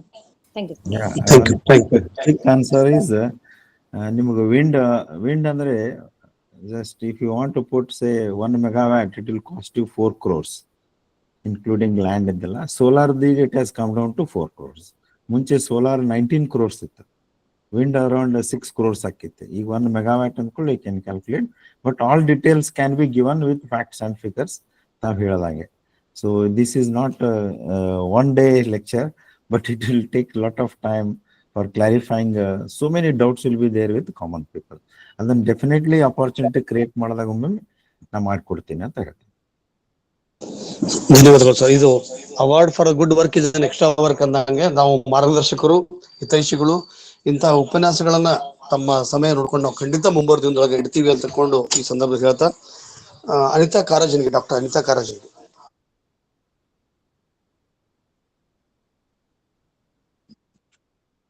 ಎಲ್ಲರಿಗೂ ಭಕ್ತಿಯ ಶರಣು ಶರಣಾರ್ಥಿಗಳು. Sir doctor Jangam Shetty sir ಅವರ ಉಪನ್ಯಾಸ ತುಂಬಾ ಒಂದು ವೈಜ್ಞಾನಿಕವಾಗಿ ಇವತ್ತಿನ ಒಂದು ಕಾಲಕ್ಕೆ ಅನುಸರಿಸಿ, ಅವಶ್ಯಕತೆ ಅನುಸರಿಸಿ ತುಂಬಾ ಸುಂದರವಾಗಿ ಮೂಡಿ ಬಂತು. ಅವರು ಬಹಳಷ್ಟು ವಿಷಯಗಳನ್ನ ತಿಳಿಯಾಗಿ ನಮಗೆ ಹೇಳಿದ್ರು. ವಿಶೇಷವಾಗಿ ಅದರಲ್ಲಿ ಅವರು ಕುಸುಮ ಯೋಜನೆಯನ್ನ ಉಲ್ಲೇಖ ಮಾಡ್ತಾ ಇದ್ರು. ಆ ಒಂದು ಯೋಜನೆ ಅಂತರ್ಗತವಾಗಿ ಸೋಲಾರ್ ಪಂಪ್ ಸೆಟ್ಗಳು ಹಳ್ಳಿಗೂ ಕೂಡ ಬಂದು ತಲುಪಿವೆ ಅಂತ ನಾನು ಹೇಳಬಯಸ್ತೀನಿ. ಅದು ನಮ್ಮ ಹೊಲದಲ್ಲಿ ಕೂಡ ಅವುಗಳನ್ನ ಆ ಪ್ಲಾಂಟ್ಗಳನ್ನ ಹಾಕಿಸಿದ್ದಾರೆ. ಅವು ಗೌರ್ಮೆಂಟ್ ವತಿಯಿಂದ ಬಂದು ತಲುಪಿವೆ ಅಂತ ಹೇಳ್ತೇನೆ. ಟೈಮ್ ಜಾಸ್ತಿ ಆಗಿದೆ ಅಂತ ಅನ್ಕೊಂಡು ನಾನು ಹೆಚ್ಚಿಗೆ ಮಾತನಾಡದೆ ಅವರಿಗೆ ತುಂಬಾ ಥ್ಯಾಂಕ್ಸ್ ಗಳನ್ನ ಹೇಳಿ ನನ್ನ ಮಾತುಗಳನ್ನು ಮುಗಿಸ್ತೇನೆ. ಧನ್ಯವಾದ. ಅನಿತಾ ಕಾರಜನ್ಗೆ ಅವರು ಇತ್ತೀಚೆಗೆ ತಮ್ಮ ಪ್ರಬಂಧವನ್ನ ಸೊಲ್ಲಾಪುರ ವಿಶ್ವವಿದ್ಯಾಲಯದಲ್ಲಿ ಸಬ್ಮಿಟ್ ಮಾಡಿದ್ದಾರೆ. ಕನ್ನಡ ವಿಷಯದಲ್ಲಿ ಒಳ್ಳೆಯ ಸಂಶೋಧನೆಯನ್ನು ಮಾಡಿದ್ದಾರೆ, ಅವರಿಗೆ ಧನ್ಯವಾದಗಳು. ಈಗ ಗಂಗಾಧರ್ ಸಾಲಕ್ಕಿ ಅವರು ಹ್ಯಾಂಡ್ ರೈಸ್ ಮಾಡಿದ್ರು.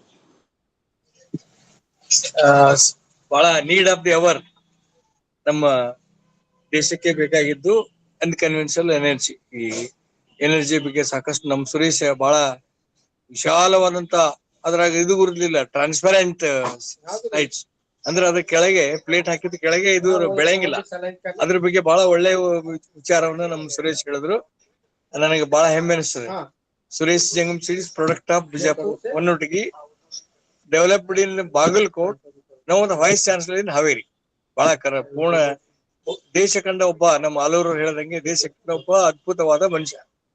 ಈ ನೆಲೆಯಲ್ಲಿ ಬಹಳ ಅವಶ್ಯವಾಗಿದ್ದಂತ ಒಂದು ವಿಚಾರ ನಮಗೆ ಮೂಡ್ತು. ಬಹಳ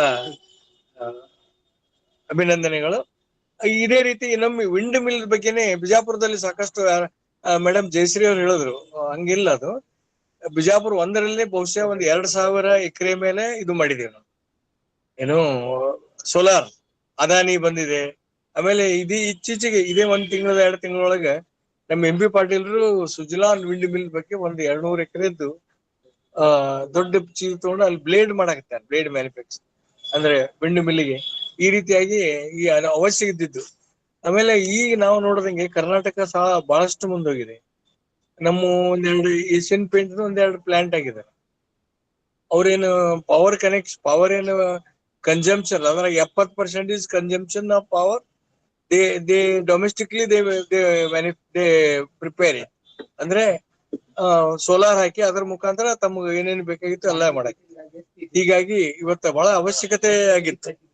ಇನ್ನೊಂದು ಸುರೇಶನ್ ಬಗ್ಗೆ ಪರ್ಸನಲ್ ಹೇಳ್ಬೇಕಂದ್ರೆ, ಅವ್ರ ತಂದೆ 92 ವಯಸ್ಸಿನವರು, ತಂದೆ ತಾಯಿ ಇಬ್ರು ಬಿಜಾಪುರದ ಆದರ್ಶ ಶಿಕ್ಷಕ ದಂಪತಿ. ಆಮೇಲೆ ಇವತ್ತು ನಾನು ಇನ್ನು ಹೇಳಿದ್ದೆ ಹಿಂಗ್ ಸುರೇಶ್ ನಮ್ಮೂಡ ಜಾಯ್ನ್ ಆಗಿ ಅಂತ, ಸ್ವಲ್ಪ ಕಿವಿ ಕೆಳಗೆ 91, 92 ಇಯರ್ಸ್ ಅವರು. ಅದಕ್ಕೆ ನಾನು ಶಶಿಕಾಂತ್ ಹೇಳ್ತೀನಿ, ಅದನ್ನ ಇನ್ನೊಮ್ಮೆ ಆಸ್ ಯೂಶುವಲ್ ಯೂಟ್ಯೂಬ್ ಮಾಡಿಕೊಟ್ರೆ ಅವ್ರಿಗೆ ಒಂದು ಇಯರ್ಫೋನ್ ಹಚ್ಚಿ ನಮ್ಮ H.H. ಜಂಗಮ್ ಶೆಟ್ಟಿ ಸರ್ಗೆ ಅದನ್ನ ಕೇಳಿಸ್ತೀನಿ. ಈ ರೀತಿಯಲ್ಲಿ ಇವತ್ತು ಅನುಭವ ಎಲ್ಲರ ಕಡೆನೂ ಆಯ್ತು. ಅಶೋಕ್ ಅವ್ರು ಹೇಳ್ದಂಗೆ ಅನುಭವ ನಮ್ಮ ಸೈಂಟಿಫಿಕ್ನು ಆಯ್ತು. ಇದನ್ನ ಅಲ್ಲಮ್ಮ ಹೇಳಿದ್ರು. ಅಲ್ಲಮ್ಮ ಈ ದೇಶದ ದೊಡ್ಡ ತತ್ವಜ್ಞಾನಿ. ಏನು ಬೆಂಕಿಯನ್ನು ಸುಡೋರು, ಅಗ್ನಿಯ ಸುಡುವಲ್ಲಿ ಉದಕ ತೆಳೆಯುವಲ್ಲಿ, ನೀರನ್ನು ತೊಳೆಯವರು, ಬೆಂಕಿಯನ್ನು ಸುಡೋರು.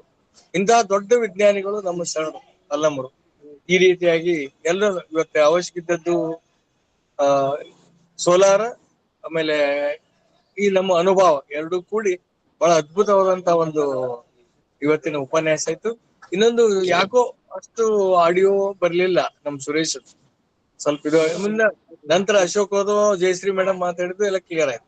ಸ್ವಲ್ಪ ಅದ್ರ ಬಗ್ಗೆ ನಮ್ಮ ಸ್ವಲ್ಪ ಟೆಕ್ನಿಕಲ್ ಟೀಮ್ ಸ್ವಲ್ಪ ಇದು ಇರಲಿ. ಮತ್ತೊಮ್ಮೆ ಇಂತಹ ವಿಷಯಗಳು ಬರಲಿ ಅನ್ನುವಂಥದ್ದು ನನ್ನ ಹಾರೈಕೆಯೊಂದಿಗೆ ಅವಕಾಶಕ್ಕೆ ಅಭಿನಂದನೆ. ಶರಣು ಶರಣಾರ್ಥಿ. ಧನ್ಯವಾದ. ಸಿದ್ದಪ್ಪ ಪಡ್ನಾಳ್ ಸರ್. ಪಡ್ನಾಳ್ ಸರ್.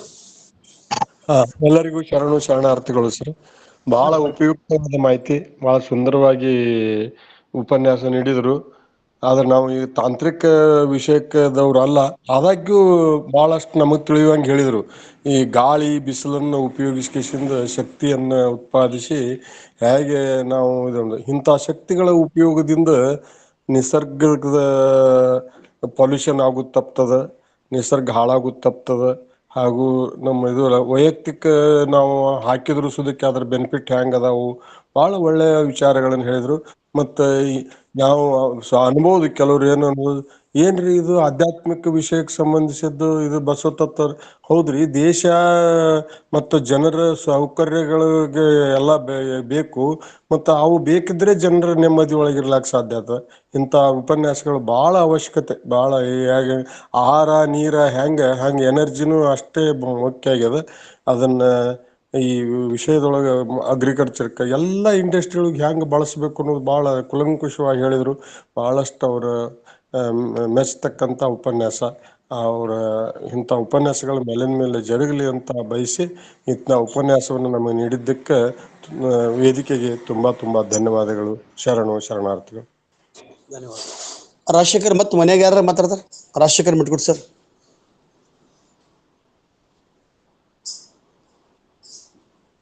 ಇಲ್ಲ, ಯಾರಿಲ್ಲ. ಮೋಸ್ಟ್ಲಿ ಅಣ್ಣ ಜಾಯ್ನ್ ಆಗ ಗೊತ್ತಿಲ್ಲ. ಅಣ್ಣ ಅದೇನ ಗೊತ್ತಿಲ್ಲ. ಇಬ್ರು ಅಣ್ಣ ಮೋಸ್ಟ್ಲಿ ಮಾಂತೇಶ್ ಅಣ್ಣ, ಶ್ರೀಶೈಲ್ ಅಣ್ಣ, ಅವ್ರ ಹೆಸರು ಕಾಣಿಸಲ್ತು ನಂಗೆ. I think they are not there. It's fine. Thank you very much. ಒಂದು ಅದ್ಭುತವಾದಂಥ ವಿಚಾರವನ್ನ ಬಹುಶಃ ಜಂಗಮ್ ಶೆಟ್ಟರು ಇಷ್ಟು ಸರಳೀಕರಣ ಮಾಡಿ ಹೇಳ್ತಾರಂತ ನನಗೂ ಕೂಡ ಅನಿಸಿರ್ಲಿಲ್ಲ.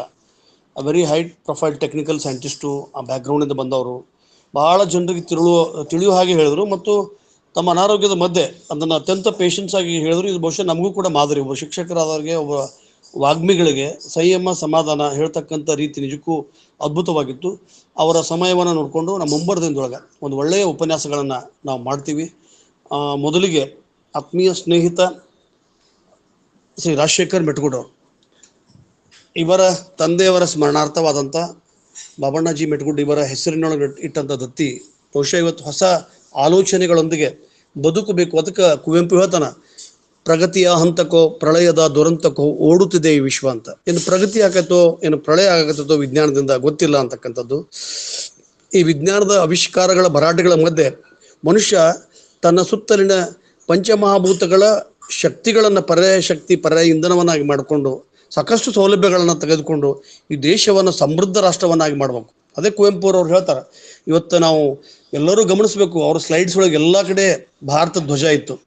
ಬಹುಶಃ ಭಾರತ ಧ್ವಜ ಎಲ್ಲ ಕಡೆ ಹೋದ್ರು ಅವ್ರ ಒಂದು ಫೋಟೋ ಮಾಡಿ, ಮೊನ್ನೆ ನಾವು ಕೊಡಗಿಗೆ ಹೋದ್ವಿ, ತೊಗೊಂಡು ಬಂದು ಎಲ್ಲ ವಿಶ್ವವಿದ್ಯಾಲಯ ಅವುಗಳ ತಮ್ಮ 8 ವಿಶ್ವವಿದ್ಯಾಲಯಗಳ ಸಹಯೋಗದೊಂದಿಗೆ ಕೊಟ್ಟರು. ಅದನ್ನು ನಾವು ಮನೆಯೊಳಗೆ ಹೆಂಗೆ ಬಸವಣ್ಣನ ಫೋಟೋ ಇಡ್ತೀವಿ, ಅಲ್ಲಿ ಬಸವಣ್ಣನ ಫೋಟೋ ಪಕ್ಕದೊಳಗೆ ಭಾರತ ಧ್ವಜ ಇಡಬೇಕು. ಅದು ಎಲ್ಲ ಸ್ಲೈಡ್ಸ್ನೊಳಗೆ ಭಾರತ ಧ್ವಜ ಆಯಿತು. ಅದಕ್ಕೆ ದೇಶ ನನ್ನದು, ನನ್ನದು ನಾಡು ಎನ್ನದ ಮಾನವ ನೆದೆಯು ಸುಡುಗಾಡು ಅಂತ ಕುವೆಂಪು. ದೇಶ, ರಾಷ್ಟ್ರಭಕ್ತಿ, ಧರ್ಮಭಕ್ತಿ, ನಮ್ಮ ಮೊದಲು ರಾಷ್ಟ್ರಪ್ರೇಮ, ಅದನ್ನು ಹರ್ಡೇಕರ್ ಮಂಜಪ್ಪನವ್ರು ಮಾಡಿದ್ರು ನೋಡ್ರಿ. ರಾಷ್ಟ್ರಪ್ರೇಮ, ಬಸವ ಭಕ್ತಿ ಎರಡನ್ನ ಒಯ್ತಕ್ಕಂಥ ಕೆಲಸ. ಹೀಗಾಗಿ ಗಾಂಧೀಜಿಗೆ ರಾಷ್ಟ್ರ ಮತ್ತು ಬಸವಣ್ಣ ಮಾದರಿ ಆದರು. ಕಾರ್ಲ್ ಮಾರ್ಕ್ಸ್ಗೆ ಬಸವಣ್ಣ ಮತ್ತು ಜಗತ್ತು ಆರ್ಥಿಕ ವ್ಯವಸ್ಥೆ ಆಯಿತು. ಹೀಗಾಗಿ ರಾಷ್ಟ್ರದ ಅಭಿವೃದ್ಧಿಗೆ ಬೇಕಾಗ್ತಕ್ಕಂಥ ಎಲ್ಲ ಉಪನ್ಯಾಸಗಳನ್ನ ನಾವು ಇಡ್ತಕ್ಕಂಥ ಅನಿವಾರ್ಯತೆ. ನಾನು ಎಷ್ಟೋ ಸಲ ಡಾಕ್ಟರ್ ಕೆ ಎಸ್ ಮಲೇಶ್ ಸರ್ಗೆ ಹೇಳ್ತೀನಿ, ಸರ್ ನೀವು ಹೇಳ್ರಿ ಅಂತ. ಪಾಪ ಒಂದು ಒಳ್ಳೆ ಉಪನ್ಯಾಸ ಮಾಡಿದ್ರು. ಮಾಡ್ತೀನಿ ಅಂತೇಳಿ ಅವ್ರಿಗೆ ಐನ್ಸ್ಟೀನ್ ಬಗ್ಗೆ, ನ್ಯೂಟನ್ ಬಗ್ಗೆ, ಅವರ ಸಂಶೋಧನೆಗಳ ಬಗ್ಗೆ, ಅವರ ಆವಿಷ್ಕಾರಗಳ ಜನಮುಟ್ಟಿಗೆ ಅದು ಒಂದು ಐನ್ಸ್ಟೀನ್ ಹೇಳ್ತಾನೆ, ನನ್ನ ಆವಿಷ್ಕಾರ ಏನಾದರೂ ಮಾನವನಿಗೆ ಹಾನಿಕರವಾಗಿತ್ತಂದ್ರೆ ನನಗೆ ಅಂಥ ಆವಿಷ್ಕಾರನೇ ಬೇಡ. ನಾನು ಆ ಕೆಲಸ, ವಿಜ್ಞಾನಿ ಕೆಲಸ ಬಿಟ್ಟು I will help to cobbler ಅಂತ, ನಾನೊಬ್ಬ ಚಪ್ಪಲಿ ಹೊಲೆಯವನ್ನ ಕೆಲಸ ಮಾಡ್ತೀನಿ ವಿನ ಈ ಇಂಥ ಒಬ್ಬ ದೇಶವನ್ನು ಜಗತ್ತನ್ನು ಹಾಳು ಮಾಡ್ತಕ್ಕಂಥ ಆವಿಷ್ಕಾರಕ್ಕೆ ನನ್ನ ಕೈ ಒಡ್ಡಂಗಿಲ್ಲ ಅಂತ. ಯಾಕಂದ್ರೆ ನಾಗಾಸೆಕೆ ಹಿರೋಶಿಮಾ ಅವ್ರ ಕಣ್ಣು ಮುಂದೆ ಆಯ್ತು ಐನ್ಸ್ಟೀನ್ ಮುಂದೆ. ಭಾಳ ನೋವನ್ನು ಭಾಳ ದುಃಖವನ್ನು ಅಳಲನ್ನು ಐನ್ಸ್ಟೀನ್ ಅಂತಕ್ಕಂಥ ವಿಜ್ಞಾನಿ ಹೊರಗೆ ಹಾಕಿದ್ರು. ಸೊ ಈ ಸಂದರ್ಭದಲ್ಲಿ ನಮ್ಗೆ ಇಡೀ ಜಗತ್ತು ನಮ್ಮದು, ಅದಕ್ಕೆ ಅದು ಇಡೀ ಭೂಮಂಡ ನಮ್ಮದು. ಅದಕ್ಕೆ ಜಲವರಿತು ನೋಡಿದರೆ ಜಲವಲ್ಲ ಅಂತ. ನಾವು H2O ಆಮ್ಲಜನಕ ಮತ್ತು ಜಲಜನಕ ಇವೆರಡೂ ಕೂಡ ಬೆಂಕಿಯನ್ನು ಉದ್ದೀಪನಗೊಳಿಸ್ತಾವೆ. ಊದಿಕೊಳ್ಳಿ ತಗೊಂಡು ಊದ್ತಾರ, ಯಾಕಂದ್ರೆ ಅಲ್ಲಿ ಹೋಗ್ಲಿ ಆಮ್ಲಜನಕ ಅಂತ. ಅಂದ್ರೆ ಆಮ್ಲಜನಕ ಜಲಜನಕ ಉದ್ದೀಪನ ಆಕತಿ, ಆದ್ರೆ ಅವೆರಡೂ ಕೂಡಿದಂದ್ರೆ H2O ಬೆಂಕಿಯನ್ನು ನಂದಿಸ್ತತಿ. ಶರಣರ ವಚನಗಳಲ್ಲಿ ವಿಜ್ಞಾನ ಅಂತಕ್ಕಂಥ ಒಂದು ದೊಡ್ಡ ಪ್ರಾಜೆಕ್ಟ್ ಅನ್ನ ನಮ್ಮ ವಿಜ್ಞಾನ ಅಕಾಡೆಮಿಯ ಸದಸ್ಯರಂತ ಡಾಕ್ಟರ್ ಅಶೋಕ್ ಅಲೂರ್ ಅವರು ಹೇಳ್ಯಾರ. ಅವರು ಒಂದಕ್ಕೆ ಬೆಣ್ಣು ಹತ್ತಿದ್ರೆ ಬಿಡುದಿಲ್ಲ, ಬೆಳಗ್ಗೆ 6ಕ್ಕೆ ಹೇಳ್ಕೊಂತ ಅಗದಿ ಸಿಹಿಯಾಗಿ ಮಾತಾಡ್ತಾ ನಮ್ಮ ಕೆಲಸ ಹಚ್ತಾರ. ವಚನಗಳಲ್ಲಿ ವಿಜ್ಞಾನ ಅಂತಕ್ಕಂಥ ಒಂದು ಟಾಸ್ಕನ್ನು ನಮ್ಮ ಅಕ್ಕನ ಅರಿವು ವೇದಿಕೆಯಿಂದ ಬರೆದು ತಯಾರು ಮಾಡಿ ಅವರ ವಿಶ್ವವಿದ್ಯಾಲಯದಿಂದ ನಾನು ಪ್ರಕಟ ಮಾಡ್ತೀನಿ ಅಂತ ತಿಳ್ಕೊಂಡು ಮಾತನ್ನು ಹೇಳಿದ್ದಾರೆ. 2 ದಿನ 3 ದಿನ ಕಮ್ಮಟ. ಬಹುಶಃ ಅವಾಗ ಡಾಕ್ಟರ್ ಸುರೇಶ್ ಜಂಗಮ್ ಶೆಟ್ಟರು ಕೂಡ ಒಬ್ಬ ಸಂಪನ್ಮೂಲ ವ್ಯಕ್ತಿಯಾಗಿ ಬರ್ತಾರೆ. ತಮ್ಮೆಲ್ಲರಿಗೂ ಕೂಡ ನಾನು ಹೋದ ಸಲನೂ ಡಾಕ್ಟರ್ ಮಲ್ಲೇಶ್ವರ್ ಕರೆದೆ, ಅವರ ಅನಾರೋಗ್ಯದಿಂದ ಬರಲಿಲ್ಲ, ಮುಂದಿನ ದಿನದೊಳಗೆ ಬರಲಿ.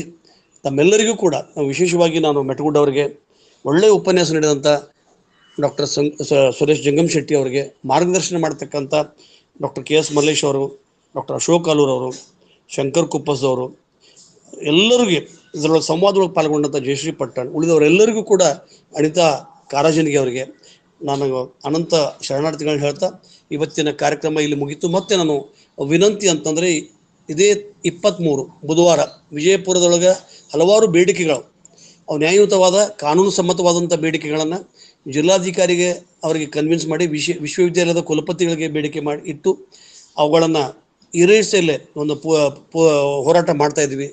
ಸಾತ್ವಿಕವಾದಂಥ ಶಾಂತಯುತವಾದಂಥ ಒಂದು ಮನವಿ ಪತ್ರವನ್ನು ನಾವು ಸಲ್ಲಿಸ್ತಾ ಇದ್ದೀವಿ. ಹೆಚ್ಚಿನ ಸಂಖ್ಯೆಯೊಳಗೆ ತಾವು ತಮ್ಮ ಸ್ನೇಹಿತರನ್ನು ಬಂಧುಗಳಿಗೆ ಹೇಳಿ ಹೆಚ್ಚಿನ ಸಂಖ್ಯೆಯೊಳಗೆ ಜಿಲ್ಲಾಧಿಕಾರಿ ಕಚೇರಿಗೆ 23ನೇ ತಾರೀಕಿಗೆ 10 ಗಂಟೆಗೆ ಅಲ್ಲಿ ಎಲ್ಲರೂ ಕೂಡ ನಾವು ಕೂಡೋಣ ಅಂತ ಹೇಳ್ತಾ ಇವತ್ತಿನ ಕಾರ್ಯಕ್ರಮ ಇಲ್ಲಿಗೆ ಮುಗಿತು. I again thank Rajshekar Metgood. I respect and salute Dr. Suresh Jangam Shetty for a wonderful talk and a guidance from Dr. Ashok Sangappa Alur sir, and guidance by Gangadhar Saleki sir, and many all so I humbly request you all to be part of it. Padnad sir ಅವರು camera on ಮಾಡ್ರಿ ಒಂದು group photo. Yes, sir. Turn on your Yes. Cameras. Sure sir. ಎಲ್ಲರಿಗೆ ನಾನು again ಅನಂತ ಶರಣಾರ್ಥಿಗಳನ್ನ ಹೇಳ್ತಾ ಇವತ್ತಿನ ಈ ಕಾರ್ಯಕ್ರಮದ ಕೊನೆಗೆ ನಾನು ಒಂದೇ ಒಂದು ಹೇಳ್ತೀನಿ. We all are working for the global ಅಂತೀವಿ ನಾವು. ಯಾಕಂದ್ರೆ ಜಗತ್ತು ಉಳಿದ್ರೆ ನಾವು ಬದುಕ್ತೀವಿ. ಇವತ್ತು ಗುಬ್ಬಿ ಕಾಣಂಗಿಲ್ಲ, ಇವತ್ತು ಹದ್ದು ಕಾಣಂಗಿಲ್ಲ. ಮನುಷ್ಯ ತನ್ನ ಸಲುವಾಗಿ ಗುಬ್ಬಿಗಳನ್ನ, ಹದ್ದುಗಳನ್ನ, ವಲ್ಚರ್ಸ್, ಪಕ್ಷಿಗಳನ್ನ, ಪ್ರಾಣಿಗಳನ್ನ ಕೊಲ್ಲಾಕತ್ತೀವಿ. ಇನ್ನೊಂದು ಸ್ವಲ್ಪ ದಿವ್ಸಕ್ಕೆ ಬಹುಶಃ ನಾವು ಮನುಷ್ಯ ಒಬ್ಬನ ಬಿಟ್ರ ಅಥವಾ ಮನುಷ್ಯ ಏನು ರಾಕ್ಷಸ ಆಗತ್ತಾನೋ ಏನೋ ಅಂತಕ್ಕಂಥ ಸಂದರ್ಭ. ಪರಿಸರ ಉಳಿದ್ರೆ ನಾನು ಉಳಿದಂತೆ. ಧರ್ಮೋ ರಕ್ಷತೆ ಅಂತಾರಲ್ಲ, ಇವತ್ತು ನಾವು ಅದನ್ನ ಬದಲಿ ಮಾಡ್ಬೇಕಾಗೈತಿ. ಪರಿಸರೋ ರಕ್ಷಿತ ಅಂತ. ನಾವಿವತ್ತು ಪರಿಸರವನ್ನ ರಕ್ಷಿಸಿದ್ರೆ ಬಹುಶಃ ಅದು ನಮ್ಮನ್ನು ರಕ್ಷಿಸತಿ ಅಂತಕ್ಕಂಥ ಮಾತನ್ನು ಹೇಳ್ತಾ ಇವತ್ತಿನ ಕಾರ್ಯಕ್ರಮಕ್ಕೆ ವಿರಾಮ ಹೇಳೋಣ. ಜೈ ಗುರು ಬಸವೇಶ. ಎಲ್ಲರಿಗೂ ಶರಣಾರ್ಥಿಗಳು. ಎಲ್ಲರಿಗೂ ಶರಣಾರ್ಥಿಗಳು. ನಮಸ್ಕಾರ, ಎಲ್ಲರಿಗೂ ನಮಸ್ಕಾರ.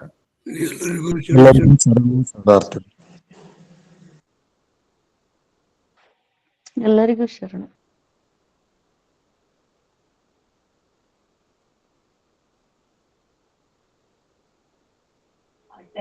ಎಲ್ಲ ಶರಣ ಬಂಧುಗಳಿಗೆ ಶರಣಾರ್ಥಿಗಳು.